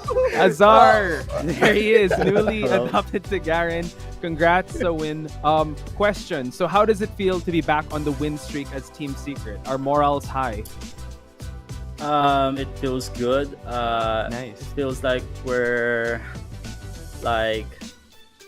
we had our tempo back again, and I think we will keep it that way until the end of this tournament. Back to full form. Exciting. Okay. Okay, Osiris, I know you have a really loaded question. Go for it. Yeah. So, ito yung first time that we saw you on a Garen. Recently, there's a joke about the drafter, which is Mr. John Yao, or the CEO himself. Siya pa rin ba yung nagde-draft for sa inyo guys and puts you on the spot to use the Garen? It's a team decision. I can say okay. something about our team. It's kind of Okay, confidential. it's fine. All good. It But worked out though. It's Yeah. the team's idea to pick Garen against the Renekton because who wouldn't? Exactly. Yeah, we saw well. exactly. They got it. Who wouldn't, right? Oh, I mean, if Azar has already converted to the Garen Nation, then everyone should follow Azar Exactly. on the Garen. Yes. Everyone Azar, is Garen. pare, super simple lang ng question ko. This has been a very tough ride for you overall sa season. Inspiration, question mark. Ano nag-i-inspire sa inyo and sa team nyo to really push it forward despite so many, I would say, questions being raised at you or being thrown at you? What's been your biggest strength so far? My biggest strength is that there's someone who's supporting me, especially my girlfriend. And also the team. I Let's believe go. in them. They're so good individually. So we'll just have to fix everything and make a, what do you call that? Like the chemistry for the five of us. Yeah. Okay, got it. So Uh, someone supporting, so you know now. Shout out to the what to do. girlfriend! Okay, you know now. Okay? You know That now, is the Oasis. strength. If you want That is to the secret. reach challenger, you need someone. To Okay? support. Azar, thank you so much for the time. Now is the time for you to give your shout outs and messages. You have the floor. Thank you sa mga sumusuporta pa rin sa amin. Yun nga, shoutout din sa girlfriend ko, si Yuko. And maganda, natutuwa ko na yung iba is loyal pa rin and nandiyan pa rin na sumusuporta sa amin. Like, they are keeping our heads up. Like, thank you everyone sa sumusuporta. Lots of love in the chat going out to you guys, Team Secret, ladies and gentlemen, and Azar clearly doing the homework, now part of the Garen Nation. Thank you so much for the time, and we can't wait to see you guys next week. Okay, Nice. thank you. Thank you. Garen, He guys. said it, bro. He said it. He said it. Said It's the first time publicly. I think. think so, during yeah. the interview. Boom! I hope someone clipped that moment. That's what you need. You need that solid rock, that foundation to keep you through the hard times. And, Yes, Otto. You know, it was. We have to, diba? We planned this, before going to throw the Garen question. It's going to throw the relationship question. yeah. And finally, we had it. I think it's a long time coming. But yeah, I'm so happy for him. and for the squad. Exclusive here in the panel desk, ladies and gentlemen. You heard it here first. Anyway, we got to move to our series number 3. We got Grindsky versus Fennel Adversity. These two teams are actually at the top spot here in the top 6. So Grindsky Esports, Autolose, how did you feel about their performance yesterday? Well, I love the intensity towards the end of the second game. Can't admit, the being decisive of pushing for the Nexus, and not Right. allowing, the members of Sunsparks to recall. Also, I love the draft on game number 3. We were shouting I was shouting on top of my lungs when Shyvana got picked. And I feel like a spoiled panelist, whenever a request of mine gets okayed by a coach. And shout out to Coach Shrek overall. Again, we heard that Grindsky Esports right now is not in their tip-top shape health-wise. We heard that a few of their players are, just Under the feeling weather. under the weather. Right. Exactly. But yeah, the show must go on, and I feel that Grindsky needs to step it up, especially that they will be against Fennel University, the team that has tied with Underground for first, and they would have to ride the backs of the MVP of week number 2 in Tactical. Tactical so far has been superb on champions like the Corki, like the Oriana, and I think those are the two champions that are very stable for Tactical. Remember, game 2 yesterday, it was the Corky. And on game number 3, if I'm not mistaken, that was the Oriana. So you could say that, once Tactical has those champions, Grindsky Esports as a whole plays better. And I think that will be the plan here by Fennel Adversity. But if not, Grindsky, please give this man the Corky or the Oriana. Or give, what was your first request? I know you wanted a Teemo. What was the other pick that you wanted? Yeah, that too. That too. So, I mean, you did say, you did paint the context of Grindsky. They have to face adversity either way, health-wise and also team-wise. So let's move on to Fennel Adversity. They have been looking like world beaters, if you would. They did really well in the past few weeks. They're tied now in first place. The second the second honor student, showing everyone that gods can bleed, and also showing everyone kind of like the blueprint. So Osiris, talk me through Fennel Adversity. Fennel Adversity, we still got the same dose of the controlled aggression. There are times that they really played focusing on the macro. Their re-engage is impeccable. They know how to assess, and those split decision making that they have, making sure that they're getting the edge on every objective. Want to point out that Meng is being, Domeng is really stepping it up even more, and is really playing really good on how well he's being on par, how aggressive the junglers right now here at WCS. The same also as this is the team that I am looking into as how T1 or SKT1 maximizing a sixth man in the hands of Calm. That wherein it gives you a different perspective of the sixth man or a different play style, surprising the enemy team. If you wanted to ban away our Ryzen, or you wanted to take away those haymakers, the punches, there will be Calm. That will be the one who's going to put everyone online in a different state. So I really love how Fennel Adversity is doing that and maximizing everything. But I want to focus, of course, Danny, the player that has been consistently changes, every team, and you can see, you heard Otto, the stats. Ooh, that's there we go. 9.45. That's fairly huge. Average. Champions used. One is Brand. This is the same as Brand. Marky also used, but didn't work. Danny making use of that one, and at the same time, you still see the Kaisa. He is still on that leaderboard. If you want to take away that Kaisa, you still have that Corky. And if you want to go back to summer season, he is also an Oriana player. So this is really a flexible marksman. The same as how we saw Tactical, is just that the stats of Danny is fairly high right now, and the kill participation 84%. He is making sure that his presence will be felt. Hey, I'm all about the numbers right now, so let's move on to our head-to-head. And Autolose, you were kind of popping off for this, so I can't wait to compare the numbers. I mean, what the stats? That's 9.45 for the KDA. And I think so far in the number of MVPs that has been earned, Danny is number 1 for the season. Okay, the weekly MVP thing that I give out, that's my choice. that's my. That's why I haven't picked Dan. The reason why I haven't picked Danny yet is because they haven't had a flawless week. This could be it, right? And then if FLA will go undefeated for this week, I think it's a no-brainer for me to choose this guy because he's been on a tear.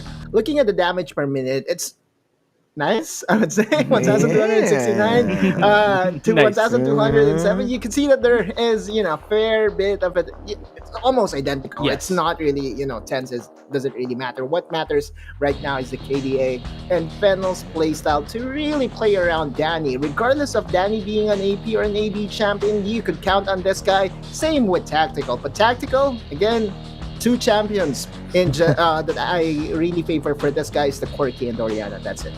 What made Fennel Adversity shine is because of everyone. And this 9.45 isn't Danny alone. This is how the setup of Domeng, this is how the protection of Rafi coming into play. So this Fennel Adversity is a star-studded comp or players, but they are constellation to look at. Because they are connecting. They got a synergy. They got everything. Oh, I And love that. I Okay. respect Tactical. He's getting the damage per minute. He is doing his job. But there are times that he is overcommitting. And that's where he somehow put him in a tough spot. Unlike Danny, that he might be over-aggressive. But there's the squad to make sure that he is still there. And I'm Right. really loving how the matchup right now, it's on the marksman. We are looking to different sides of the coin, and this might be they may be having a different playstyle, but both of these teams loves to experiment. Oh yeah. I don't know if they'll be experimenting now, but I like what you said when it's a constellation, right? It's just a piece of the pie. That picture there, it's not the complete thing because Fennel Adversity always move as a squad. So we got to move on to the predictions, boys. I think we're kind of on the same page here. Are we all going with Fennel Adversity? Thumbs up, thumbs down. I think it's a for me. I want to make sure that Otis gets to visit Grindsky for next week. So I'll be there Monday. yeah, I know. And then you're going to vote for Fennel. I'm not sure if you're welcome. That's that's a good mix. I think it will be. And just kidding. I have a reason why I'm voting Yeah. for Fennel Adversity. Go. The You momentum first, that they Otto. already have right now. The number one is on their sides. I mean, yeah, to be they're honest. not going to let go of that anytime soon. And again, we're talking about Grindsky's current status right now.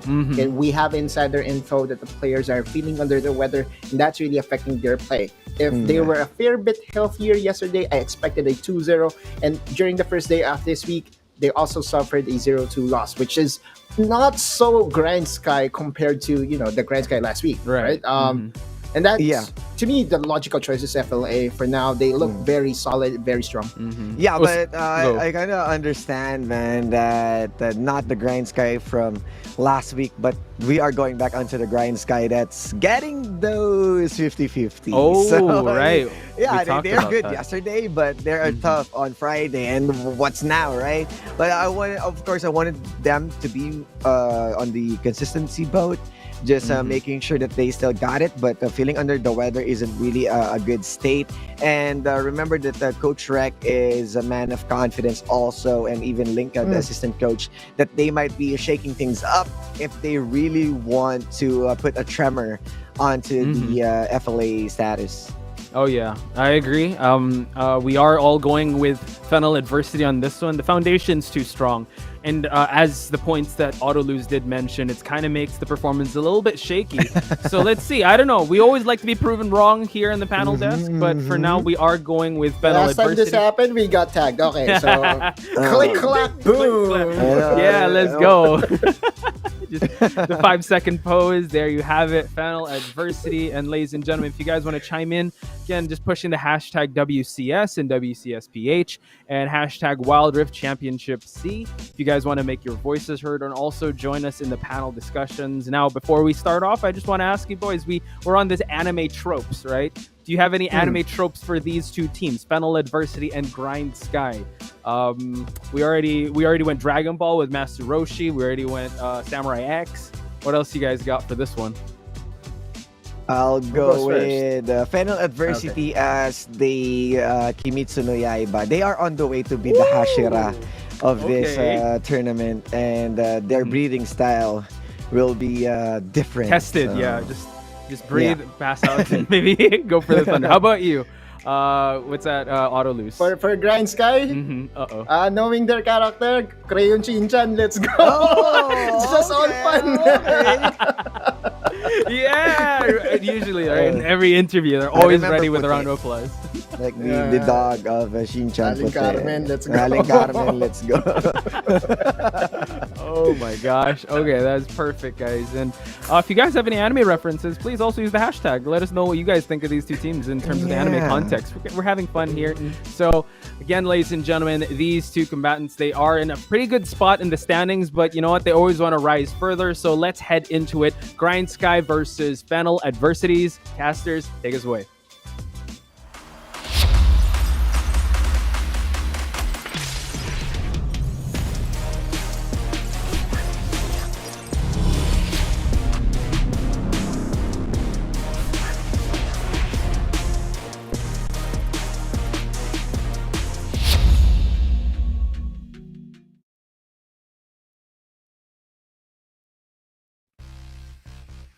What's up, everybody? We're on our way to the third series. We'll be your casters, I'm Riku. Together with me is Infinity, and we're at it. Grindsky Esports versus Fennel Adversity. Another potentially spicy rematch, because when we look at the standings, it's also very, very spicy because FLA is tied with UDG. So, seeding for playoffs seems to be what FLA could be looking at to retain their top 1 spot. Yeah, and this specific match is going to be quite a banger because if Grindsky wins this, now they're gonna go up 1 and matches up on points with Fennel Adversity, which makes them both equal for that top 2 spot.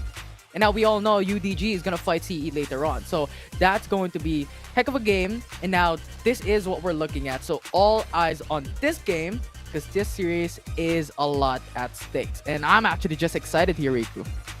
Yeah, absolutely hype because again, we saw Fennel Adversity seem to be going back to their old form from what we saw in the fall season of the Icon series. For Grindsky, they have been starting to ramp up as we ramp up towards the draft between these two teams. GS gonna be on your blue side and FLA is gonna be on your red.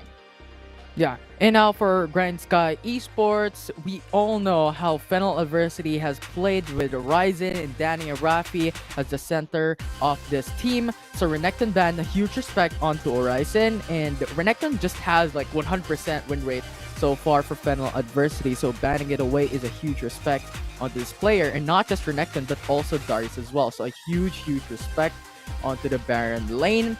And now for Fennel Adversity, you have the Yumi ban, so they don't want to battle on the Meow Meow connection, or rather the Meow Garen connection, whatever you want to categorize it on. So just a quick bans here, and you're gonna see Garen as well. So just really obnoxious champions being prioritized by both teams, and these are just so much of an evergreen champions being banned away. Yeah, they're removing all of the tanky frontliners so far, and something that can work early and as well as towards the 5v5 team fight. So now what FLA are we going to be seeing today? Because they've always been known to be, again, the big front-to-back team fighting team, but they've shown a different side of them last time when they faced against UDG. Yeah, and here's the thing. You have Jace, you have Darius, you have Renekton, you have Yumi, Garen, Ban. You have one more for FLA, and Camille is open. Galio is open, Gragas is open. A lot of selection here for a priority for Grindsky Esports to pick up first. And Camille is now open with Lulu being banned away. So I think Fennel Adversity doesn't want to battle a Vayne Lulu combo. So we'll see how Grindsky will prioritize their first pick. And that is what we predicted. Camille coming through for the first for Grindsky. Yeah, nicely done. That's going to be the Camille Open. Do they deny the Venn diagram combo by picking up the Galio here and not allowing for GS to complete the puzzle pieces? And yeah, removing the enchanters. So at this point, will we see the AP carries shine this time around? Because, the panel already talked about the Corki as well for tactical. Yeah. And when we're talking about tactical, right? The champions that he has picked up is Corki, the Lucian is there as well, the Vayne is there. So these selections are still open. And now, Fennel Adversity has locked in onto a Morgana. So Grindsky can opt to go for a support to match up and mirror how Fennel Adversity wants to go for this specific draft, or just go for something else. Like the jungle is still missing for Fennel Adversity, and Kha'Zix is open, Lee Sin is open. These champions are really strong for Grindsky. Or if they want to toss it up, they could go for Shyvana once again. They played really well yesterday with this champion. With Infernal Rick being prioritized, they won the game. So we'll see what Grindsky is going to do, because those are the selection that I'm looking at for Grindsky. Yeah, there's still a lot of options for the jungle pool. The fact that they've locked in the Camille could possibly be towards either top lane or in the jungle. And looks like this is going to be a standard poke comp with the Ziggs and the Jace being locked in for their second rotation. Not the best win rate for tactical on the Ziggs, but nevertheless a really strong champion. I mean, they have Camille, they have the Jace, so a lot of pokes coming through for Grindsky with that pick-off potential with the Camille. Now Fennel Adversity has the option to go for a ADC, maybe a Lucian, or they could go for a Thresh. Thresh Morgana has seen an uprise in the meta in the Philippine scene so far. And for Fennel Adversity, when it comes to support role, you have Lulu, you have Rakan, and Nami. But prioritization onto the Riven instead for Fennel Adversity might just go to either Arisen, Doming, Arise. Still those options for now, but the ban phase for the second phase is now here. Yeah, there's a lot of mystery on the board for Fennel Adversity here. I mean, there's still a lot of switcheroos that could still happen. The Galio can go either mid or support, and the Morgana can go mid as well. We've seen a lot of Riven jungles in the past already, so this could also be that possibility. And Grindsky is still doubling down on jungler and top lane options so far. Yeah, and I like how Fennel Adversity as well is really targeting Grindsky's support pool because you already have Galio. And that is expected to go into the bot lane and maybe Morgana mid lane. And these are the expectations for Fennel Adversity to pull through. And now with Yuumi, Lulu, Rakan, and potentially another support ban coming in from Fennel Adversity, they could just punish Bo to go elsewhere. And now with Leona banned away as well, you only have Thresh and Janna, who has been that pick for the support pool. That's really, really strong. Now, what would Grindsky pick here? Because Fennel Adversity has just punished Grindsky Esports here to the ground. Yeah, the other option if Grindsky is gonna double down on 1 or 131, they need to disengage. They need something that can zone out and force them to help them retreat rather. So the Gragas could be another option for both. So Gragas Ziggs can still be possible, but for Fennel Adversity, what will be the last two pieces of the puzzle, considering the fact that, again, there's a lot of mystery, but no, we're going to take away the Gragas. We're taking away only disengage Grindsky. Absolutely. This is just insane for Fennel Adversity. They really want to target Grindsky Esports' pool, but aside from these champions, they still have Braum, Nami, Lux. Options coming in for Grindsky onto Bo. This could be locked in for themselves. Rather, prioritizations on those carries. They only still have the Jace, the Ziggs as their hyper carry. These are flexible champions. I mean, you still can put jungle onto Jace or Camille. So this is really nice first 3 picks. But as we stated a while ago, Thresh is going to be open for Bo.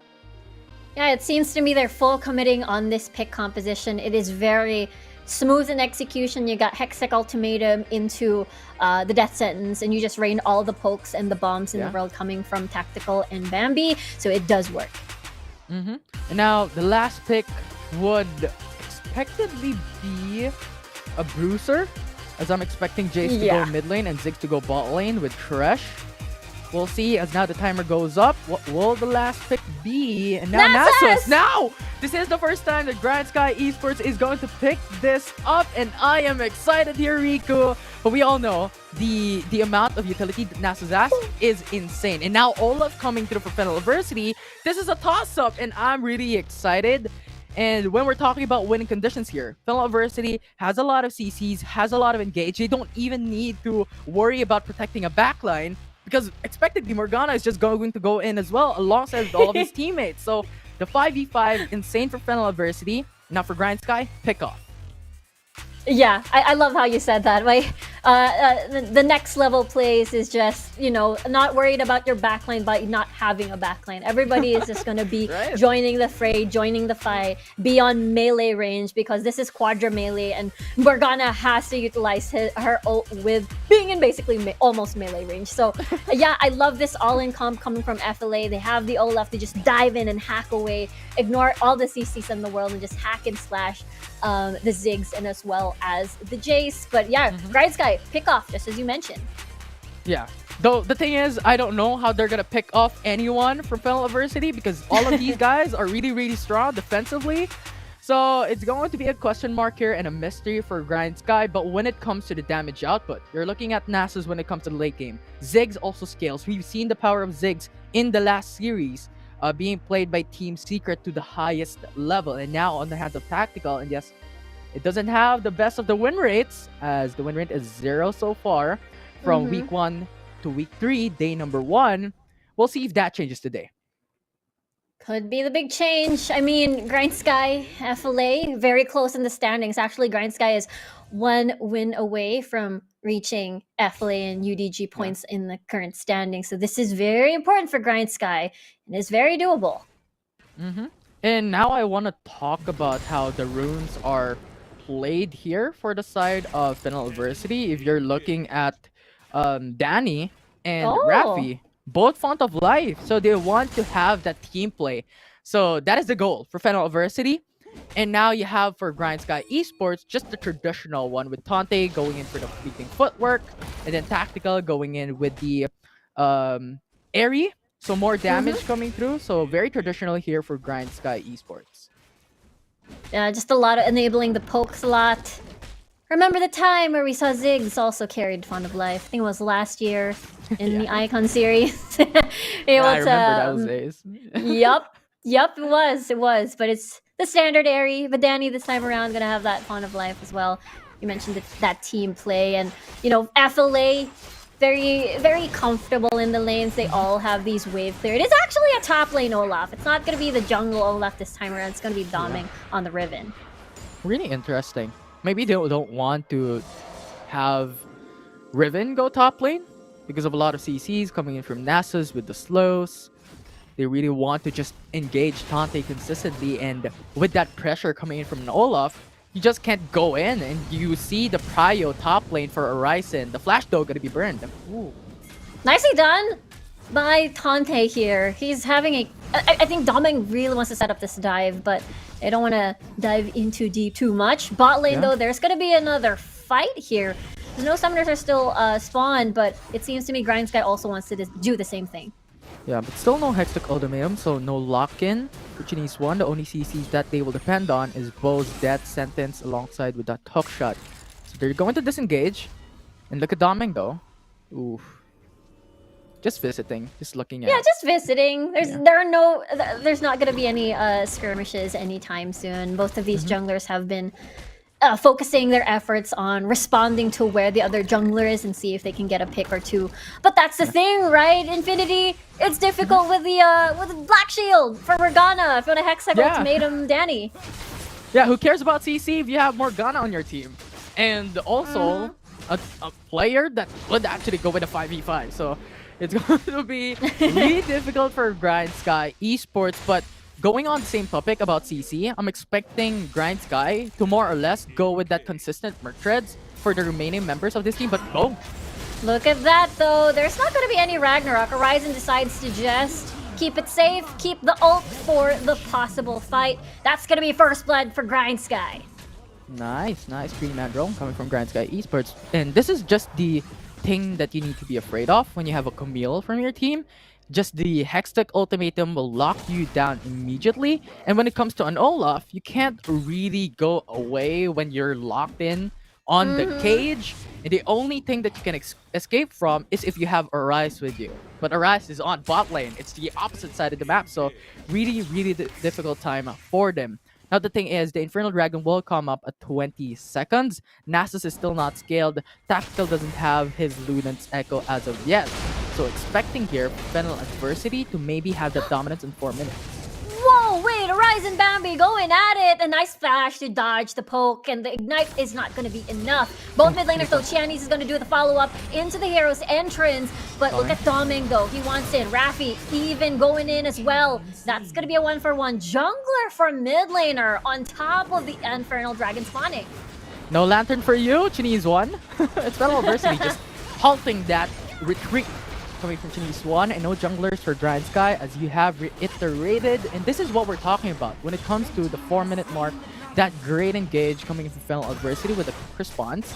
Have them enabled their capabilities to get the Infernal Dragon, and now they have that extra damage for later on. Yeah, that's gonna help them with, the fact that they don't have the same scaling as Grindsky. It is definitely Grindsky winning that scaling game, so they do want to deny as much as they can for later. And that's why they want this early lead. Look at this though, Grindsky already starting the Rift Herald.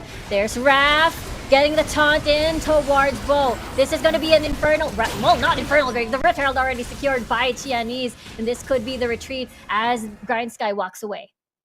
I mean, Rift Herald looks like an Infernal Dragon, right? No, it does not. It's red and it's purple. That is on me. Red. Yeah. It's purple. It's purple and green. Yeah. But with Grindsky getting that Rift Herald, I love it. Because that was a 1-for-1 objective, and that is what they need. And now the gold is even. Plus, they have that extra pressure on lanes because they have Ziggs, a sieging champion, they have the Rift Herald. So when those two mix up, they could easily get a security on the Tower First Blood, which puts a huge injection of gold to Grindsky. So that's going to be expected later on. Yeah, that's true. They mix it up with a siege thing and another siege thing, and it's a Siege double duo. siege thing. Siege duo. Siege we had squared. the same idea. We had the same idea, but it's the idea is there. So yeah, we'll have to see where they start opening the map from, either in the mid lane or either top side. Mid lane seems to be the wonderful choice, so that Qeon is able to get more groundwork in the deeper ends of the jungle alongside Bo if they do want to get more picks. Yeah. Or they could just save it for later on. When the Cloud Dragon comes up, when the second Rift Herald true. comes up, they could slow push the Rift Herald, get an objective for themselves. And that will put pressure to the side of Fennel adversity, but at the same time, giving them extra gold. So those are the options here for Grindsky Esports, but fight. Oh no! That was supposed to be the hook shot in, but was already greeted by the taunt Mega Inferno Bomb. Look at that. My god, Doming so low at this point. He has forced to back away now. There's the Ragnarok initiated towards Qeon. He wants his life. He wants his head, but he's super trapped in the Hectech ultimatum. He still does have flash, and he backs away. There's a charge from the Rift Herald, and it's a-okay. No one falls so far, just low health bars. And we talked about Morgana. Who cares about CC? Horizon has Ragnarok. Horizon has Black Shield from Morgana. So, what's CC? What's CC, Riku? What is I don't CC? know what CC. What does it stand for even at this point? Crowd not control. Where's the C? There's no N. Oh, it's an It's a hidden imaginary N. N. Yeah, it's a Yeah, hidden N. it's a hidden N. Don't worry. Yeah, that's right. C. Oh. Okay. Well, look at that. The map right now. There's going to be an Air Drake, Cloud Drake. Why do I keep saying Air Drake? The Cloud Drake is about to spawn in a few minutes. So FLA already, Grindsky rather already prepping for that, as they already removed the bot lane tower. So they have a couple of leeways for this part of the map. Mm-hmm. And look at Nasa's item. I just want to put a quick point on that, because he's like going into a dollar store and just getting every single dollar items into his baggage, but nothing really that valuable. He's just going in for a mix of everything. Yeah, it's definitely a mixed bag for the Nasus here, for Tante at the moment. Still ramping up to be a scary dog at the moment. He's a little puppy. Maybe I'm wrong, because they're going for this 1v2 situation. Locking in Horizon. He has no escape whatsoever. He wants the honey fruit, but it ain't gonna be enough. Lantern into the dragon pit. Nice initiate though. He wants that honey fruits. He wants to survive, but no, he can't. Raph. Oh, Raph with a double taunt here. On towards the dragon. Doming joining in the fray. Nicely done. Tachianis is down. Mega Inferno Bomb is there for extra damage, and that's going to be a secure for the side of Fennel adversity, and they're still going for more. Nicely done. Done. And they lock in, and they kill Tante. No dog at the moment, and Rift Herald's going to be spawning in a few. Fennel adversity. Who is this team? 3 kills. Cloud Dragon getting everything. No trade for GS. Absolutely insane plays from Fennel adversity, and with the kill onto Tante, that actually enables more of the farm coming through. I'm actually wondering what the stacks are at the moment for Tante, so we'll see. We'll find out how that would go. But Grindsky at the moment, at the very least, is only at the 1k gold deficit, so that is the minimum bear that Grindsky can keep up with. Yeah, they're still happy about the situation still. They have scaling, just as you mentioned, so they're gonna be happy of prolonging this game at least. Blue buff, no! He started. It's fine. They're fine. Fennel adversity, though, already first dibs around the Rift Herald area, so they're going to be dewarding and setting up for this. Let's see how they're going to start this one. Mm-hmm. I mean, both teams has vision on the Rift Herald, but both teams actually do like that as well, because that gives you extra push. Ziggs' Rift Herald a while ago on bot lane, or not Ziggs, but Grindsky's Esports' Rift Herald got the Tower First Blood. That was expected, and that was the injection of gold. And that is the reason why we see this constant keep up by Grindsky Esports when it comes to the gold deficit. But that will change if they let go of the Rift Herald, give it to Fennel adversity, and that will just put Fennel adversity at a more massive lead on top of their 2 dragon buffs. Yeah, they're stacking up some dragons. Bambi trying to poke out of the pit. Bo with a death sentence, unfortunately not going to hit, but getting greeted by a taunt already. There's going to be Bo falling down first. Hextech ultimatum. Gonna go stasis into the hero's entrance as the rest of Grindsky wants to enter the fight. Very different fight so far as Bambi's gonna get a double kill. There could be more coming through. Make that a triple for Bambi. And look at Raph. He is just too low and Grindsky could get more, but they could only get the tower for now. Bambi was free hitting all of that fight. And Fennel Adversity initiated, yes, with 3 members, but that gave them the innate disadvantage. They were starting that Rift Herald, but you have to look at Chinese One. The amount that he was doing to flank Fennel Adversity, locking onto these champions, and with that CC, it's just too hard to beat. And just Bambi dealing massive amounts of damage with Mana Mune and the Black Cleaver. The tanky and defensive capabilities of an Olaf, of a Dom Meng, will not really be in effect with this so much shred from Grindsky. Exactly. They secured the Rift Herald, but they took a lot of damage, just as you mentioned, as it was a funnel. It was a funnel adversity over there at the Rift Herald, because once you're in that close space, Tactical and Bambi can just reign free on all of those pokes coming from their champions. And look at Bambi's items. Now 3-core item power spike, Merc threats, as expected, with a lot of CCs for Fennel Adversity. So with that extra damage, comes with extra penetration, comes with extra shred, so it's really going to hurt. If Fennel Adversity wants to do something, they have to target either Tactical or Bambi, because at the moment, none of them has any deaths so far. Yeah, they've been having really clean fights and forcing Fennel Adversity to start all of these objectives first, and then boom, just rain down the hurt from all of their poke champions. And once everybody's a little bit unhealthy on the HP bars, that's the time they go in.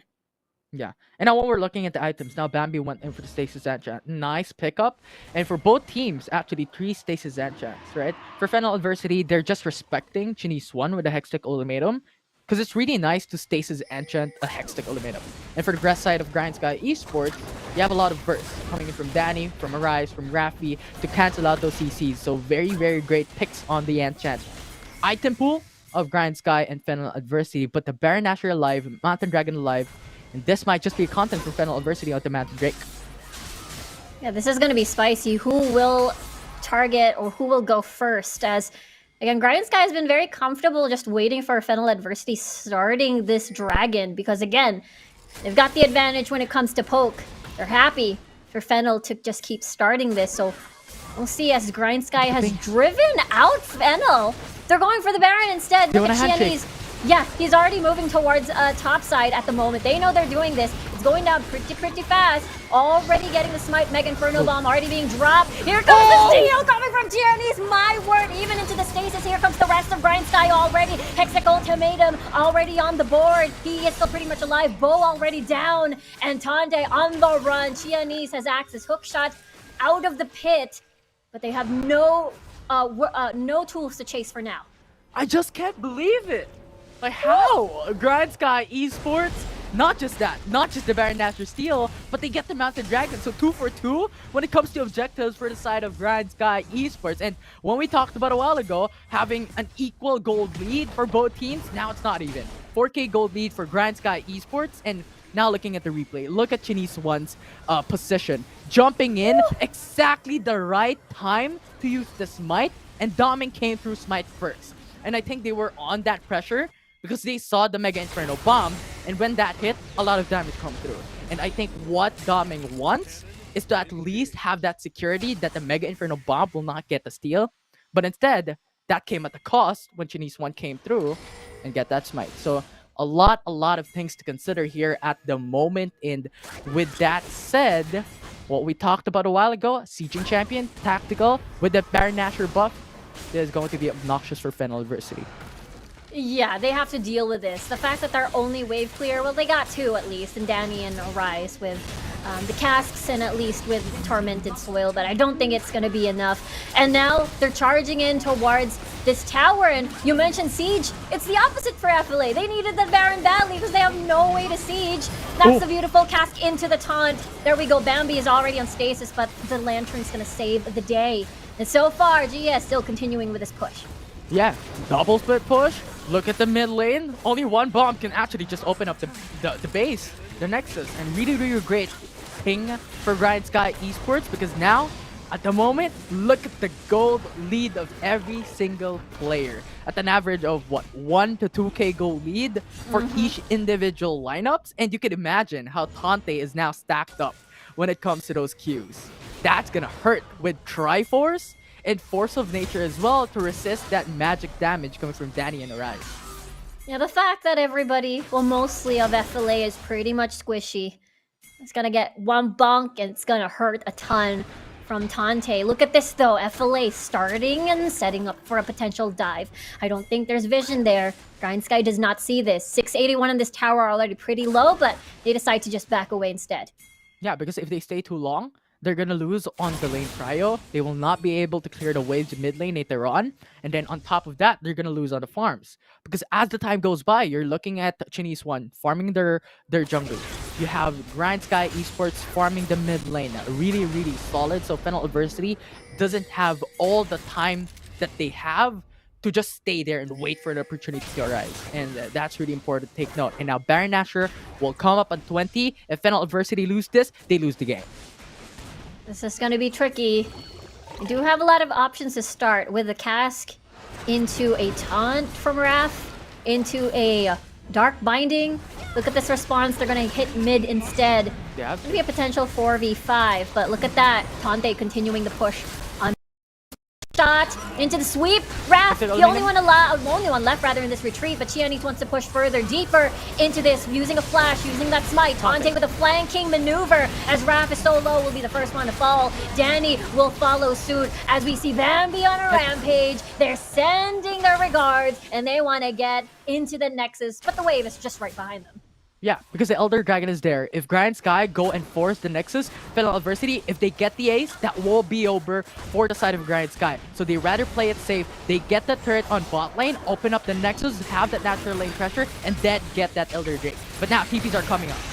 Want to go win. Nice death sentence coming from Bo there as they lock in towards Horizon rather. Don't worry, he's got Guardian's Angel, but will he be able to get out? Looks like that's going to be a no. Bambi already unstoppable, and the dive continues coming from Grindsky. 12 seconds on the clock for Danny and Raph, but they're going to hit the Nexus. They've got the minions. They got one cannon minion. It still ain't over, friends. Hextech Ultimatum already utilized. There's stasis on Force Tactical, being saved by the Lantern. Nicely done death sentence onto Horizon. He's gone as the rest of FLA are now alive. What the Justice Punch into the taunt.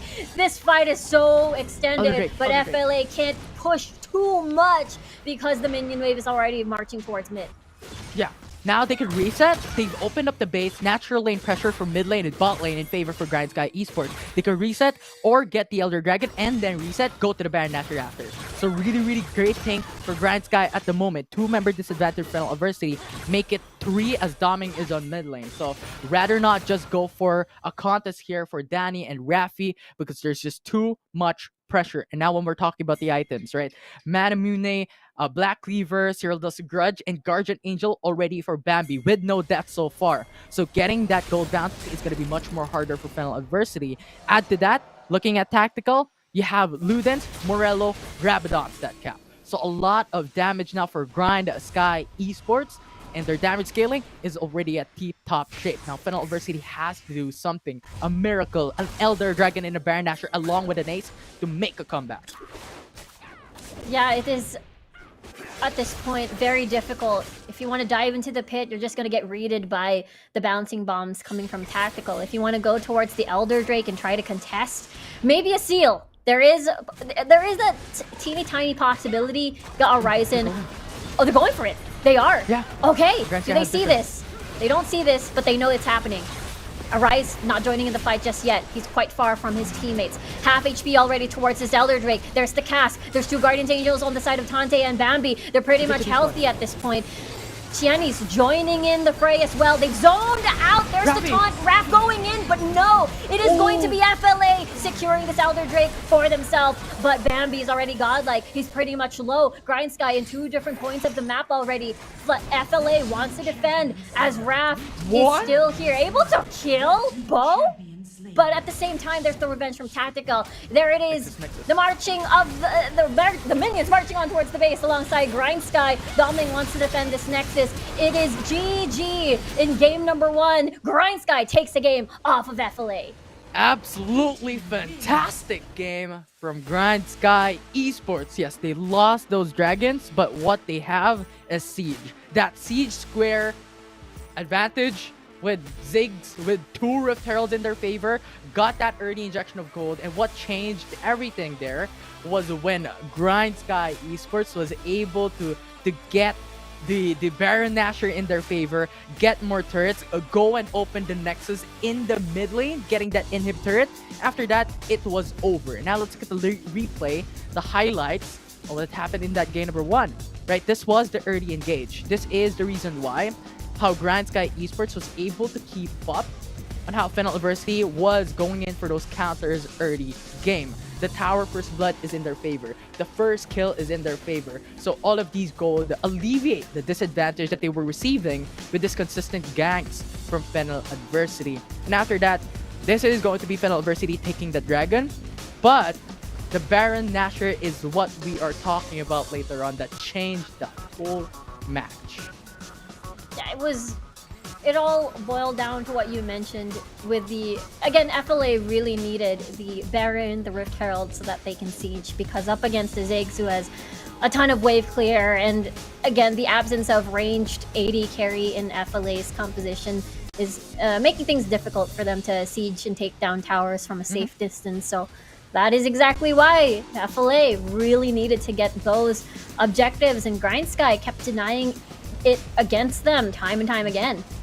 And also important to take note, since Fennel Adversity doesn't have any ADCs or any marksman, so that's going to be a harder time for them to get those objectives. And that is also one of the aspects that we need to look at a while ago with the Baron Nashor steal from Chinese 1, which was probably the highlight of this whole game, that disabled them to get that Baron Nashor faster.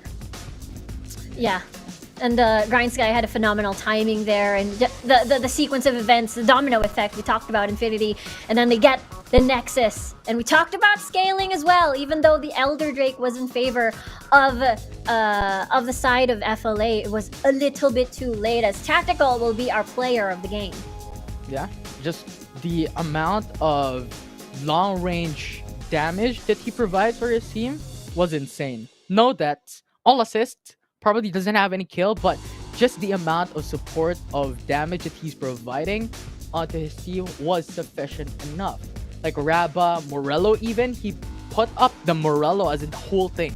So those will stack when it comes to the grievous wounds that you have with a lot of these shields from the side of Fennel Adversity. So a lot of things that Tactical has changed from that game, the MVP from that game 1.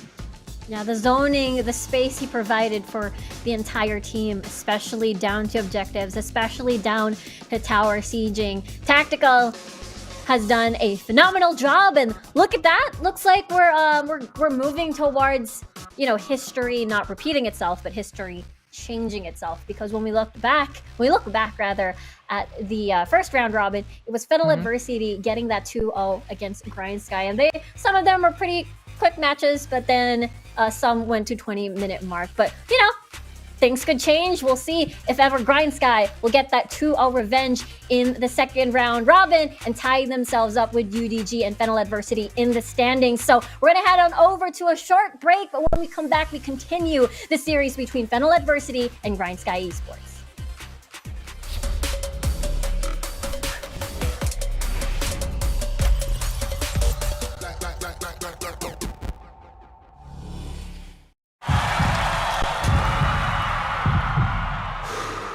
Stop and refocus. Get a clearer perspective. See things from different angles. Power up and set your eyes on the prize. It's time to step up and rise to the challenge with the Redmi Note 11.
Welcome everybody to the casting desk. It's us again, Infinity over here, and I'm Riku, and we are in the middle of our intense series between Fennel Adversity versus Grindsky Esports. And if you just joined us just now, it is Grindsky winning 1-0 in this BO3 so far. It could go game 3 as we've seen in our first series, or it could go 2-0 as we've seen in our previous series prior to this. So Infinity, how do you think is it gonna go? I don't know, honestly. I don't know. Because Fennel Adversity has showed big time doing a lot of things here for week number 3 to reach the top 1 spot, equalizing the position with Team UDG, right? And we talked about the stakes a while ago, and now Grindsky Esports is 1 game away from taking that series to get even points up against FLA for top 2 spot. So a lot on the line here for FLA. If they don't take this game number 2 and they lose the whole series, it's GG. Grindsky moves up. Yeah, that's why this match is extremely important. Again, these top teams right now, we're at the second round robin. I know the playoffs is still maybe 2 weeks, 3 weeks ahead of the future from now, but of course these teams really want to play for that seeding. If they get top 1, top 2, they move forward and to round 1 of the upper bracket. And that's what these teams are playing for as well. And again, this still could be anyone's game because as we've seen before, it has been close. The fights have been close, but we got to see Bambi, really shine on that Jace pick. Yeah, absolutely. It was so amazing. And it was Grindsky Esports who has so much protection onto Bambi and Bo, and that was just the super shocking thing. Coming in from that game number 1, right? Camille was left open, Jace was left open, and prior to week number 1 and week number 2, these two champions specifically are the two champions that has the most bans. So it was unexpected for me personally to see it come through for this game, especially with both Camille and Galio left open. And yes, it was a great deny from Fennel Adversity to pick up the Galio to disable this Camille-Galio obnoxious duo for the side of her Grindsky. But now that pushed them backwards and are now forced to go for Morgana, are now forced to have no ADCs, because if they leave the Morgana open as well, we all know Grindsky Esports onto Bo has played Morgana one time and has won it through and through. So really, really fantastic draft for Grindsky Esports in that game 1. Yeah, 100%. It also enables the pick comp even more as well. I mean, Thresh, Morgana, a lot of single target, and then you put the Black Shield onto Qeon whenever he goes in with a Hextech Ultimatum that could pose to be very deadly. And that's why, you know, for Fennel, what did they decide to do this time around? Do they go back to basics? Do you go back to their original strength from last year, which is bank on Danny, front to back, scaling either on the Vayne or the Kai'Sa? And I mean, they won against UDG with their pick composition with the double assassins, but seems to me Grindsky has, you know, figured FLA out with their composition as well. Yeah, because here's the thing, right? When you go for an anti-CC lineup, but lacking in damage, what's the use of anti-CC? You can't have that consistent damage onto Tante, onto Chinese 1, onto Bo, that has really, really strong defensive capabilities, especially with Tante going for, Force of Nature, Bramble Vest, Guardian Angel, then Chinese 1 also going for Stark's Gauge, and Bo going for tanky composition item. So I think Fennel Adversity on that game 1 lacked that consistent damage that can shred these tanky champions, and I think that is what they need here for game 2. Yeah, they were banking on getting ahead early, as we now see they were on a ticking time bomb, rather, as Grindsky continuing to remove now the Camille to deny that first pick blue side on Camille for FLA. And there you go. You have the respect of Jace, of Camille. Ban away Set, please, Grindsky. There we go. There These it three is. champions. Because really, really obnoxious. And we've seen how Set is very versatile. Could go top, could go support. So this is the standard bans that we've seen all throughout the WCS Philippines so far, and that is really, really nice. But now this leaves Galio open for Fennel Adversity to pick up first. Yeah, that's the thing, right? This could be the Galio Raph or Arise. Galio, perhaps. Wonder what their priority is going to be, because we talked about the option of getting Danny on the Vayne or on the Kai'Sa again. But yeah, it is going to be the Galio first pick. And now Grindsky Esports has two ways to go about this. They have picked Kha'Zix and Lee Sin in the past. They could go for that early game engage and just win the early game foundation and push it to mid game, late game. But also take note, Lulu and Vayne is open for the side of Grindsky Esports, and Fennel Adversity has Galio. So really, really tanky champion, and they could go for it. And now Darius Lulu locked in for GS. Really nicely done coming from Grindsky, locking in a very safe pick for top side as well. Very tanky, can initiate. And Lulu! This means no Lulu for Raph, even if ever they do go for that 80 carry in hyperscaling 80 carry into an enchanter. But maybe we get to see the double assassins because Kha'Zix? Zed is being picked. Kha'Zix? Yeah. Are they going to Because do I it? think Fennel Adversity has already set an expectation. You have Lulu for the side of GS. Vayne is open. If they don't pick it up, rather just counter it with double assassins lineup. So I really like how you mentioned about this double assassins potential, but rather than going for that route, they pick up the Corki first, so a lot of shred on that armor, especially when you're talking about Lulu on a composition for Grindsky and Darius in the same lineup. Really, really great pick with a lot of mobility as well. Now, Grindsky Esports, the question is, are you going for that Vayne to go in for that duo, bomb, ticking time bomb, whatever you want to call it, lineup? Yeah, it seems that they've been like swapping Oriana. picks already. Oh my god, this is forming to be double shields, utility into a Vayne. And then now, instead of Tactical having the Corki, it is now Danny possibly going to be in the Corki. This is a big swap of denying of picks from each other. Are they going Kai'Sa? Are we going back to Icon Series first season? Having a Kaisa, Lulu, then Oriana mid lane, then Darius top lane. Really, really exciting stuff here for both Grand Sky Esports and Fennel University. But please ban Vayne here, Fennel University. Please ban it away. I mean, just imagine the potential of having Oriana to set the whole team up and having Lulu and Vayne just free hit on the back lanes or backside. Really, really difficult stuff. So if Fennel Adversity has to leave this open, that's going to be very devastating. But a counter to that is just kill the Vayne with a poke composition, and Kha'Zix is still left open. But Jax is the answer for Fennel Adversity. I think they are understanding that Jax, if it comes through with the Lulu, we just have so much HP and so much anti-damage coming from the Jax. So nice deny here from Fennel Adversity. The last ban rather, is something I'm really, really curious for. Yeah, that's the thing, right? Because if you focus ban on the 80 carry, then that hyper scaling can still be towards Qeonese, and this comp that GS is forming can still work. So, I mean, the other option I could possibly see in the jungle that could fit this comp for the jungler if they're opting for utility on tactical is that a Master Yi that we've seen back in UDG. So, yeah, I don't know. Kaiser Vayne.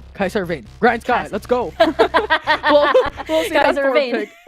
Yeah, I'm really, really excited. I'm really, really curious on what this lineup would be, because at the moment, it's really, really a mystery, right? Fennel University doesn't really have that prioritization on banning away Vayne, and now with Trash as well, so this might just be a Lulu top lane?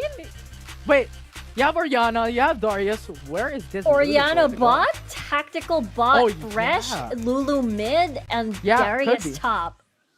Although Bambi doesn't have any win so far with the Lulu mid lane, he has picked it 2 times in the past. There's your Kha'Zix, Infi. We'll see about that, and that's what we're talking about, right? Kha'Zix Zed, double assassin lineup, has the potential to burst an enemy champion in a blink of an eye. And the counter here is Grindsky Esports has to buy some stasis enchant as a priority on their second back or their second core item. Now, Fennel University, what will be your last pick? Because at the moment, you're still missing that top lane. Kennen! It's Kennen! This is the first time that we're gonna see Kennen. Yeah. Yeah, it is the first time we've seen. The thing is, FLA, the last time we saw Kennen was in the, I believe, the Icon series. It was the finals between Team Secret. Shyvana! It's a Shyvana! It's not a Mastery, it's a Shyvana. Shyvana, welcome.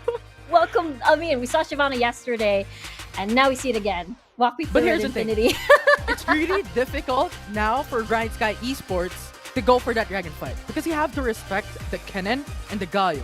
Kennen just uses his ultimate, come in, stays the enchant, Galio comes through with that Hero's Entrance. So it's going to be a really, really, really difficult time for Chinese Swan to maneuver in the Rift at the moment. And you can just hear the fear in my voice for this game number 2.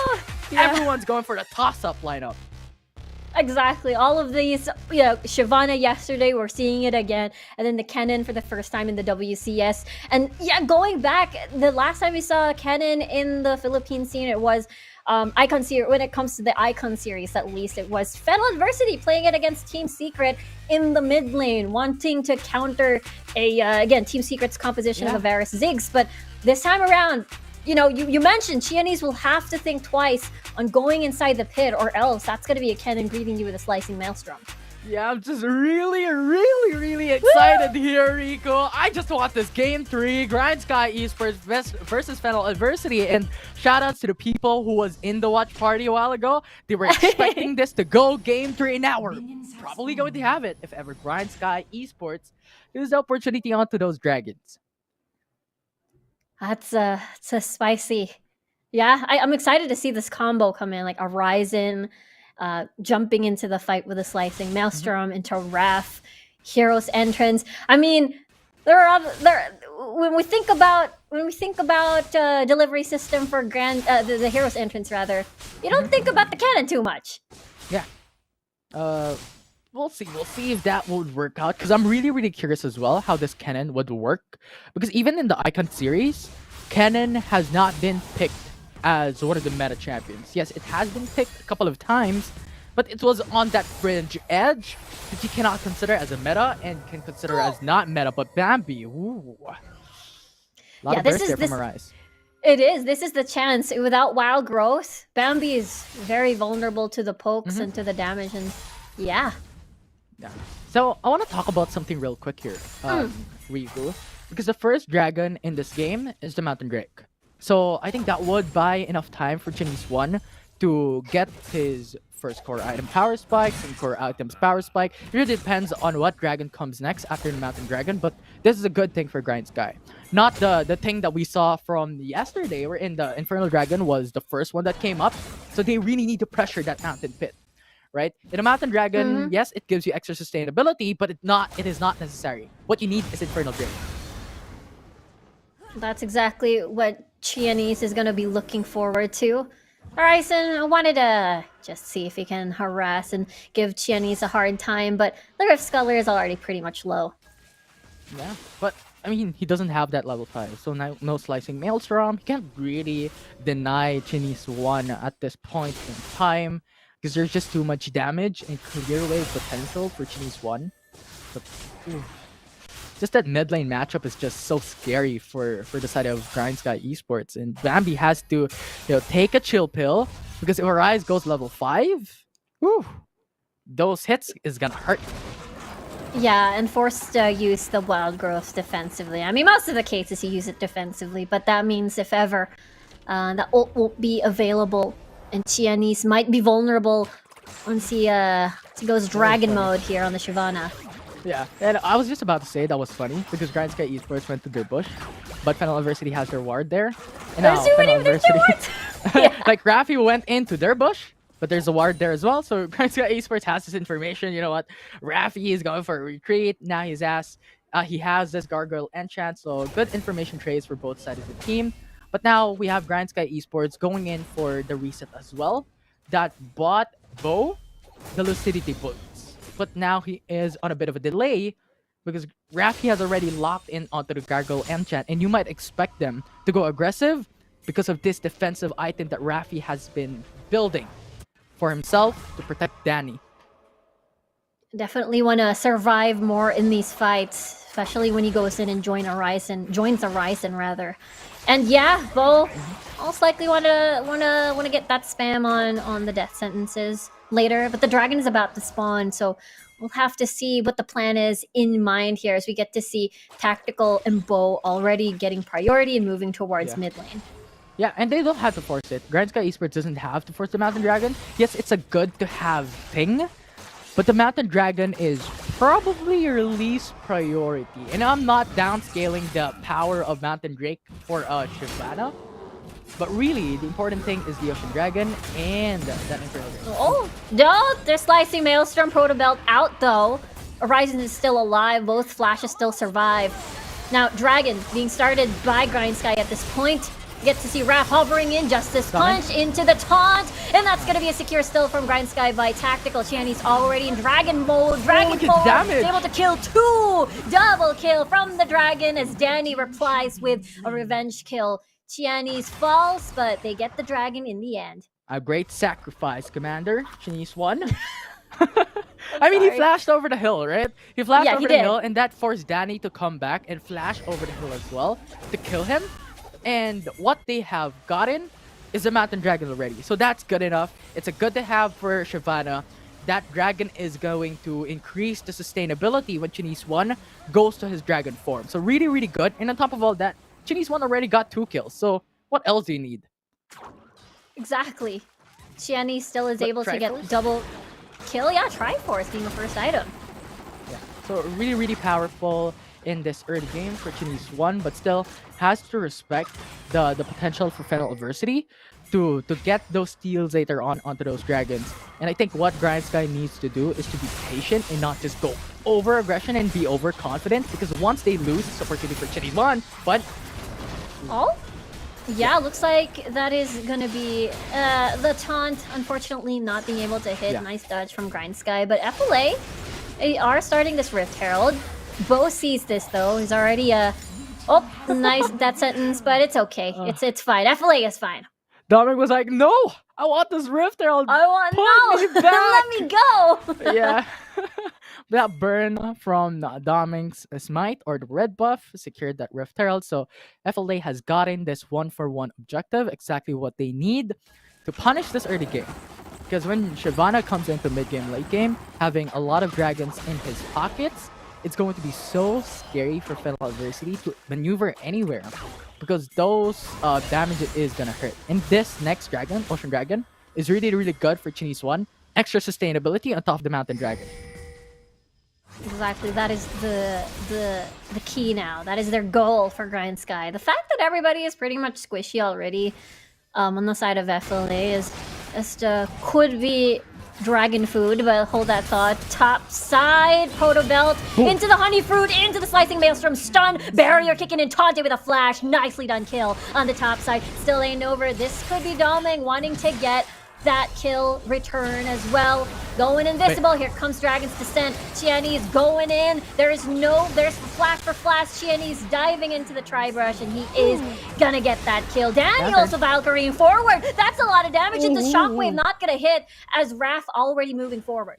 That was scary. When Chinese One was very low, and Corky was very low as well. And I think that is the reason why Chinese One was just waiting over that kill. But the important thing is they both survived. But Grindsky Esports got that kill onto Chinese One once again. So extra gold. But the trade is there for Fennel Adversity. They lost their jungler, they lost Doming, but they got the Tower for his blood onto the mid lane. That is the very important thing, because now they have Prio onto the Dragon Pit and also the Rift Herald Pit later on. That's definitely true. They also have Wave Clear present in the form of Danny as well. This also gives the, what do you call this? The Spooky Ghost comp with the assassin into a hero's entrance with the Galio. So that's also possible if they want to find picks here and there. Maybe, just maybe, catch Chiani's off guard while farming. But looking at the position coming from Grindsky, they're all pretty much clumped together. Yeah, 20 seconds on the clock. Well, not on the clock exactly, but 10 on seconds the left. dragon clock. On the yes. dragon clock, yes. Nice catch there, Riku. But we're looking at GS now having the Prio once again, because this is a very important dragon, and now they're both setting it up for that Dragon Pit. Yeah, this is it. This is another... Oh, Dragon's Descent activated already by Chiani's, already in dragon form. We'll have to see as Ocean Drake, Shockwave from Danny here with the big one missing. A lot of low health targets already. Dragon resets though, back into the pit. So FLA is buying a lot of time for this. Look at Danny, he's still positioned at the bot side. FLA is going to come from two different directions. Taunting with the apprehend already. Look at that! Danny just diving into the rest of the members of Grindsky with the package. Unfortunately, he falls too close for the rest of Grindsky, as that's another kill for Chiani's, and he's on a killing spree. Yeah, that I think was a mistake for Fennel Adversity. They should have played Tag Direct from Grindsky Esports, because Chinese One used his ultimate already too early. So what they could have done, stole the time, make Chinese One lose his ultimate, and therefore they can now make a play, because that ultimate from Chinese One is just obnoxious. A lot of damage, especially with Triforce in, and I think the mistake was after that as well. When Danny came through, no respond, and Doming yes jumped, but they didn't have the opportunity. They were too late. Danny was already dead. Chinese One was ready to go if ever someone wants to contest. So a lot of mistakes there from Fennel Adversity. They didn't have that engage. Rafi didn't go for that huge CC against Grindsky, and Horizon still has his ultimate. So a lot of falter or trip there when it comes to the objectives for Fennel Adversity, and now Grindsky Esports is safe with 2 dragons. Yeah, they even get a Rift Herald as a big bonus. They can open up the map even more. And wait a moment, Tante Arise 1v1. Tante still had half HP. I bet that was a really juicy apprehend. Yeah, I mean, you have that sustainability from his skill kit. You have 2 shields building up into, I expect, the Dead Man's Plate. And then you have Black Fever as well. So just a lot of damage here. What Chinese want? Well, Chiani's One already going in. He's already half HP, getting hit by the tower. Stasis already activated. Bambi's trying to get a lot of auto attacks. Triple Shockwave already on the board. Chiani still survives, and that's a 300 health tower. They're gonna keep sieging this and then exit out. Can you really complain? They got Rafi, they got inhib turrets, that 2 turrets, successive takedown for Grindsky Esports, and now they have pushed that bot lane for Prio for GS. So absolutely amazing stuff here for Grindsky Esports. And now, the teams now has to wonder, do we ban away the Shyvana when we're up against Grindsky? Because now they have released the beast, or what I could say, they have released the dragon. Yeah, I think a lot of the teams who are about to face Grindsky again in the second round robin's gonna watch out. Qeon is doing a phenomenal job, and as well as his teammates in this series against FLA. And now topside package already pretty much up. Look at this though, they want the kill, they want something, but that's 3 versus 2 for now. Ryzen and Danny still trying to join in the fight, in the fray. Doming also following suit. Tactical solo, they caught him, they caught him rather. Shiani's already with the Dragon's Descent. Tante coming from the sides, from the flank here, as we see Danny gonna be in no man's land. He's trapped to the rest of Grindsky, but the chase still continues. Hero's Entrance wanting to join Danny perhaps, but it is gonna be too late. Killing spree already for Tante, and that's 2 kills in favor of Grindsky. No damage even into Chinese 1, and this is the power of having Mountain Dragon and Ocean Grey. A nice to have and an extra sustain. So absolutely insane at the moment for Grindsky Esports, and how Tante was playing that flank Danny. So when Danny is out, Fennel Adversity doesn't have this damage that they were depending on, and it's just Fennel Adversity just crumbling down, and this is exactly what Fennel Adversity doesn't want to happen. Because they are a 5v5 composition, having Arisen and Rafi on the front lines of CC, not happening. Yeah, that's something that they are very, very they've been dealing with, having a hard time, as they wanted to get a pick earlier, but it wasn't successful. The rest of Grindsky were already there. Now 5 seconds on the clock for the Infernal. This is what you were talking about, Infinity, the Infernal Drake into the Shyvana, and FLA trying to hover around here as they want to deny it. If GS takes this might be over. This is about absolutely scary. Already starting it, dewarding Bambi already. Auto attacks. Chinese already full. His Dragon's Descent is ready. Just keep on dewarding, denying any sort of information. Top lane is slowly pushing in Grindsky's favor. They have a lot of time. This is working out for them. Horizon going back to base. Oh, nope, cancel the port. He just wants to push the wave here. Half HP already towards this Infernal. There we go. And here comes the jumping in. Doming gets the steal and gets the deny, but the Chinese responds with this dive into the Dragon's Descent. Out Doming is going to be eliminated. 38 seconds on the clock. Nicely done play coming from Bo, and the flash that's not going to connect, but it's okay because the apprehend is there. Triple stun from the slicing Maelstrom. Is this going to be fine for Grindsky? A lot of them are so low, they decide to back away. Ooh, Doming look flashy, just walking on the Dragon's Pit, getting the steal. Such an amazing play, and I think that was a missed opportunity for Fennel Adversity as well. Like when Rafi went in for the Hero's Entrance on the base instead of onto Horizon, because Horizon went in for the 3-man slicing Maelstrom. So missed opportunity there, but GS looking to go for the Baron. Yeah, they haven't reset it yet. A lot of these already have.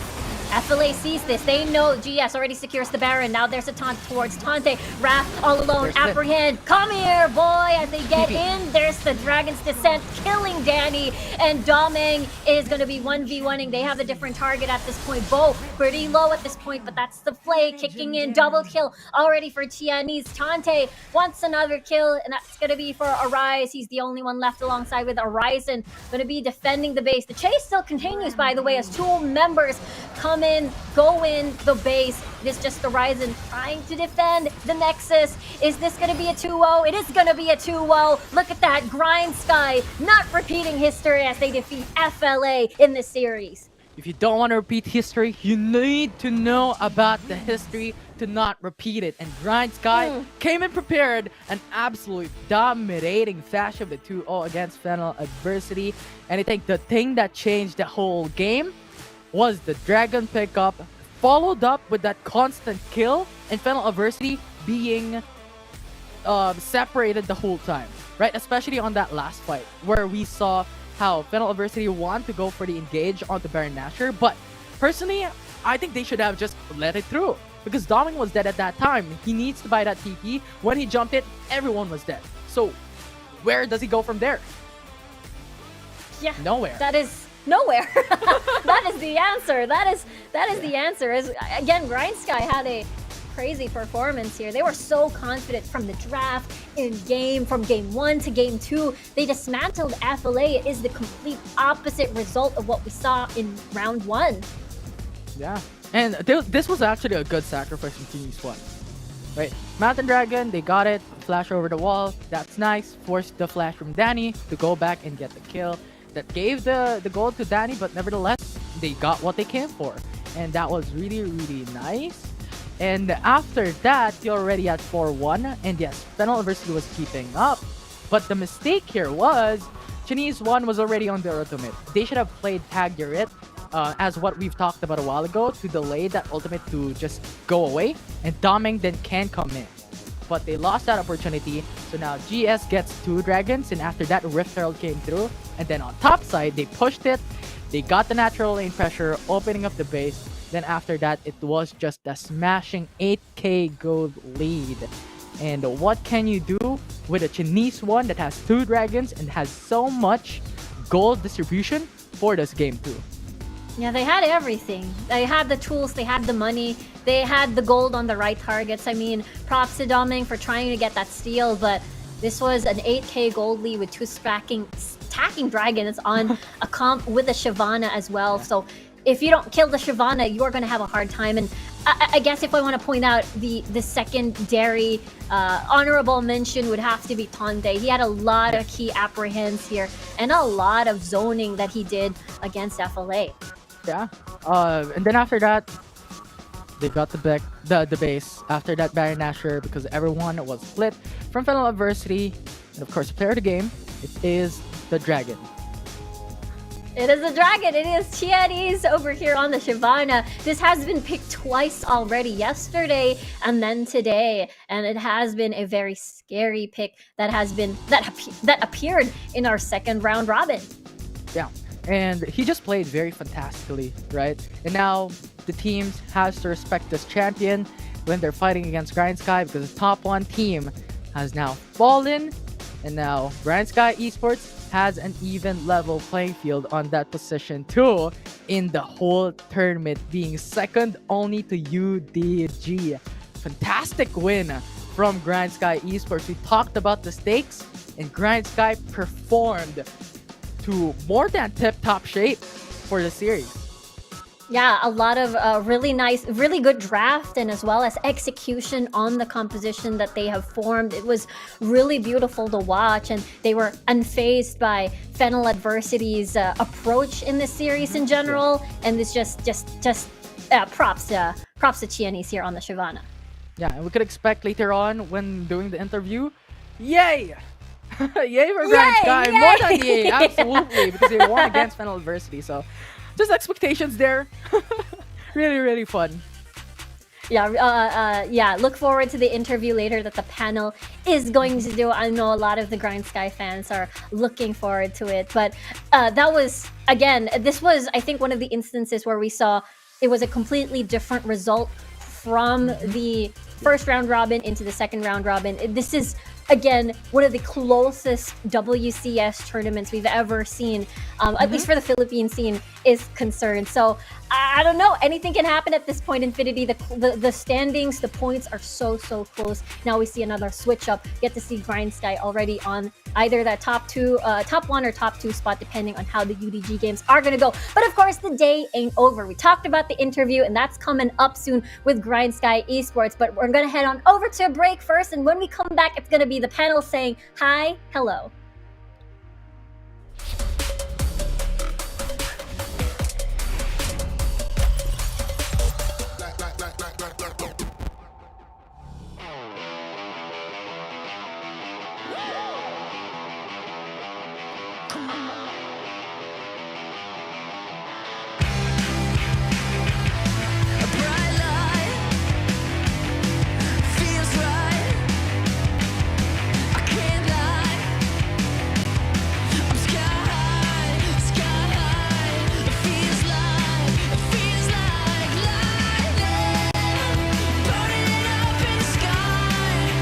Bright as the sun in your eyes, feeling alright, I can't shine.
shadows.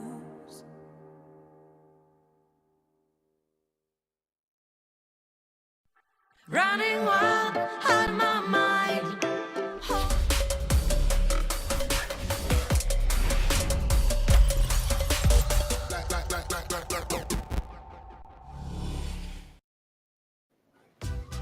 Welcome back to WCS PH, and holy smokes, what an upset. Grindsky taking it 2-0 versus FLA.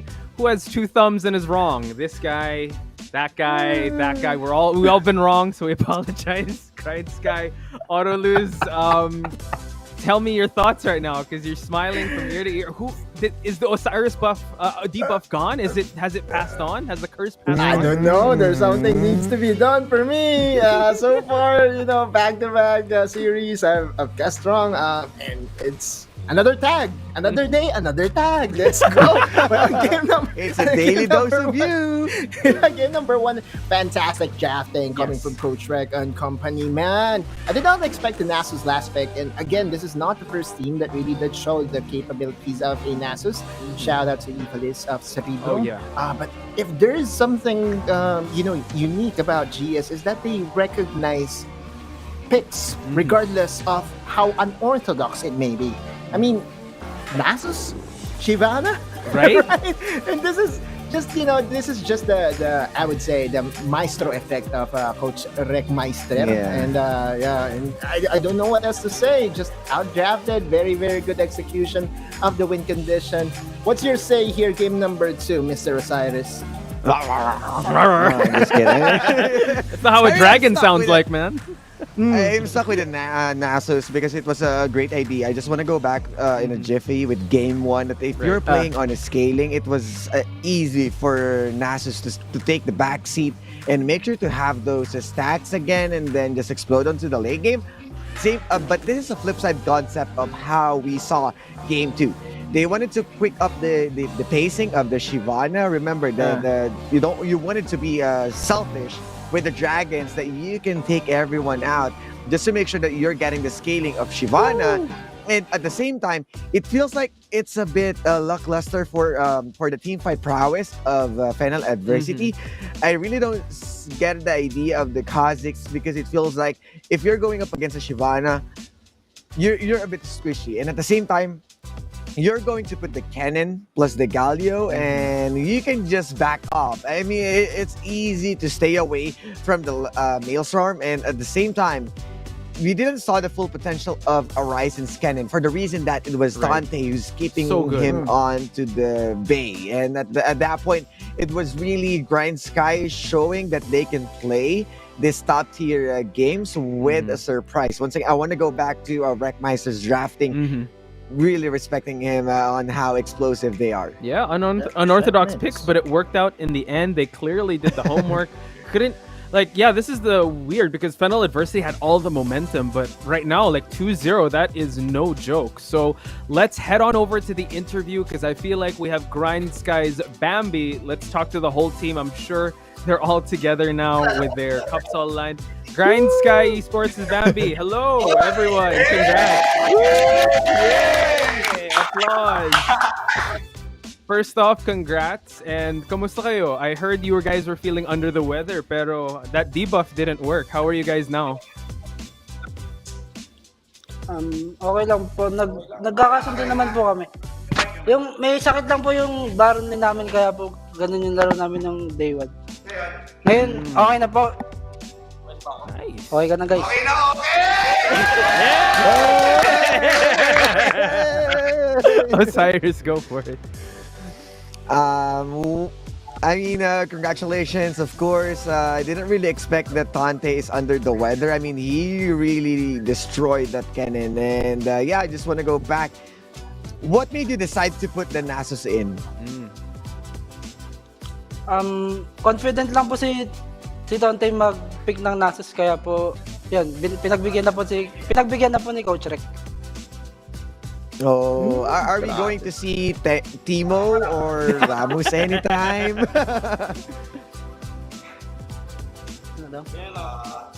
Timo Ramos pick, no? Timo Ramos, any moment? Or is it Timo Timo. Bambi? Timo Bambi?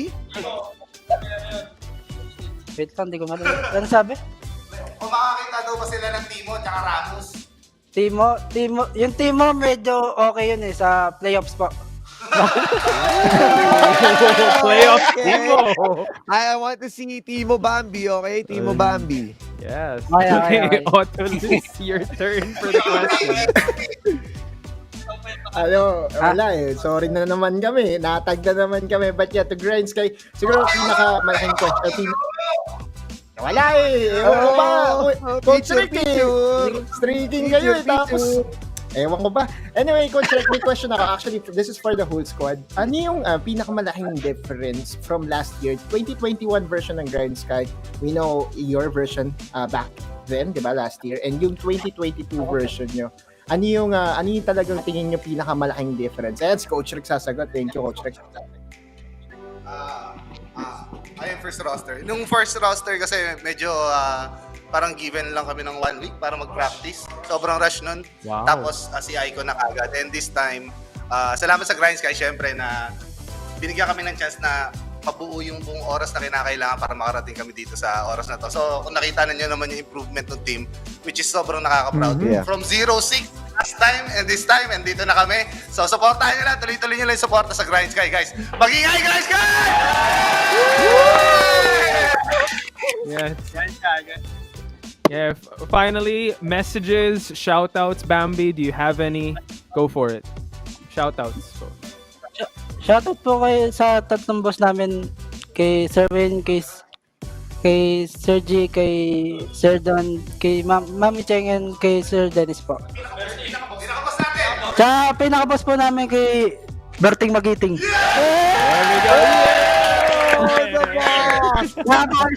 Shoutout po. There we go. Thank you, Grindsky, so much. Sa cook din po namin, shoutout.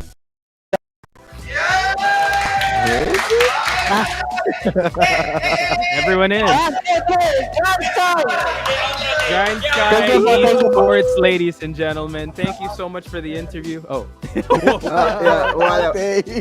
Some face The face man to will face zoom moment. in. Yeah, that's called a 5-second zoom in. So, Grindsky, guys, getting our predictions wrong, making us believers once again. And I like what Coach said. That, you know what? They are given enough time for them to become this, I don't know, unbeatable. I wouldn't say unbeatable, but like this force to be reckoned with here at WCS. Yeah, we keep on underestimating the caliber of the team that Grindsky has, but we have to take them more serious this time. I know, what happened during week number 2, and maybe we got distracted, or I would say, we got confused by the fact that there is something happening in the Grindsky, and maybe we have to be objective the next time. Right. That, you know what, Grindsky deserves all the respect, Osiris. This is also a wake-up call for some organizations that really wanted to make changes whenever that you fail to show results. Right. Grindsky has been consistent on their players, and they don't really wanted those disbands coming in. They just changed a few for some special instances, but knowing them, they are consistent and persistent. So I believe that they really deserve this win for now. Sky is the limit for Grindsky. Cannot wait to see them next week. But for now, we are at our final series. Our series number 4, we got Cerebrum Esports versus Underground. Now, Underground faced some adversity this weekend, but Autoluz, let's talk about Cerebrum Wildrift here. How do you feel about their performance after the first round robin has finished?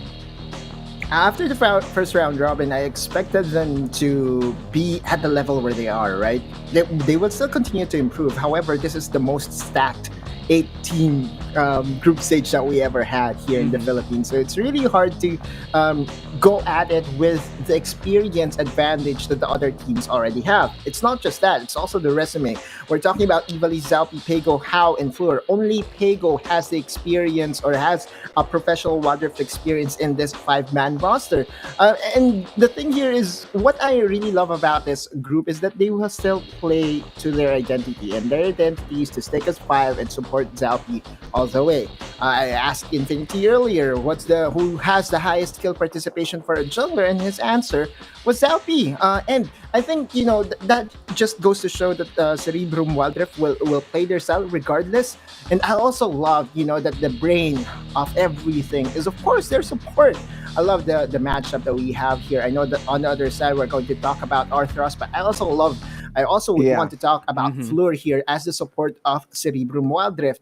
We interviewed Zalpi, we interviewed almost everyone, and they said Fleur is actually the one carrying it. And I think that he's the primary shot caller here for Cerebrum Wildrift. And if you play their strategy wherein you stick us 5 as early as 8 minutes or as early as 9 minutes, then there should be, something to be given to, or a credit to be given to the shot caller. Looking at the champions used here by Fleur, I feel that he or she is falling in love in Leona, and I respect that. I want her to just go at it and just play her style. And I think, this is a very good matchup, a very good barometer as to where she really stands right now. Because Arthros, again, we know that Arthros is like the best support here in the Philippines. Yes. And I cannot wait if ever Fleur gets an interview with us. That's going to be so much personality on screen for you guys. But let's head on over to look at Team Underground. Osiris, what can be said about Underground that has not been said? They have been sitting at the top, and they're still sitting there since Fennel Adversity did drop a game. So let's hear it. Things are changing. Let's say that change is coming for the reason that everyone is catching up to the Underground. It feels like already dug the strategies. They were able to they are already being read by different teams. So we saw two back-to-back losses, and it started by, of course, from Fennel Adversity, who is a bit odd, lost to Grindsky. Right. It means that we are this is the second round robin. It means that we are standing at the same levels. Yes. Everyone is already on par with how Underground works, and it feels like they are also trying to change their playstyle. They are really hot in terms of taking objectives, making sure on their rotations, but their timing is a bit off from their back-to-back losses. And with how well we know what they are capable of, it feels like they are slowing down in terms of that. But I know deep inside that the support Arthros isn't going to slow anytime, because with how he played from the previous back-to-back losses, he is still up there. He is still present, and you can clearly see on the kill participation with his 82%, and somehow share the same champions as what Fleur does. What I'm excited for Arthros is since it feels like they are experimenting on their strategy or in their macro plays. Wanted to see him also on a different champion that might surprise us. It was Autoluz who told us that the most richest or the resourceful or the most diverse role right now in terms of their champion picks is as support. Right. And we might see, of course, from Nasus to Shyvana, what else that we can bring into the table as a support, right? We might see a winning Braum, or we might see what else? Cannon support, like that. So I'm excited still what Arthros can show. It feels like the whole group is trying to unlearn to make sure that they can learn going into the playoffs. Wow. Yeah, that makes a lot of sense because, there is an experimentation phase. They didn't seem like themselves. But let's look at the head-to-head because if we talk about their performance, yesterday might have been the wake-up call that Autoluz did mention. They do want to still stay at the top because if you end at the top spot, you get a free pass in the top 6, right? So let's look at this head-to-head and let's start comparing numbers, Autoluz. You know what? If I say this, people might raise their eyebrows, but this numbers of Arthros is not what I expected it to be at the midway part of the season. It just so happened that Arthros was known to have like 10 plus KDA. I feel during week number 1, he had 11 KDA. Just goes to show, the prowess of this guy. Pedestrian, this numbers of Orthros. Yeah, at the standard that I'm currently racing him at, and as the president of his fan club, he has to play better. Okay. Yes. I think this is actually just a very good, a very good matchup between him and Orthros, because I feel that both of them are actually favoring the playmaking champions right now, the Galio, the Leona. So it will be interesting as to what Fleur will be picking up here, and if he will adjust to Orthros. Cerebrum Wildrift, by the way, is open to the idea of opening Yumi. So is this the time that we will see the Yumi for Orthros once again? So many openings, I must say. I mean, both of them are good support players, and yes, Fleur is getting on the edge in terms of kill participation, but Orthros onto the KDA. This is rookie numbers, to be honest, for Orthros, as we saw him on the double digits again and again. But with what's happening into the team, a few experimentation, they tend to sacrifice those stats first just to make sure that they secure the playoffs. That's what important right now, and it feels like this is also a good news for Philippine Wildrift, because every teams are on the upper echelon right now. Yeah, and something that gave me a little bit of a panic attack was Orthros on Yumi if you're going up against him. Oh my gosh. So I hope Cerebrum Wildrift has a plan for that. He was the one that made the Meow Meow. I mean, like in week 1, right? The Yumi is being banned now, but slowly but surely, like Osiris did mention that, slowly people are starting to get to the same level as Underground, but I don't know if they're gonna allow the Yumi to come in. So let's head on to our predictions. Guys, I feel like I'm a little scared with this one because Grindsky kind of proved us wrong. So I think it's safe to say, like, thumbs up, thumbs down. We're going to Underground on this one. I'm immune, okay? I feel like I'm already down. Shout out to Asta. He said a very important message, Osiris. He said that the reason why I'm single it's because of my choices in life. Whoa! Let me correct that. It's because of your multiple choices. I mean, so I want to make sure that we're getting into the ABCs of Team A, Underground, Team B. So make sure. Yes. So, multiple choices. Let's talk about it though. Underground. One thing. All right, let's go back to the game for a bit, because I want to explain my choice here. Cerebrum Wildrift is a team that is not going to, have a different strategy set for each opponent. And I think again for UDG, I would say blueprint in their 2 defeats so far has been the pick-up position, the split the map type of thing, and that's not Cerebrum Wildrift. Cerebrum Wildrift will group as 5, and when it comes to team fight, my vote is with UDG. So I think for now we have a safe vote. Okay. Osiris, anything else to add? I mean, this should be the correct one for today, because Cerebrum has still this long distance to work with, and it doesn't mean that I am underestimating them, but it means that this will be a huge break for them if ever that they were able to dismantle UDG. Pickoffs, Fennel adversity started on that one with a Morgana and Leona support, and the Leona is being played by Fleur impeccably. So I think that's a big opening for Cerebrum if they really wanted to take this. But for now, as long as UDG is staying on the top, I'd go with them. Yeah, and you guys painted a picture. You know what? Cerebrum Wildrift will do their strategy no matter whoever's there, and it just so happens they're against Underground, who have levels to this game. They have like a really deep well when it comes to champions. They have a deep well when it comes to strategies. So going by the numbers here, ladies and gentlemen, we will all be going with Team Underground. And if you guys feel the same way, if you guys want to make your voices heard, again, use the hashtag WCS, WCSPH, and Wildrift Championship C. Something that we didn't discuss since we all got Fennel adversity last time. How are we going to divide this, guys? How are we going to decide? Are we going to go with gold lead, time? We got to differentiate this. So Osiris, since you're the guest panelist, please decide on how we're going to decide who gets the prediction right here. I want to go with... what's the choices again? Because I think there's if gold. We can go with kill counts. Oh, let's go with kill counts then. Like kill difference. Okay, sure. Okay. Okay, because I believe that Cerebrum play on a fast pace as well. This might be a really good play style for them to prove themselves if they can play on par with the how high octane UDG play also, especially if Aranoyas or Sayonara is going to open the Rengar and a Uni combo.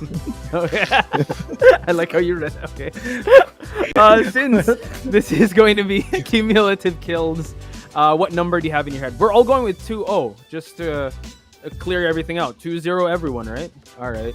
So, what is going to be the kill difference over 2 games for you, Osiris? I'll go with 20. 20. Okay, 20. That's a good number. Autolose, before we get to your pick, I know you're going to do a lot of math. We are going to look at one tweet here just to see. I'm already, I already raised the white flag this week. You don't have to worry about me.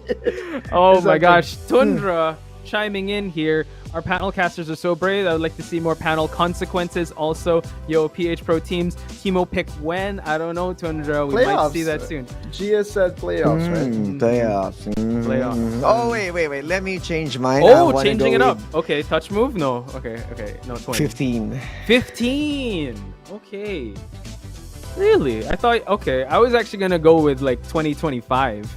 Actually, I'll go with 25. Okay, I'll stick with 20. I'll stick with 20. Okay. What? That's the last This one. guy. That's the last one. That's I'm like really 3 sorry. All right. I'm really okay. sorry. No, it's okay. All right, cool. 20. You're going with 20. I'm going with 25. Yeah, that's the last one. That's the first answer anyway, so Yeah, okay, let me man up and take that. All right, cool. No Okay, I'll go with 18. I hate my life. What? Auto lose. This could be a big win for you because if auto lose wins, that means Then all of us. everyone, Yeah, all of us are going to do the everyone does the- consequence, exactly. which is opening the next show or opening up the cast with pulveron or crackers in our mouth. I hope you guys While would doing enjoy some that. spins, yeah. That's gonna be a lot. No drinking water, okay, for the first spiel. Yeah. But Yes. you're about to do it, right, Osiris? This coming Wednesday? Because you lost last time. Oh yeah, Oh, PPGL. yeah. Cool. Cool Okay. down. Cool down, guys. Guys, And I you wanna- owe you on one TikTok challenge as well, Oh, so yeah. I'm in depth. I keep on winning on PPGL cooldown, but here it's a different story. Oh This my is god. WCS. This is my turf as one of the curse bearers. So No, you yeah. passed it on, sir. You passed it on Yeah, auto lose. that's why. So now he's flexing. So guys, check out the PPGL cooldown on Wednesday. But also, we shall head on to our series number 4, our final series of the day. It's Cerebrum Wildrift versus Team Underground Casters. Let's go to you.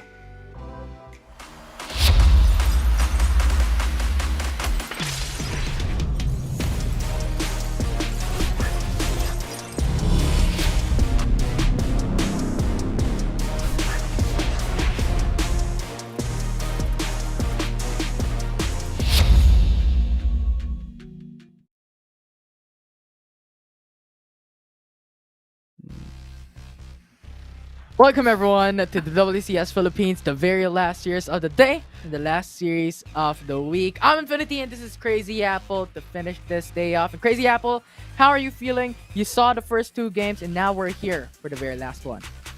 Yeah, the first 2 series of Infinity were just a lot of action. We even had a 3-game series as well earlier today. But let's focus our sights right now in the last series of the day, the last series of the week 3 of the WCS between Cerebrum, Wildrift, and UDG. And right now, even though I would want to say Cerebrum Wildrift is the clear underdog coming into this series, we have seen a couple of upsets today. So I think everything will be decided on the Rift.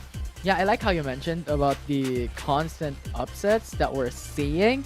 Because I believe week 3 to be the week of the panel curse, the week of the upsets, the week of the toss-up. Like we've seen a Shyvana, we've seen a Kennen just a while ago, the NASA's being picked up. I mean, we've seen it in week 1, but it's a different story as Grindsky has picked it up for the very first time. So this week was really just a mess up when it comes to the standings, and I really, really like it because I think right now every single team can beat just about any team. So I really, really love it. We'll see how CE will perform though against the prior top 1 team or the current top 1 team, UDG, up against this game number 1 as Fennel has lost a while ago. We'll see how will they perform. But we're now in the draft, Crazy Apple, with Garen being banned away and Kha'Zix to follow up. Yeah, a couple of just the opening bans from CE and UDG, more of the the stronger picks, also the Yumi. But let's also set the stakes here right now for these teams, because UDG, yeah, as you mentioned, they were the former top team and they were overthrown by Fennel Adversity. But with Fennel Adversity's loss earlier to Grindsky, UDG can take that back today, away from Fennel if they get a clean 2-0 against Cerebrum Wildrift. So it's gonna be this UDG wanting to have at least a win, because I believe they have lost in 2 series this week so far. So they really need to get off on a high note before heading to week 4. Yeah, absolutely. And now we're just speeding all throughout the bans here. You have Garen, Yumi, Lulu, and shoutouts to Kha'Zix, Gragas, and Set being banned away. And with all these champions being banned, you have the Nasus being locked in alongside with Lux and Rakan for CE, Riven and Galio for UDG. A lot of comfort picks coming out right now from Cerebrum. The Rakan and the Lux do expect them to go to the bot lane, the Dragon lane in the hands of How and Floor, and the Dog coming out right here for a second time today. Gonna be in the hands of Ivalis. He is the originator. He is the original player. Has played that here in the WCS, and we're gonna see this guy again here. But looking at the UDG picks as well as the Galio, Riven, and the Darius, so we're not gonna see high chance. Not gonna see the Nemesis duel between Renekton and Nasus, which we saw last week when this champion was being picked. So it's gonna be a different dynamic when we are gonna see the Nasus here between this game. And this was really shocking for me, because I would have expected Camille and Gaio to be picked up by Underground because it was left open, and CE doesn't have this priority on the Camille as well. So UDG could pick that up, but now when they have Riven, when they have Darius, I don't think Camille would be a choice anymore, except if they want to go for a Camille jungle. But as of yet, we have a Zed ban and a Jax ban from UDG, and Corki being banned away by CE. Yeah, and another marksman ban to follow up right there from CE, gonna be that Ashe. I think one of the playmaking champions from Lara 1. Although I think champion it's still open is that Vayne? Yeah, right. Sorry, I blacked out there because I was thinking Lulu Vayne, Vayne is still open, and Ziggs right along with the Morgana here right now for UDG. And it's going to be interesting to see where these guys are going to go, because I think Morgana will most probably going to be in the hands of Lala 1 along with Galio there in the Dragon lane. So we will most probably be waiting on a mid lane pick coming from UDG. I do expect it might be an assassin still open for their side. But right now for Cerebrum though, looking to have another either a bruiser or an assassin as well in the hands of Pago. Maybe still the Lucian is still up in the open. Yeah, I'm thinking that Morgana would go to Mitsuri instead, because Arthas has never used a Morgana as far as I've known. And Mitsuri has played this 2 times with 100% win rate from week 1 into week 3, day number 1. And Gaio being there, it's a nice option for them to have a bit of a mix-up into the dual lane with an AD champion, and Lucian fits perfectly. Yeah, Lucian will be going to the hands of Mitsura right here. So we're going to see another Lucian versus Jace in the mid lane. We have seen that often today. Usually that matchup goes a bit towards Lucian because he is longer into that range matchup. But there has been a bit of a trial in terms of how to get Jace ahead. Sometimes he would come in from the brush with a melee stance to be able to get a bit of that AoE damage on the minion wave, be able to get that shove in first. Yeah, I think instead of a Lucian mid, it's a Lucian Lara 1. They have played this before. Lara 1 has played Lucian 2 times as well, winning it 2 times in a row. So I believe Lucian to be in the bot lane along with Gaio, Mitsura going in with Morgana. But you're correct. You actually just baited me there. That was amazing. That was amazing. You baited yourself, to be honest. I was there, baiting Infinity. Yeah, because this is the first time that we're seeing Lara 1 play Morgana, as far as I know. And yeah, Arthas doesn't play Morgana as well. So really, this is the mix that they're doing for their lineup, which is really, really great to see the flexibility of these players. Yeah, Morgana will mostly be slotted there in the Dragon lane to provide a safe lane. The thing is, the only way for CE to catch anyone at the bot side would start off either from the Grand Entrance or the Light Binding. Having a Black Shield would be very effective. How might be getting caught out here? Yeah, taunt immediately onto Hao, using out the flash. Nice summoner spell burnt, but UDG is not going to go for the kill, but instead, that summoner spell advantage is just so huge Right. for UDG. Yeah, the flash being burned on how Sayonara could go back to the bot Mhm. side with the map to be able to capitalize on that. But because of that early action that UDG did, they have seated control of the mid lane right now. Pego will be spotting out Sayonara while he's starting out his red. This gives a lot of information right now towards the side of Cerebrum Wildrift. So that has been the trade here. A flash for information from Pego. Good heads up play though, coming from CE to be able to capitalize on that situation. But as it stands now, let's go back to where it's all gonna be. It's gonna be the matchups between some of these members. A bit of a fight right here in the mid lane. Mitsura taking Yeah, this. Pego, 1v1, Mitsura, using up the flash. Nice summoner spell burned. It's a flash for the ignite. Yeah, flash for the ignite. Two summoners burn for Mitsura, while only one for Pego. At least for Pego, that's a net positive. But again, another grand entrance. Yeah, but just a bit of an aggression here at the bot lane.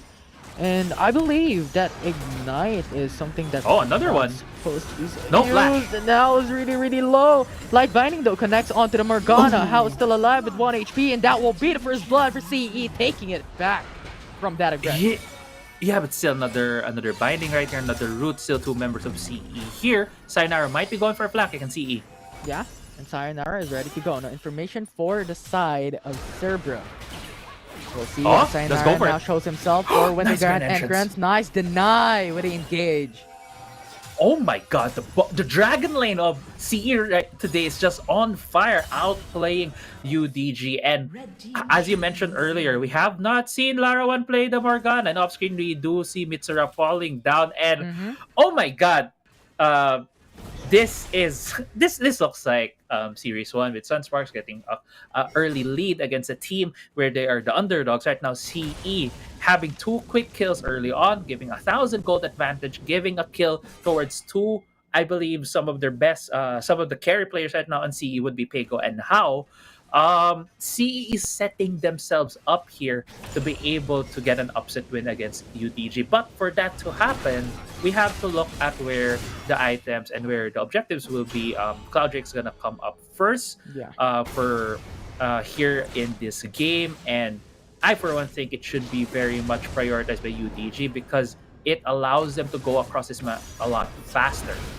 Justice punch along with a taunt, followed up with the Morgana root. Gets an easy kill for UDG. Yeah, sorry, I didn't expect that fight was gonna happen right there with Larawan hitting the binding. Good play right there from UDG, an answer from the place that CE has been benefiting a lot from. Also, the lane swap happening already for UDG for Larawan to be able to get a bit of that lane control in the mid lane. Yeah. And here's the thing. Hal never carries late on this with Lux and Rakan. So more expectedly, Pego would be that hyper carry late game alongside with Ivalice.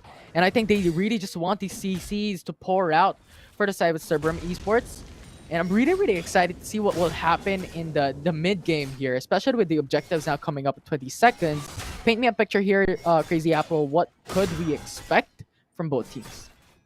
Right now, with Hao being the first one for the back, already has that Luden's Echo, CE should look to put themselves inside an objective to be able to control that, to catch anyone coming in for the light binding to hit easier for them. But at the same time, UDG, knowing that is the play, they have already started out the objective. They are going for this Cloud Drake, as we mentioned earlier. I think that is the objective that UDG needs to take. It's going to be very helpful for their team composition. It's also going to deter this Nasus from just chasing them down. So the trade right here looks to be Herald for the Drake, but Ilarawan might be fishing for a kill on the upside. Bot side though, a lot of members from UDG. Yeah, and Redemption is there to give extra damage from the side of CE onto UDG, and now Grand Entrance comes in. Mid lane, Floor is also saving another it up. fight there. Yeah, Rift Herald spawned in mid lane as well. Lock, so much damage from that early final spark, and Larawan is down to 1 HP, and they get the kill. Fiora just burns him. Yeah. Okay. With the Rift Herald, he got smashed. Spot Yeah, that, I was- but wow. Yeah. Like, I was Shelly. thinking about it. I was like, what's going on here? How did Fiora get the kill? And remember, it was the Rift Herald available like pushing against UDG. It was just so unexpected. Great right there. You're able to spot that out. And yeah, Shelly being a bit bloodthirsty this game, Infinity, getting a swipe, getting a kill for his jungler. But okay, let's take stock of where things are because it's just been a very off-tempo kind of game. None of these preparations that we usually see when they go for these ganks or they go to these fights. It has been very chaotic, very instinctual right now. And at this point, things are pretty even. 3-3 in kills. Cloud Drake is the objective advantage for UDG. And the Herald was picked up by CE, which was already used in the mid lane. So that mid lane is very much easier for CE to destroy at this point. Although Zaupi might be looking for a fight here. 2v2 Baron lane. The knockup is there onto Ivalice. Has used the flash already. No escape. UDG secures one. Now Zappi will follow up. It's the Nuction Guillotine already down. And Don doesn't have his ultimate. As Fiora will go down. No. UDG is stuck. But they have counterattacked Floor. And that gets them the triple. Yeah, and one guy we haven't been able to talk about this because there's a lot of things happening across this map is Dawn. Dawn is getting 2 ahead here, but another fight here. Yeah, Hao is stuck in the middle of this UDG. Both teams from the dual lane coming in mid lane looking for that kill, and Hao will fall down.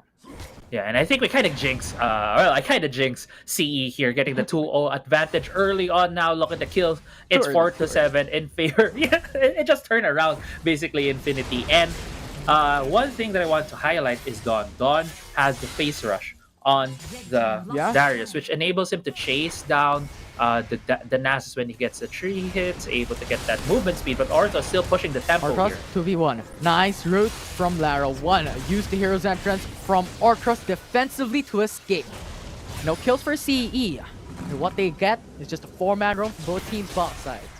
And just some pressure right now being thrown by UDG. They know that they're stronger at this point, even with a bit of a man advantage at this point. 5 members from UDG here, only 3 members from CE. Grand entrance from Floor. Goes in for the 2-man knockup. The quickness is there as well to disengage, but not going to be happening. And CE just loses their support. Alongside with the tower from UDG, they secure it. And Dawn just smashes in the front lines, getting those damage up and running. But Lucian will fall down alongside with Sayonara. And 2-for-1 for CE.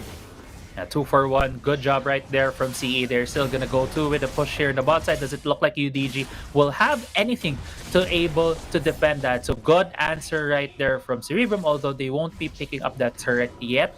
But it gives them a bit more space, more breathing room, because they were really falling behind earlier. And with at least some pressure being lifted off of them, they can now go back to looking at Ivalice and Zaupi to be able to get back into this game, to be able to get to that late game point to carry the game as we head into the second set of objectives. Also mid lane though, looking for a fight. Flora, grand entrance onto 1, followed up with the root. That is the counter engage from UDG from Morgana, and that is enough to put down Hao. And a bit of a misposition right there from CE. I think they're positioning too far forward, and Underground has just been punishing them over and over again. Both objectives right now alive in the map. UDG going for the Herald. Archos on the front lines. He's engaging onto Zappi. Nice zone. But Pego is not leaving anytime soon. Damages onto Mitsura. Immediately goes back, disengage into the mid lane. Yeah, Dragon is being taken right now by Sayonara Infinity, and it looks like CE wants to go for the contest, although it's at 1000 HP.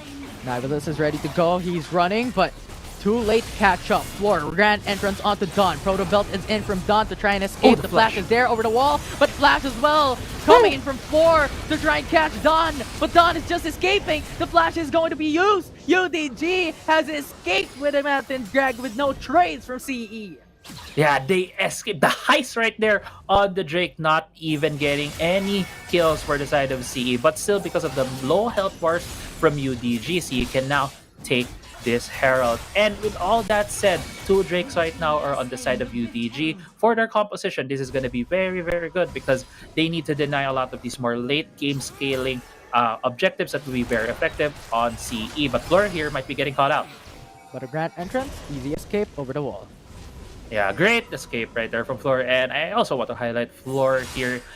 Early on, he denied a lot of the engages in the bot lane with the grand entrance, denying Sayonara with a bit of these skills. So you could really see how good he is on this champion. And yeah, at this point in time, he's still looking for that scaling potential because they need Zalpi on the Fiora to get a bit more items. They need Ivalice to get a bit more items. We're also seeing a very different look of a Jace. Earlier today, we saw a Muramana Jace. Now it's looking to be maybe a Duskblade, maybe an Edge of Night. Not 100% sure yet on that trait. That there could also be a Yomu's Ghostblade. And I was about to say, he Yeah. just picked up the Yomu's Ghostblade right here. So a lot more movement speed that he wants here on this Jace, a lot more upfront damage that he wants to throw on the side of UDG. So we're gonna wait and see where they're gonna go from here, Infinity. Yeah, and since we're on the same topic, I'm actually seeing something interesting. Fimbulwinter for Ivalice. Now I want to ask you this question, Crazy Apple. Like, what do you think about this item? What is he going for? But before that, though, yeah, knock up from floor. Nice engage, but Arctos is too tanky. Use up the flash, go in for the Justice Punch alongside with the taunt. Arctos, nice CC chain. And now UDG has 4 CE to retreat. But there we go. Dawn is coming up, and Sayonara is there to respond. Hero's entrance zones away. CE, but not enough to save Pago and Floor's life. 2 for null.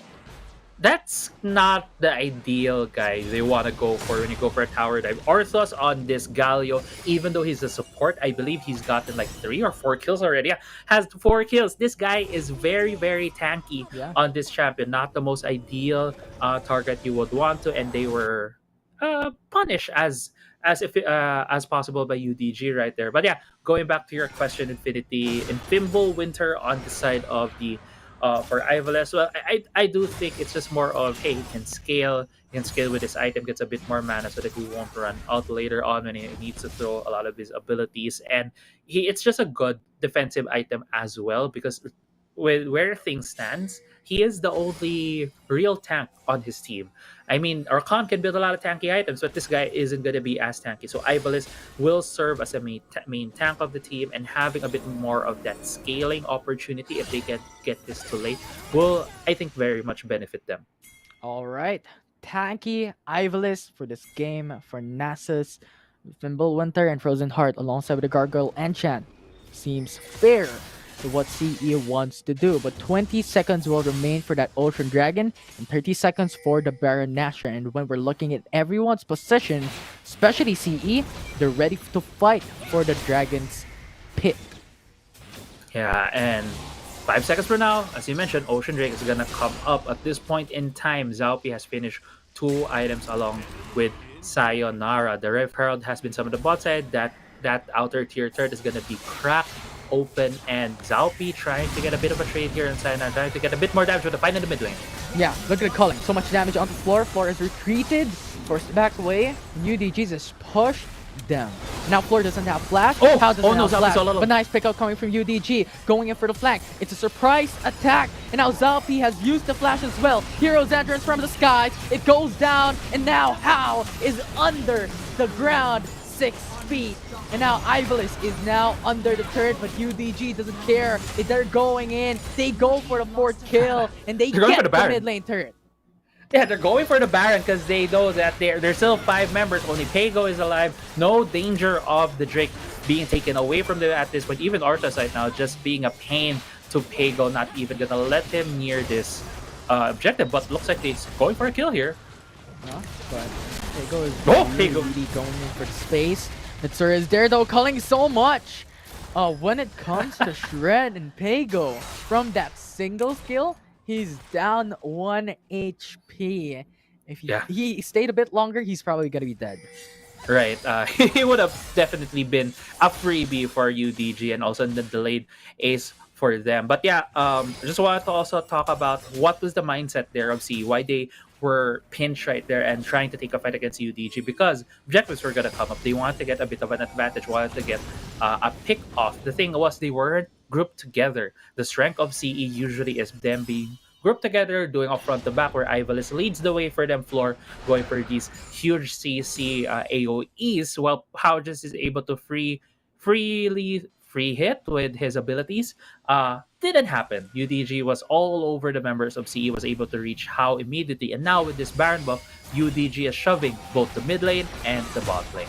Yeah, because they have so much gold. They are now at an 8k gold lead, so much confidence built into themselves. But look at Mitsura on top side. He is going for the 1v2. Oh. They are in danger. Pego is coming up. They're running, but Mitsura can't hide. He's dead. But bot lane is open. UDG has opened up the Nexus, and now it's done. Going in for the flank. Apprehend onto 2, followed up by the hero's entrance, but not gonna pull through with an all in here. The mid lane will be the next target, but Floor will come in for the counter engage. Gets that knock up onto Lara 1, and now he's dead. This is a 3v5. UDG is holding on. That Noxian Guillotine will not secure the kill, but nevertheless, that bleed will do, and Ivalice will fall down. Sayonara is very low. That's a triple for CE. Got the cost of 4 lives from Cerebrum.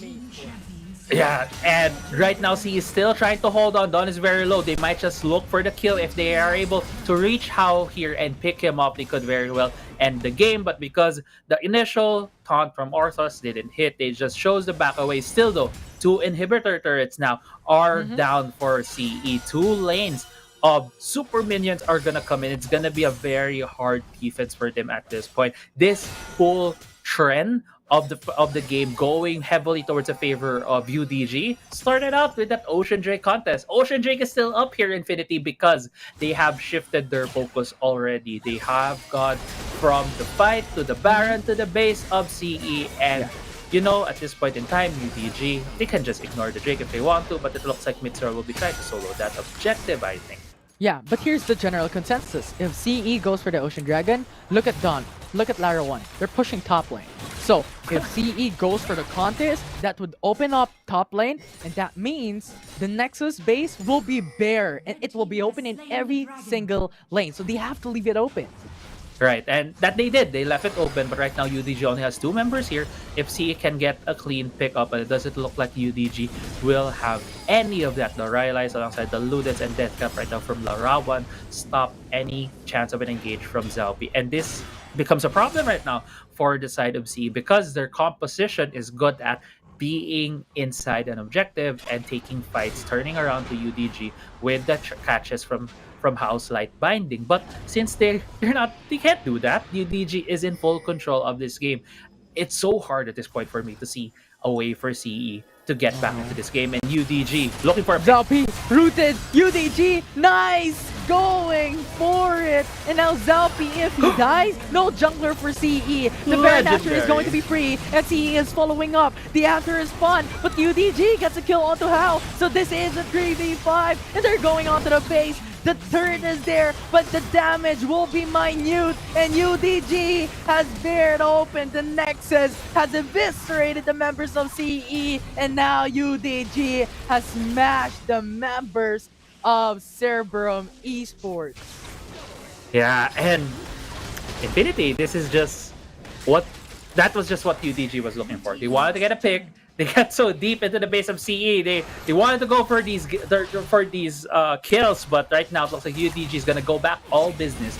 Gonna go to the Baron, pick that up, go for the end siege to CE, and Pego being very desperate here. Yeah, Pego a lot of damage, but Mitsura is at 1 HP, and that CC from Orcus saves Mitsura's life, but that final spark, clutch. Yeah, clutch. At this point in time, if you're CE, you take anything that you can. But I think this is the first time that I would want to say, if I was CE at this point of the game, I'm thinking about Game 2 at this point. It's so hard for them to get back into this game. If I'm the coaching staff, I'm thinking, hey, what do we do? What do we adjust to? What do we need to do coming to Game 2? Ivalice on that Nasus has been one of the picks that they have chosen early on in the WCS. It's still very, I think it's okay, but they could have probably gone for a different pick, maybe the pick and ban phase. But before talking about that, UDG wants to end this game. Look at Sayonara though, he's going in for the flank, he's going in for the Nexus, 2k HP remaining, look at the minions, they're going in! Minions for UDG as they take game 1 away from CE. Yeah, and congratulations to UDG. That was a victory that they needed. Infinity, we started off this cast talking about how this could be an upset win for CE, and didn't happen, but still, Team Underground haven't won the series yet this week. they have started on that road now with the first win here of the series, and Team Underground still is one of the favorites in this tournament, to be very frank about that. And that is a victory that we very much expected. Although in terms of the early game, I would say that CE had a couple of good picks early on. It's just that Team Underground was just able to turn the tides around pretty fast. Yeah. And it's basically more to lose for UDG if ever they lose the series, right? Because if they lose the series, and then we're going to see a three-way tie of the top one spot between Team UDG, Fennel University, and Grindsky Esports. So if Team UDG, though, wins this whole series, they're going to be the top one, followed up by Fennel and Grindsky. Yeah, and that's good. At least for me, if I was at UDG, that would feel great because they started off this tournament with looking to be the unbeatable Kings. Then Fennel was able to take them down a series, and they also suffered another loss. And right now, it's just a pick-up game right here for me for UDG. They really need to show themselves and the league that they're still one of the top teams, and they did show it here. They showed a bit more discipline. They showed a bit more the usual plays that they do. They have Lara 1, they have Ortho starting things out with Sayonara being one of their secondary carries. But I think one player that is still very much under the radar and underrated here in the WCS is Dawn. Dawn has been a very stable player for the side of UDG. Whenever some of the lanes, some of the members weren't as producing in terms of what people expect from them, Dawn is the one who carries the slack for the team, and he ended this game on a legendary streak.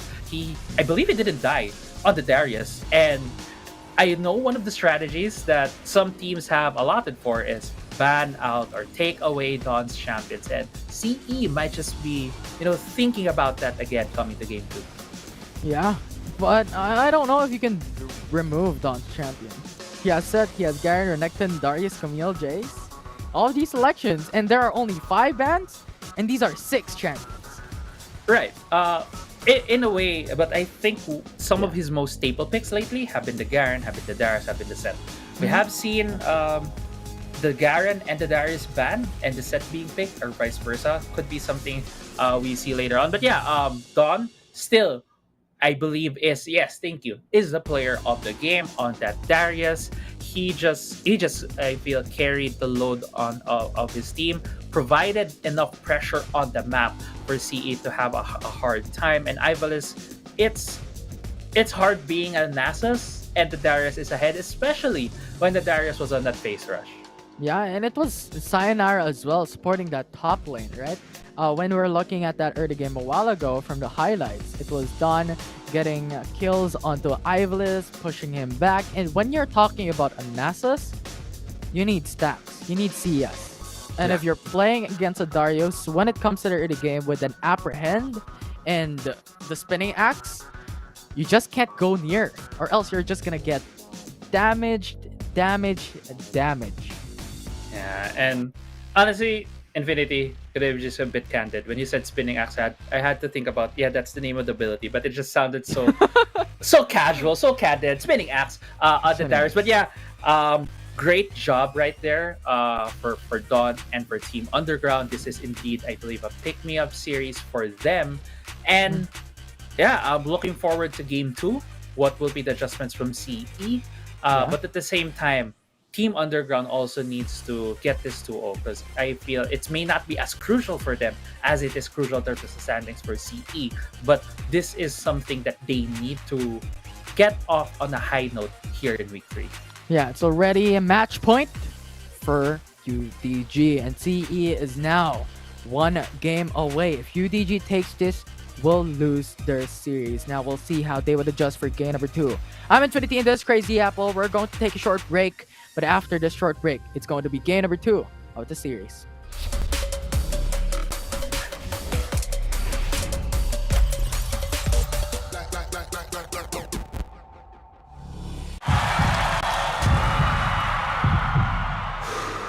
Stop and refocus. Get a clearer perspective. See things from different angles. Power up and set your eyes on the prize. It's time to step up and rise to the challenge.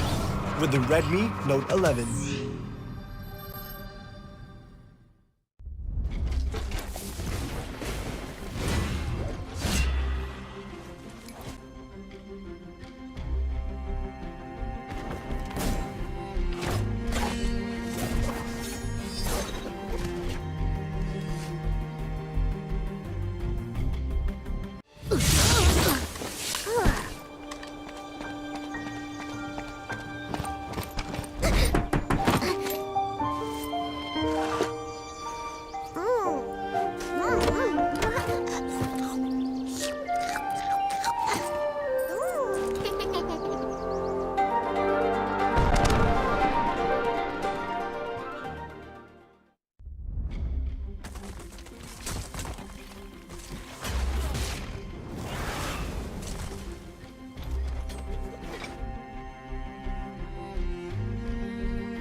Welcome back, everyone, to WCS Philippines. It's the same casters. I'm Infinity, and this is Crazy Apple with me. We're now match point for UDG to take one more game away to win the whole series. Yeah, and at this point, CE needs to make a bit of an adjustment. They were given a lot of their comfort champions as well, especially in the Dragon lane on How and Floor. And to be honest with you, Infinity, I felt that at least in the first 2 to 3 levels, How and Floor looked to be in control of that lane. They were outplaying Larawan. There was a moment there I think Larawan played a bit too conservative. If he flashed and auto attacked Floor, they could have gotten the kill cleanly, but instead the first blood was given to the side of CE. And those small things shows to me, as you mentioned, Larawan is not that hasn't really played the Morgana. And I know in an interview, in an interview, Larawan mentioned that he plays whatever the team needs. But sometimes if you're a bit too giving, a bit too flexible, it comes at a cost to yourself as well. And I think that's what we saw right there with Larawan. I mean, yeah, I guess so. I mean, you have just a champion pool, right? There are a lot of champions that all these teams knows how to use and readily available. But the thing is, what is your act of practice champion pool? You can't be the master of every single champion in the Rift. That's impossible. So what is your main champion? What is the comfortable champion that you're able to use in the Rift? And I think that it is important to take note as well coming into these games, these series, especially that we're moving on onto the round robin. to be very, very important. So we'll see how that would change. We'll see Ian change the Ivalis Nasus and go back into the Lulu top lane. We've seen it be successful, and yes, it had failed yesterday, but it had seen some light of day. So these are the things that I'm really, really curious of. And I know Crazy Apple, you have something in mind that could potentially be changed for the side of Cerebrum Esports to try and match up the pace of FL or not FLA, but UDG rather. Yeah. I think for Cerebrum, the thing is, we really haven't highlighted this guy as much, but Zalpi is one of their main carries, as well as I believe How has been doing a great job as well in his own right. It's just that he's not playing a lot of these scaling champions in the end. And I think CE needs to prioritize him in the pick order, in the pick and ban, because I think picking the Lux and the Rakan early, both of these champions not really a big priority in the current state of the meta. So one of these more AP champions are usually being left out in the pick and ban phase. So not prioritizing that, but instead prioritizing more of these flex picks. So to allow the enemy team to think more about, hey, what is Zalpi gonna go for? Is he gonna go for his Kha'Zix? Is he gonna go for the Riven? Is he gonna go for the Jax? And these kinds of priorities in the pick and ban enables some of these players to be able to play to their full potential. As you mentioned earlier, that Lulu pick I think is a smart idea. In some cases, I'm not saying here coming to game 2. Thing is, Lulu right now is usually seen in the support position with a Vayne. With Vayne, but right? Yeah, but Bambi on Grindsky has been playing that in the mid lane, while Ivalis has shown that he's playing it in the Baron lane, in the top lane. And these kinds of flex picks that are unique to your team are something that is, I think, a pretty good arsenal coming into pick and bans. And I'm just waiting for a Lulu jungle. That's the only part of the map that Lulu hasn't touched yet. And we've seen Lulu top, Lulu mid, Lulu bot lane. So I guess jungle is the only one missing for that Lulu champion. But now going back to what we have discussed a bit a while ago, I think, I do agree with what you're saying, that I think Cerebrum Esports can go into the roots of picking up more flexible champions, or rather the priority meta champions that has a really, really great win rate so far in the Rift. And now just going back into what we've talked about prior to game number 2, about the active practice champion pool, the comfortable champions, and just a quick trivia, that How has Lux picked 9 times from victory day 1 back into week 1, and Floor with Rakan 9 times as well. So I think what they really do here is they're really comfortable, and what they do is they have that practice onto a Lux Rakan. So that is maybe their mindset building up onto Cerebrum Esports, and maybe would what you're talking about, maybe change that mindset, right? Maybe change the whole order of what they're going for. And that is just the mystery at the moment for Cerebrum Esports on what they could do up against UDG, the current top 1 of this tournament. I mean, in that sense, it could be something like how Grindsky did it earlier today. They suddenly showed the Nasus and then showed a Shyvana. Yeah, surprise. Surprise. It really put Fennel adversity in the loop.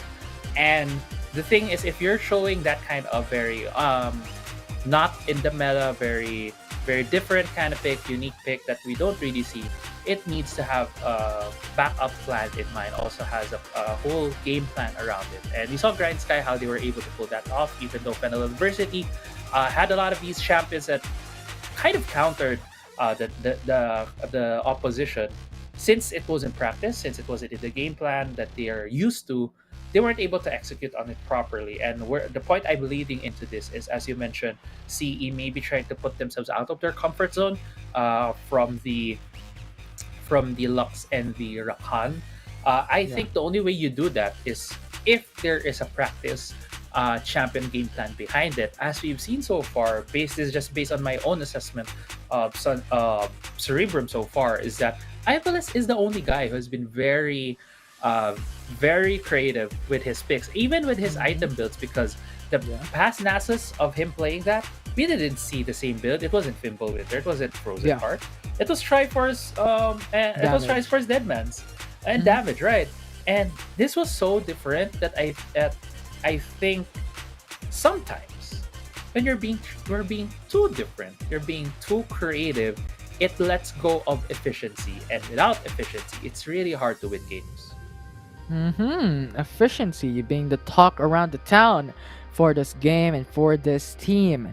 And I'm actually wondering what would happen if UDG all of a sudden bans Lux, bans Morgana, and bans Ooh. Ziggs. Like a I target mean- ban onto the bot lane, dual lane for How. That's gonna be spicy if ever that happens. But now we're seeing the draft for game number 2 here in Crazy Apple. Talk me through what's going to be the expectations here for this game 2. I hope we're gonna get a bit of a fast pick and bans as well here in Infinity because I think we have stretched long enough. Oops, it went away and it's back again. Okay, I got a bit nervous right there, Infinity. I thought they were gonna stretch out a bit more, but yeah. Expectations on the picks and bans. I do think CE will probably go for the same bans they did earlier, although I think Galio is a bit different here. My memory kind of betraying me at this point, but yeah, I think it's gonna be a very similar for CE because a lot of the adjustments from the bans could come from UDG specifically because I think UDG has been limit testing themselves a bit. And yes, Yeah. this is a pick me up game. This is a series where they want to close out the week strong, but at the same time, they have shown a tendency to show more compositions that are very weird or combinations that could be something that they could add into their arsenal come playoffs. Yeah, absolutely. But now we have the Galio Camille. This is the champion duo that we keep on talking about throughout the week number 3. That's obnoxious. And then with that out of the way, this leaves the selection of bans. Jace, Vayne, Lulu, Morgana. These are the champions that is really, really strong. And now CE has banned Vayne away because expectedly you're on the blue side. If you don't ban Vayne, it could be the Vayne Lulu coming through for the first 2 picks of red side. Yeah, and immediately taking that out, yeah, it takes away an option for UDG on Lara1. Lara1 has shown that even without the Lulu, he still will have a propensity to pick the Vayne. So taking that away is a smart choice. UDG with the last ban on that set leaves Dawn with some of his more staple picks like the Garen and the Darius. So we'll see here what's going to be the first pick from CE. And as we were talking about earlier, Lulu is going to be the pick. Ivalis. Lulu probably on Ivas, but still, you never know. It might be Fleur also manning that champion. Yeah. And once CE goes with Lulu, expect the Jax. This is what their constant composition is going for, except if they change things up for UDG specifically. Because this is what they've done in the past. When they're going Lulu top lane, they have Jax readily available in top side to support Jax whenever it comes through. But Jace is left open because CE has that priority on the Lulu. And now it is locked in by UDG alongside with a Yumi. Yeah, Yumi pick right here. The Meow could be the Meow Meow connection for UDG since Rengar is still open. Could be something that they want to throw out here against Cerebrum. And I think it's also a good deny because it could very well be pick up with a double support if they are gonna go through with the Jax pick from Zaupi right here that we're waiting. What's gonna be the pick from CE? I do think they should be able to lock in at least one of the carries that Zaupi would be using in this game. Yeah, I mean, Rengar is available. Garen is available. Those are the things that UDG can pick up. That's really strong regardless. And there we go. The expectations of having a Lulu top lane is paired up with a Jax jungle. So this is already set. We might expect this to be Ivalice going for the Lulu once more, and Lucian being locked in by CE for their 3rd pick. And I think when we started this cast for game 2, we iterated that CE should not focus on How and Fleur's picks. They should focus more in the top and the jungle picks, and that's what they very much did. Ivalice could still be picking this Lulu, could still be a flex to anyone right now here in CE, and also picking up that Lucian. I do like the Lucian pick. Usually we see Lucian lately in the mid lane, and having that in the hands of Pago could give some more control there over the mid lane to allow this Jax to just farm his jungle to be able to get those items to be able to carry into the late game. Yeah, and what UDG can do here is to ban away Lux, yes, of course, one of the staple champions of How, and also support pool. Ban away Rakan, one of the most picks of Floor in this game, but instead going in for the Morgana because we all know Morgana trash is also one of the staple practice dual bot lane for CE for the past 2 weeks. So banning those away, huge respect that UDG is putting onto How and Floor. Right, and without the Morgana, it's not going to be as effective, but still the Thresh is still open. CE could very well pick that in the bot side. And the thing with pick comps, when you have the Thresh, when you're able to hook in the guy that Yumi's on, you can get a 2-for-1. And it can very well be something that they're looking at. But I do love the pick here from UDG, denying another AP option for CE, taking away the Ziggs, providing them a bit more of that poke and also wave clear for UDG. I think the only AP champion might be open for CE for the taking might be an Oriana. Could potentially be, but we'll see what would the last big pick be for CE, because this is a really curious thing. If you have Lulu top lane, you have Leona in the same draft, you have Lucian coming through, and I'm expecting a Bruiser potentially to come into the side of CE. But there are just so minute of champion pool left for the Bruiser category. So I'm really curious Brand. here. But instead of that being a Bruiser, it's Brand instead. Any reason behind this, Crazy Apple? To be honest, I did forget about the Brand. Brand has been one of those champions we have been seeing in the Dragon Lane when a lot of the AP champions have been banned or picked away. Brand is again going for comfort here for How, and Action. a bit of a spicy pick right here coming from UDG Action. And earlier on, I was saying that UDG might be limit testing. It looks like they're limit testing. They don't have any tanks on their team. It's all gonna be just damage coming out from UDG. Yeah, absolutely. And it's really going to be scary here. And expectations is Lara 1 going for the Ziggs action mid, Yumi going bot lane, Kha'Zix jungle. Oh wait. Now where does Jace would go? Is it top lane? Could be Undone. To match up with the range of Lulu? Yeah, I think I heard someone say that Dawn's Jace is very underrated. I think it was in the PPGL watch party. And thank you to whoever said that. I did forget. Sorry. But yeah, Dawn would most likely be the one piloting that championcy. It's going to be Dawn against that Lulu. And the thing is, you pick Lulu at the top lane because she's range. She's very annoying. She has a slow. She deals a lot of damage even though she's a support. So it makes it hard if you're a melee champion on the top side. And we see a lot of melee champions on the top side, like Darius, Garen, Seth. And having this Jace right now there would give at least lane parity for the side of UDG at the top side. Also gives them a lot of damage there. Can be something they can exploit if they get a good gap coming from Sayonara. Yeah, and now we'll see what will be the result of these changes from CE for game number 2, as we are now match point in favor for Team Underground. Yeah, match point for Team Underground. This could very well be a good pick-me-up game here, because one more layer into a good pick-me-up game is when you're playing a team composition that you don't usually get to play, more of a for fun kind of composition. You're gonna get a lot higher morale boost right there, and the level 2 duel being taken by Mitsura. Yeah, but to 1v1, Mitsura is going for huge pressure with the Ignite. Not gonna be enough to burn out though, CE. So good trade when it comes to the summoner spells, because it's Flash Ignite traded for the Ignite mid lane individual matchup. Yeah, and additionally to that point, it also gives Mitsura now more gold, more XP. He's gonna hit level 3 earlier because he's able to shove the wave and get a good back. He might also be able to pick up an additional item to give him a bit more strength there in the lane. Although I don't think he will be going for any of that, but still having a bit of that advantage right now in the mid lane is a good sign for Mitsura on that action. He did pick up the Phage. Yeah, so expectedly maybe a Trinity Force Mitsura for the first item, as this would be a great Phage to build onto, but there are a lot of options left if ever he wants to go for another route. But for now, it might just be the 1-for-1 for the Risk Cutler, CE going for bot side, and Kha'Zix going for top side.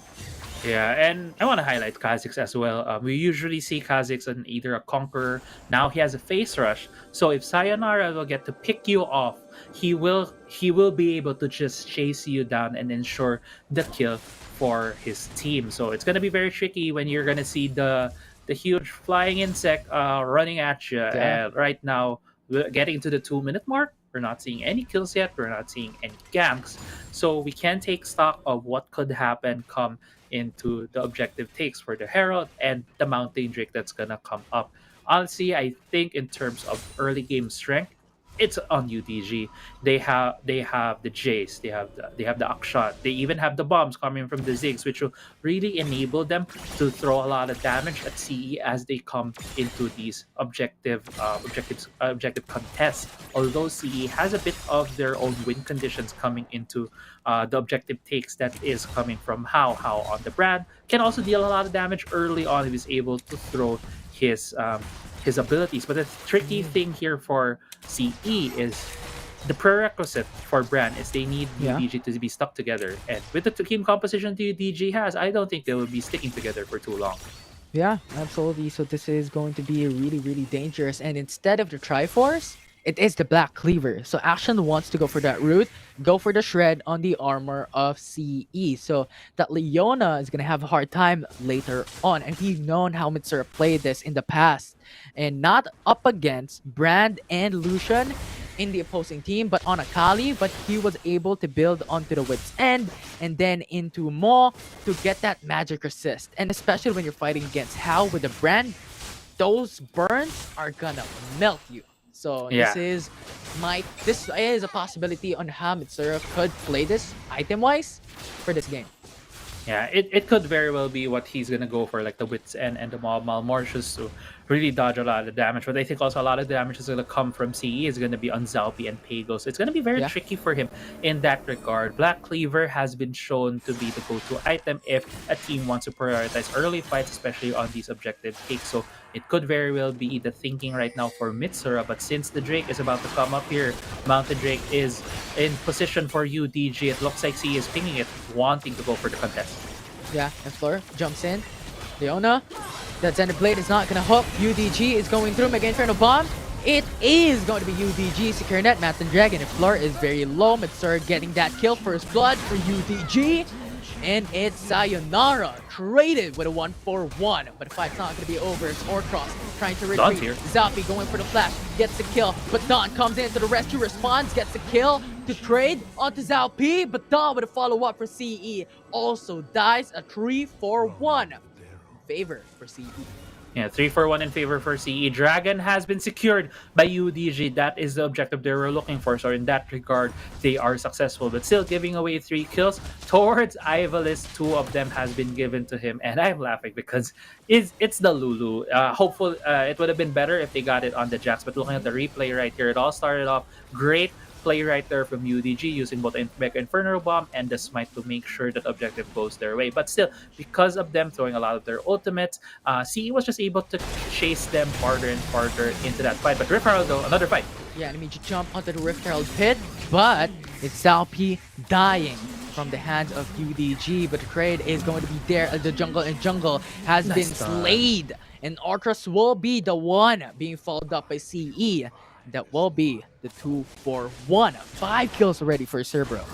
Yeah, 5 kills for Cerebrum. Getting stunned right here is Mitsura. Yeah, Mitsura getting melted with that culling. A lot of damage coming through. And he's just gonna walk away. He should. Just too much damage. Yeah, he really should just walk away from that, even though he does see the villain procs on their heads, the icons for Mitsura. But yeah, let's take stock of where things are at this point, because there have been 2 fights. Herald did go to the side of UDG, and it's already on the hands of Dawn. Just thinking about it, where the kills have gone to the side of CE. All Zalpi got were a couple of assists. He already has that Triforce on that Jax. Would have been great if he got a lot more of those kills though, but UDG looking at this bot lane turret at the moment. Yeah, they want to trade a turret for turret. UDG going on bot lane, and CE going on top lane, but UDG secures the tower for his blood. More gold injection for the side of Team Underground, and despite that pressure from CE top lane, they didn't get that tower trade.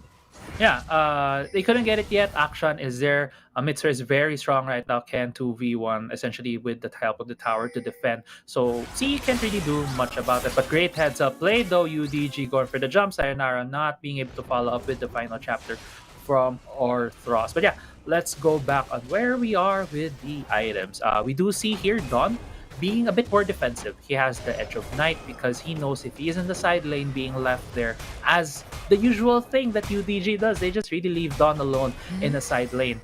He needs a bit more defense. He needs a way to get out when singular CC gets thrown at him. And what are the singular CCs we could see when he gets picked? It's going to be the Solar Flare coming from floor. So great pickup right there. Makes him a bit more safer in the lane. And he can also transition to maybe getting a Black Cleaver as his second item on this Jace. And it's giving him a bit more protection. At least he won't be needing a lot more ganks from his team. Yeah, and the gold lead is actually very, very close, right? If you're looking at UDG, they have 1k gold lead in 7 minutes. And so far, there has only been 8 kills, but that will change on the top lane as CE goes in for top onto Mitsura, and Mitsura jumps under turret, sacrifices himself, buying some time, but an extra kill for CE. Now, good kill right there from CE, getting one more on the board before we see the Infernal Drake, which is going to come up in 10 seconds. This is going to be a bit of an off timing for Mitsura because he needs to run to this objective. If CE chooses to start this early, that's why UDG right now, if you look at the map, is running already towards this objective. Yeah, now they're starting on the Infernal Dragon, but Floor is pinned. He goes in with a Ascended Blade, one down for CE. The Mega Inferno Bomb might just follow up. Its Ival is very, very low. Stays his enchant force along with a barrier. Flash over the wall to safety. And now it's done. Catching up. Not gonna pull through. Ultimate from Mitsura going through. But Tego has been damaged. He has been killed. 2 already down. For the side of CE, no trade. And UDG has the dominance onto the Dragon's Pit.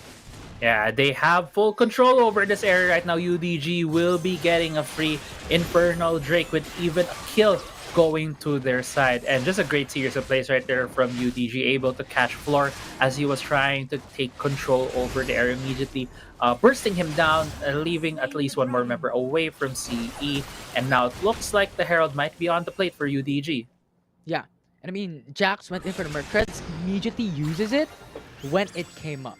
Because they want to catch up on the Rift Herald, get the trade once again, 1-for-1 if ever it could happen, because UDG is just too powerful if they take this once again. And Sayonara in the front lines gaining those damage onto Pago, and Pago will just get melted. Floor is very low, How is very low. Now the Lost Chapter is there to zone away CE, and now that will be an extra kill.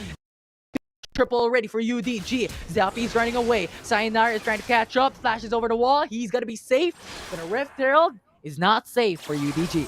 And if we break down that fight right there, Infinity, it all started with a mistake being capitalized on by UDG. I think in the Banana Bush, Pago wanted to go with his team when Zalpi jumped in. He went for a dash, not thinking that Sayonara was already at that brush, so he was able to get a clean isolation damage on him, immediately chunking him down, and UDG was able to pick him off even before the fight fully started. And UDG is really dangerous when they're in this kind of position because they have been a team, they have shown to be a team to really capitalize on small mistakes that your team has done. And unfortunately, really, for CE, that was where they got caught out on. But right now, the answer though from CE, knowing that the back from UDG has just come in, it looks like they can pick up a turret here in the bot side. Yeah, that is what they need. They need turrets, they need gold. Now CE has gotten that for Zalpi, Pago, Fleur, and also How. But the 5k gold difference is still just too much for CE to come back from. They need more turrets than just one. And now UDG has the control over the whole map. And now, Crazy Apple, what do you think has to change here for Cerebrum Esports up against UDG for game number 2? At this point, they need to be more proactive in their plays. They need to find an opening against UDG. They need to catch out Sayonara with Orthos because it looks like he has been the guy to be very far forward looking for these fights. And they're able to catch him on the ward with Floor, with Pago, and Zalpi there. They could very well just kill him outright with a lot of CC layered on top of it. And that's going to allow their carries to get a bit more items, to get a bit more damage, to be able to face the members of UDG. But I doubt that UDG is going to allow that based on where CE is at the moment. Yeah, Mega Inferno Bomb to clear the wave. It has been secured the way CE. This is what we're talking about. But when we're looking at UDG, turret trade. And that is a tier 2 for tier 3. So more value for UDG. Yeah, that's not That's not a fair trade right there for CE. But at this point in time, you take what you can. And Yeah, getting a bit more absolutely. gold for your team is enough. Fortunately, the Zenith Blade did not connect on Sayonara right there. That could have been a good pickup for CE. Sayonara still being a very big pain here for the side of CE. But at this point in time, UDG knows how ahead they were. They are 7,000 gold in the lead. A lot of that gold right now, if you look at the items, a lot of that is on Dawn and Sayonara. So really, these two players will be key for UDG to just keep on putting the pressure on CE. Yeah, and CE has information that Sayonara is stealing the blue buff, but not gonna be that quickly because Sayonara just got the blue buff in a couple of seconds and it's gone. And now, the Ocean Dragon and the Baron Nashor will come up at 15 seconds here. Paint me a picture of what will happen here, Crazy Apple. UDG will. Oh my god, Pego. Okay. Flash burn. No flash for Lucian coming into the objective take. UDG will bait out here. UDG into a fight. Zenith Blade, but Stasis Enchant immediately by Mitsura. And now Sayonara looking into the back lanes, going in for the flank. Lost Chapter is there, going for the root. Stasis Enchant to buy some time. That is going to be engaged from UDG being successful as Hao is down. Floor will follow through, and Zalpi has my God, fallen it's, out of this game as well. And Ivalus won't It's be the over. only one left. Rift Herald is there. This is it. The end gaming push. UDG is going for the inhib third. Ziggs is there as well. The inhib has fallen. The Rift Herald might push into the Nexus. It falls though, but UDG is still alive for every single member, and Ivalus is very low. Sayonara jumps through into the back end of that Nexus, and UDG has beaten CE with a clean 2-0 sweep. That was too quick, Infinity. But we did call that UDG wanted to fight, wanted to bait in CE in that last dragon in the third Drake of the game. It didn't pan out as I thought it would be at first, where CE would be the one running into the objective as it was started. Instead, it was Floor starting out the fight, seeing Dawn trying to catch him out. But unfortunately, there were a lot of members of Team Underground behind him, being able to help him out at the start of that fight, and it just went sideways for CE because CE has a composition that needs to go to the late game. They have Zalpi to rely a lot of the damage on, and also the Lucian, so they really need to get a bit more items to be able to just throw it onto UDG. Well, at that point, UDG already had all of the damage that they needed to take down the members of CE. And this officially places Team Underground back to the top one spot here. Crazy Apple, an important keynote, the stakes that was on the line for the series.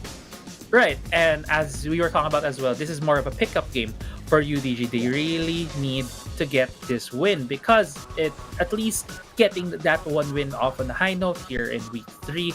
This team has shown that they are very creative. They know they have a lot of champions that they can pick out. Mitsura again showing us his action, and I can't believe how he just keeps bouncing around on this champion, just keeps on using the rope, the hook shot, basically on this champion, being able to gauge distances very, very well.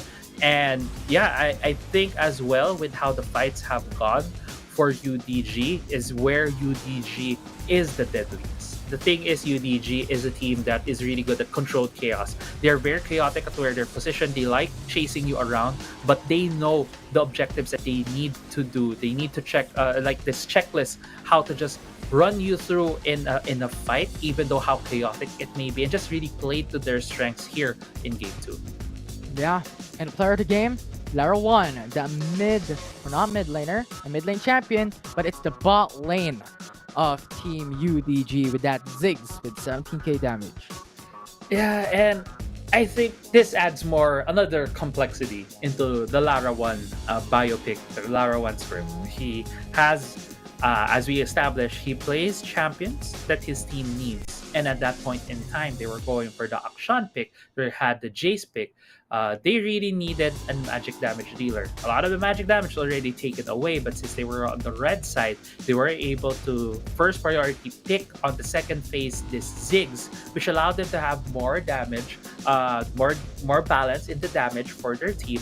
And just really, Lara 1 is a really good role player for the team. When he's enabled, he's also a really good carry for the team. So just is a really deserved player of the game for Lara 1.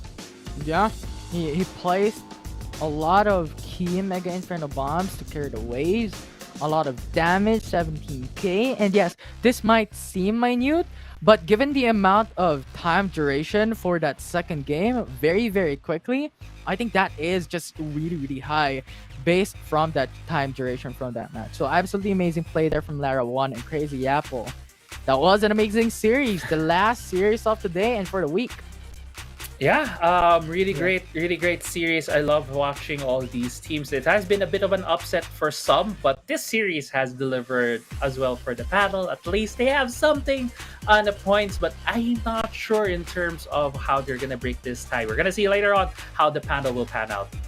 Absolutely. Standings have changed here today for week number 3. Grindsky, Fennel versus Team UDG. Now with the top 1, top 2 spot of this tournament. I'm Infinity and this is Crazy Apple. And alongside with all the casters in the Shoutcasters desk, shoutouts to Riku for saying good night for everyone for now.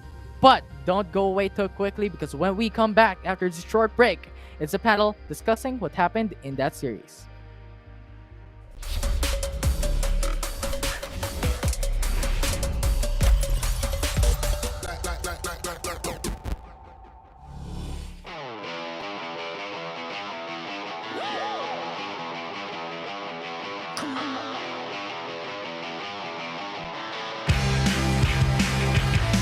Bright light feels right. I can't lie.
sun went down.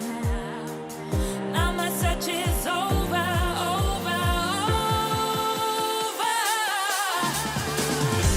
Wherever it takes me, my world will be complete. 'Cause I've been going crazy, but now I've landed on my feet. 'Cause now I found my lucky star. Found my lucky star. Found my lucky star. Right here in the shadows.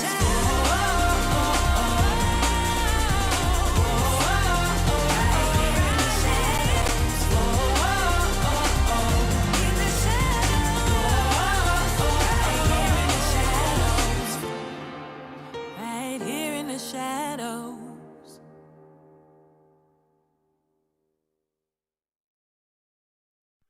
Running wild out of my mind. Hold my breath, 'cause I'm ready to make it.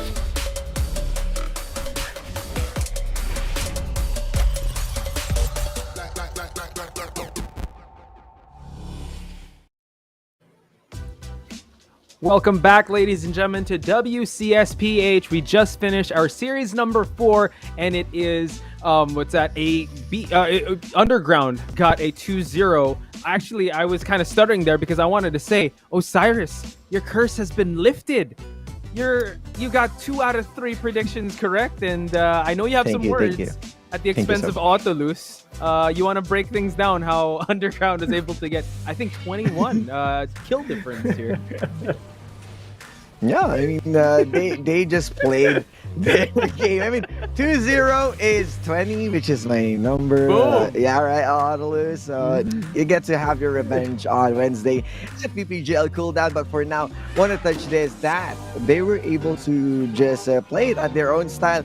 At first, it feels like Cerebrum is getting those answers, those skills, but the same as how Underground on their textbook that they just play on the power spike. They didn't do anything cheesy, to be honest. So it was just them going back to their form, and Cerebrum. I think it's more like Cerebrum is trying to step up right now, and they were able to snag some wins and kills that really prove that they can still play good. Yeah, if there's like if there's a thresh for rocks, I feel that champion is Yumi or the Galio for Arthros. And I did say prior to the show or prior to the series that there is a possibility that we could see Arthros on the Yumi again, because again, just looking at how Cerebrum Esports go for their drafts, and they did say in our previous interviews, it doesn't really matter as to who they're going to face. They're just going to play their style. And UDG grabbed the opportunity, went for the Yumi. It's not really the Yumi that really won them that game, but it's more of the teamwork. Shout out to Don dominating on game number 1, and Mitsura for bouncing back so good. He was solo killed twice by Pego. But on the second game, on that action, he just reminded everyone that Akshan is still OP in the hands of Mitsura. Oh yeah, and I know. I have to ask you guys before we get into the interview, Team Underground. Do you think they finally, like, the wake up call is done? This is the Underground that we've already known, or is there still, like, are they still kind of adjusting to everyone else's power spike? Autolus. I think they're. I would, be honest with myself. I believe they're limit testing the past 2 series. They have selected multiple ADCs for Lara 1, even though they have convinced everyone and themselves that they could win on the APC route, and having Sayonara carry the show for UDG. And I'm okay with, doing some tests and, trying out champions, because at the end of the day, you are on the safe spot. You are number 1. And remember, the goal here is to reach the playoffs. Number 1, number 2, doesn't matter. You get the bye. And so far, after this series, they are back at number 1. Yes, okay. And speaking of number 1, we got Lara 1 ready for the interview. So let's talk to Team Underground. They are ready. Lara 1, congratulations on performance. Medyo shaky yung first and second day, pero now back to the win streak. How does it feel, and what can your fans expect for Underground next week? Sana tuloy nyo pa rin kami supportan kahit natatalo po kami. maraming salamat sa lahat ng fans namin kahit na nag-struggle kami. Hey, but it's still working out, and like Otto Lu said, parang testing phase or just trying to limit tests. So let's go to Osiris first for the next question. Well, Larawan, we saw your games recently, especially the Vayne and Game 2 yesterday. What do you think happened that you weren't able to play the maximum, like the best Vayne on Game 2 yesterday? Siguro na pressure din ako nun sa trash ni Rox. Galing eh.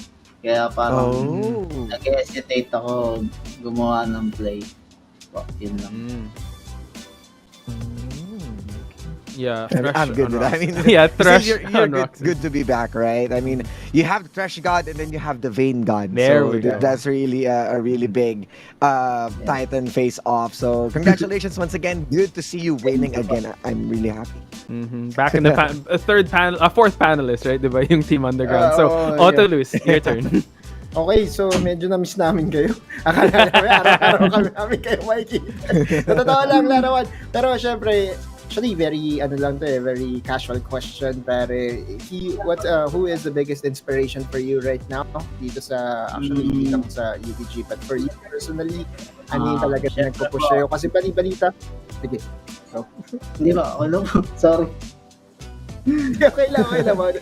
Mamaya na yung kwento ko. Ikaw muna, Lara. Sino yung inspiration natin? Siyempre po, family ko. Siyempre si Lois, yung girlfriend ko po. Tapos, yung team ko, na nandyan parate para sa akin. Ayun. Okay. And Lara, kasi actually natanong ko yan kasi bali-balita ako pagdating daw sa pag-grind sa Wildrift.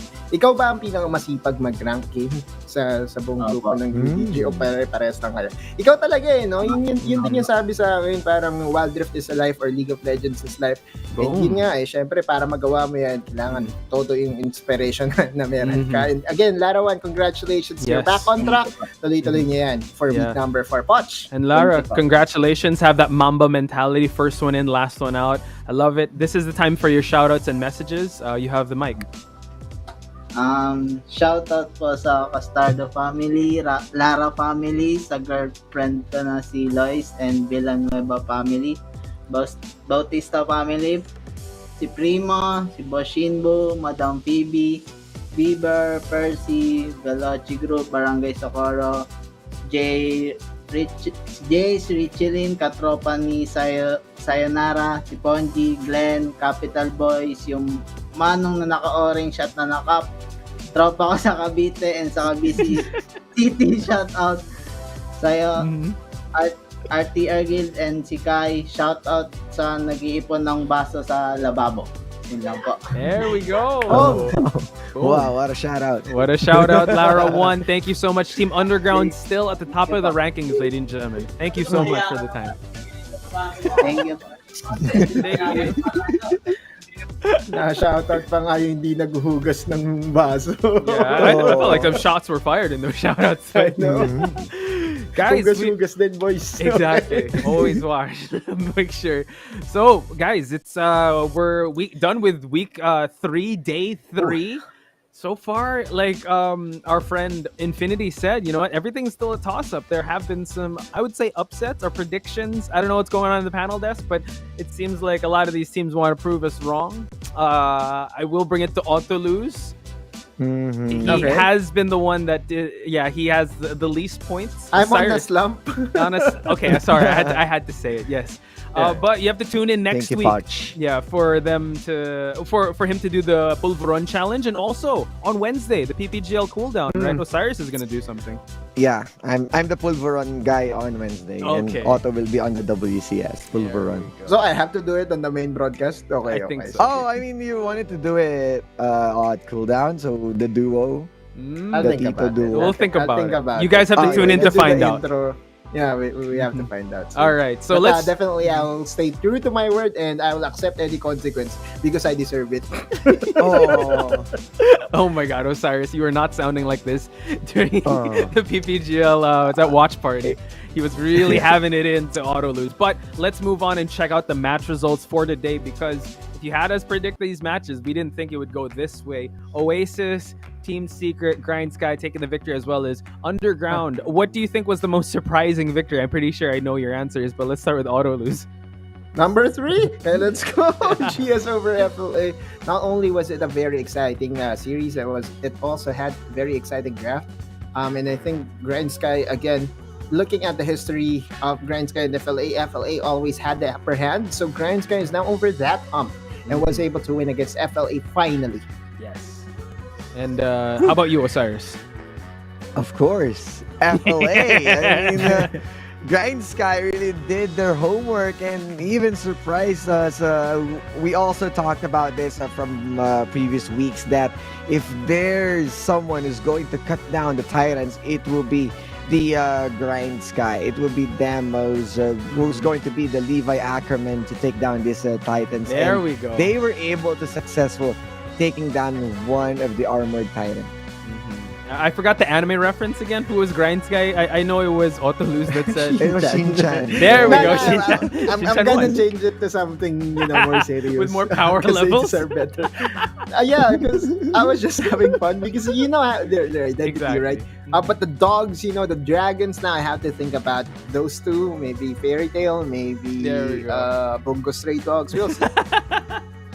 I'm sure they'd appreciate that, but also we gotta look at Team Secret, because that's another match between RRQ. That was a match we were kind of divided in, and it seems like they have their groove back in place. So let's move on to the standings, because this has definitely shaken up, and I'm sure a lot of the viewers want to see where their favorite teams are at, and also we gotta look at our power rankings to see how the standings fare as we see it on our screen. Still uncontested, and at the top is Team Underground. But guys, look, Fennel, Adversity, and Grindsky at a tie for second and third.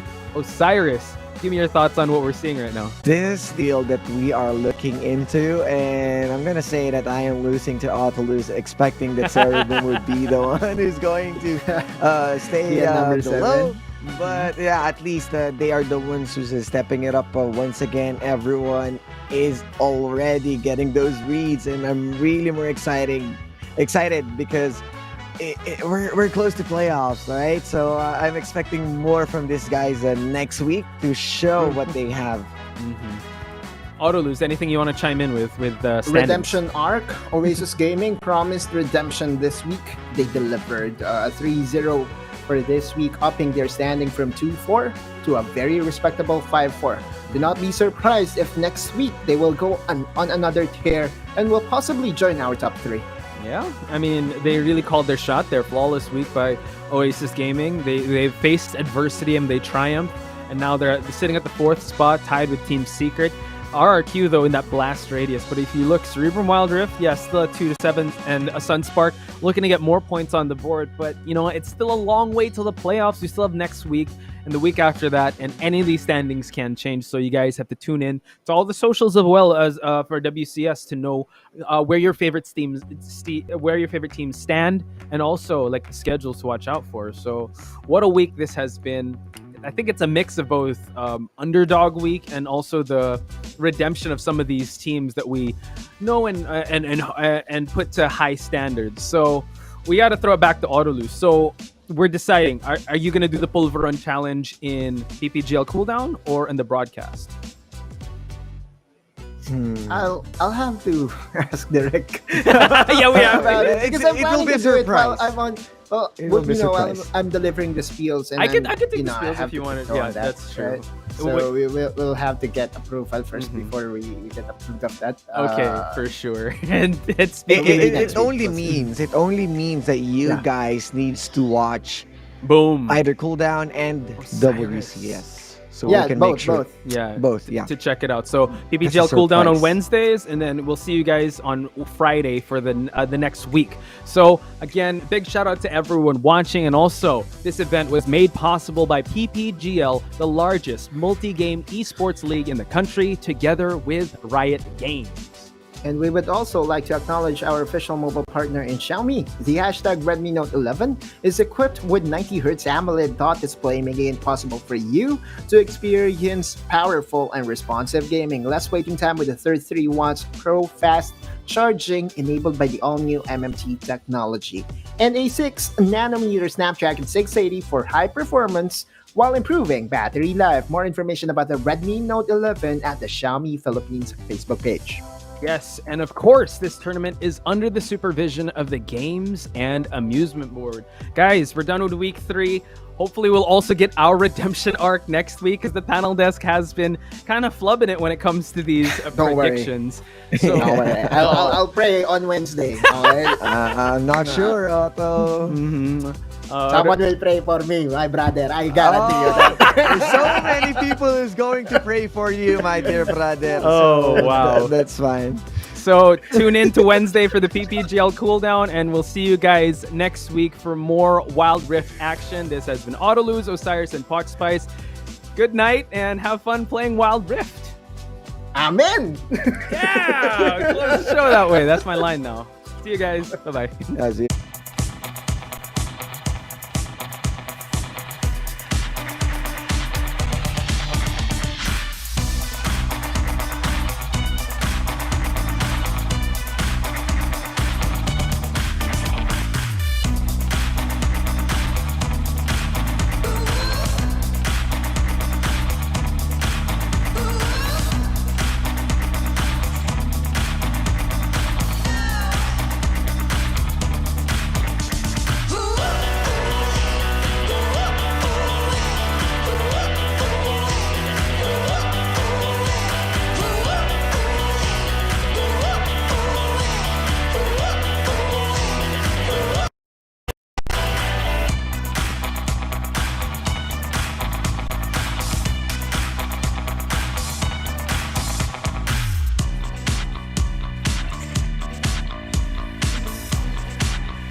Running wild, out of my mind. Hold my breath, cause I'm ready to make a move. Got nothing to lose. Watch me shake up the ground. Have you seen a phoenix rise? Rising up above the deep blue open skies.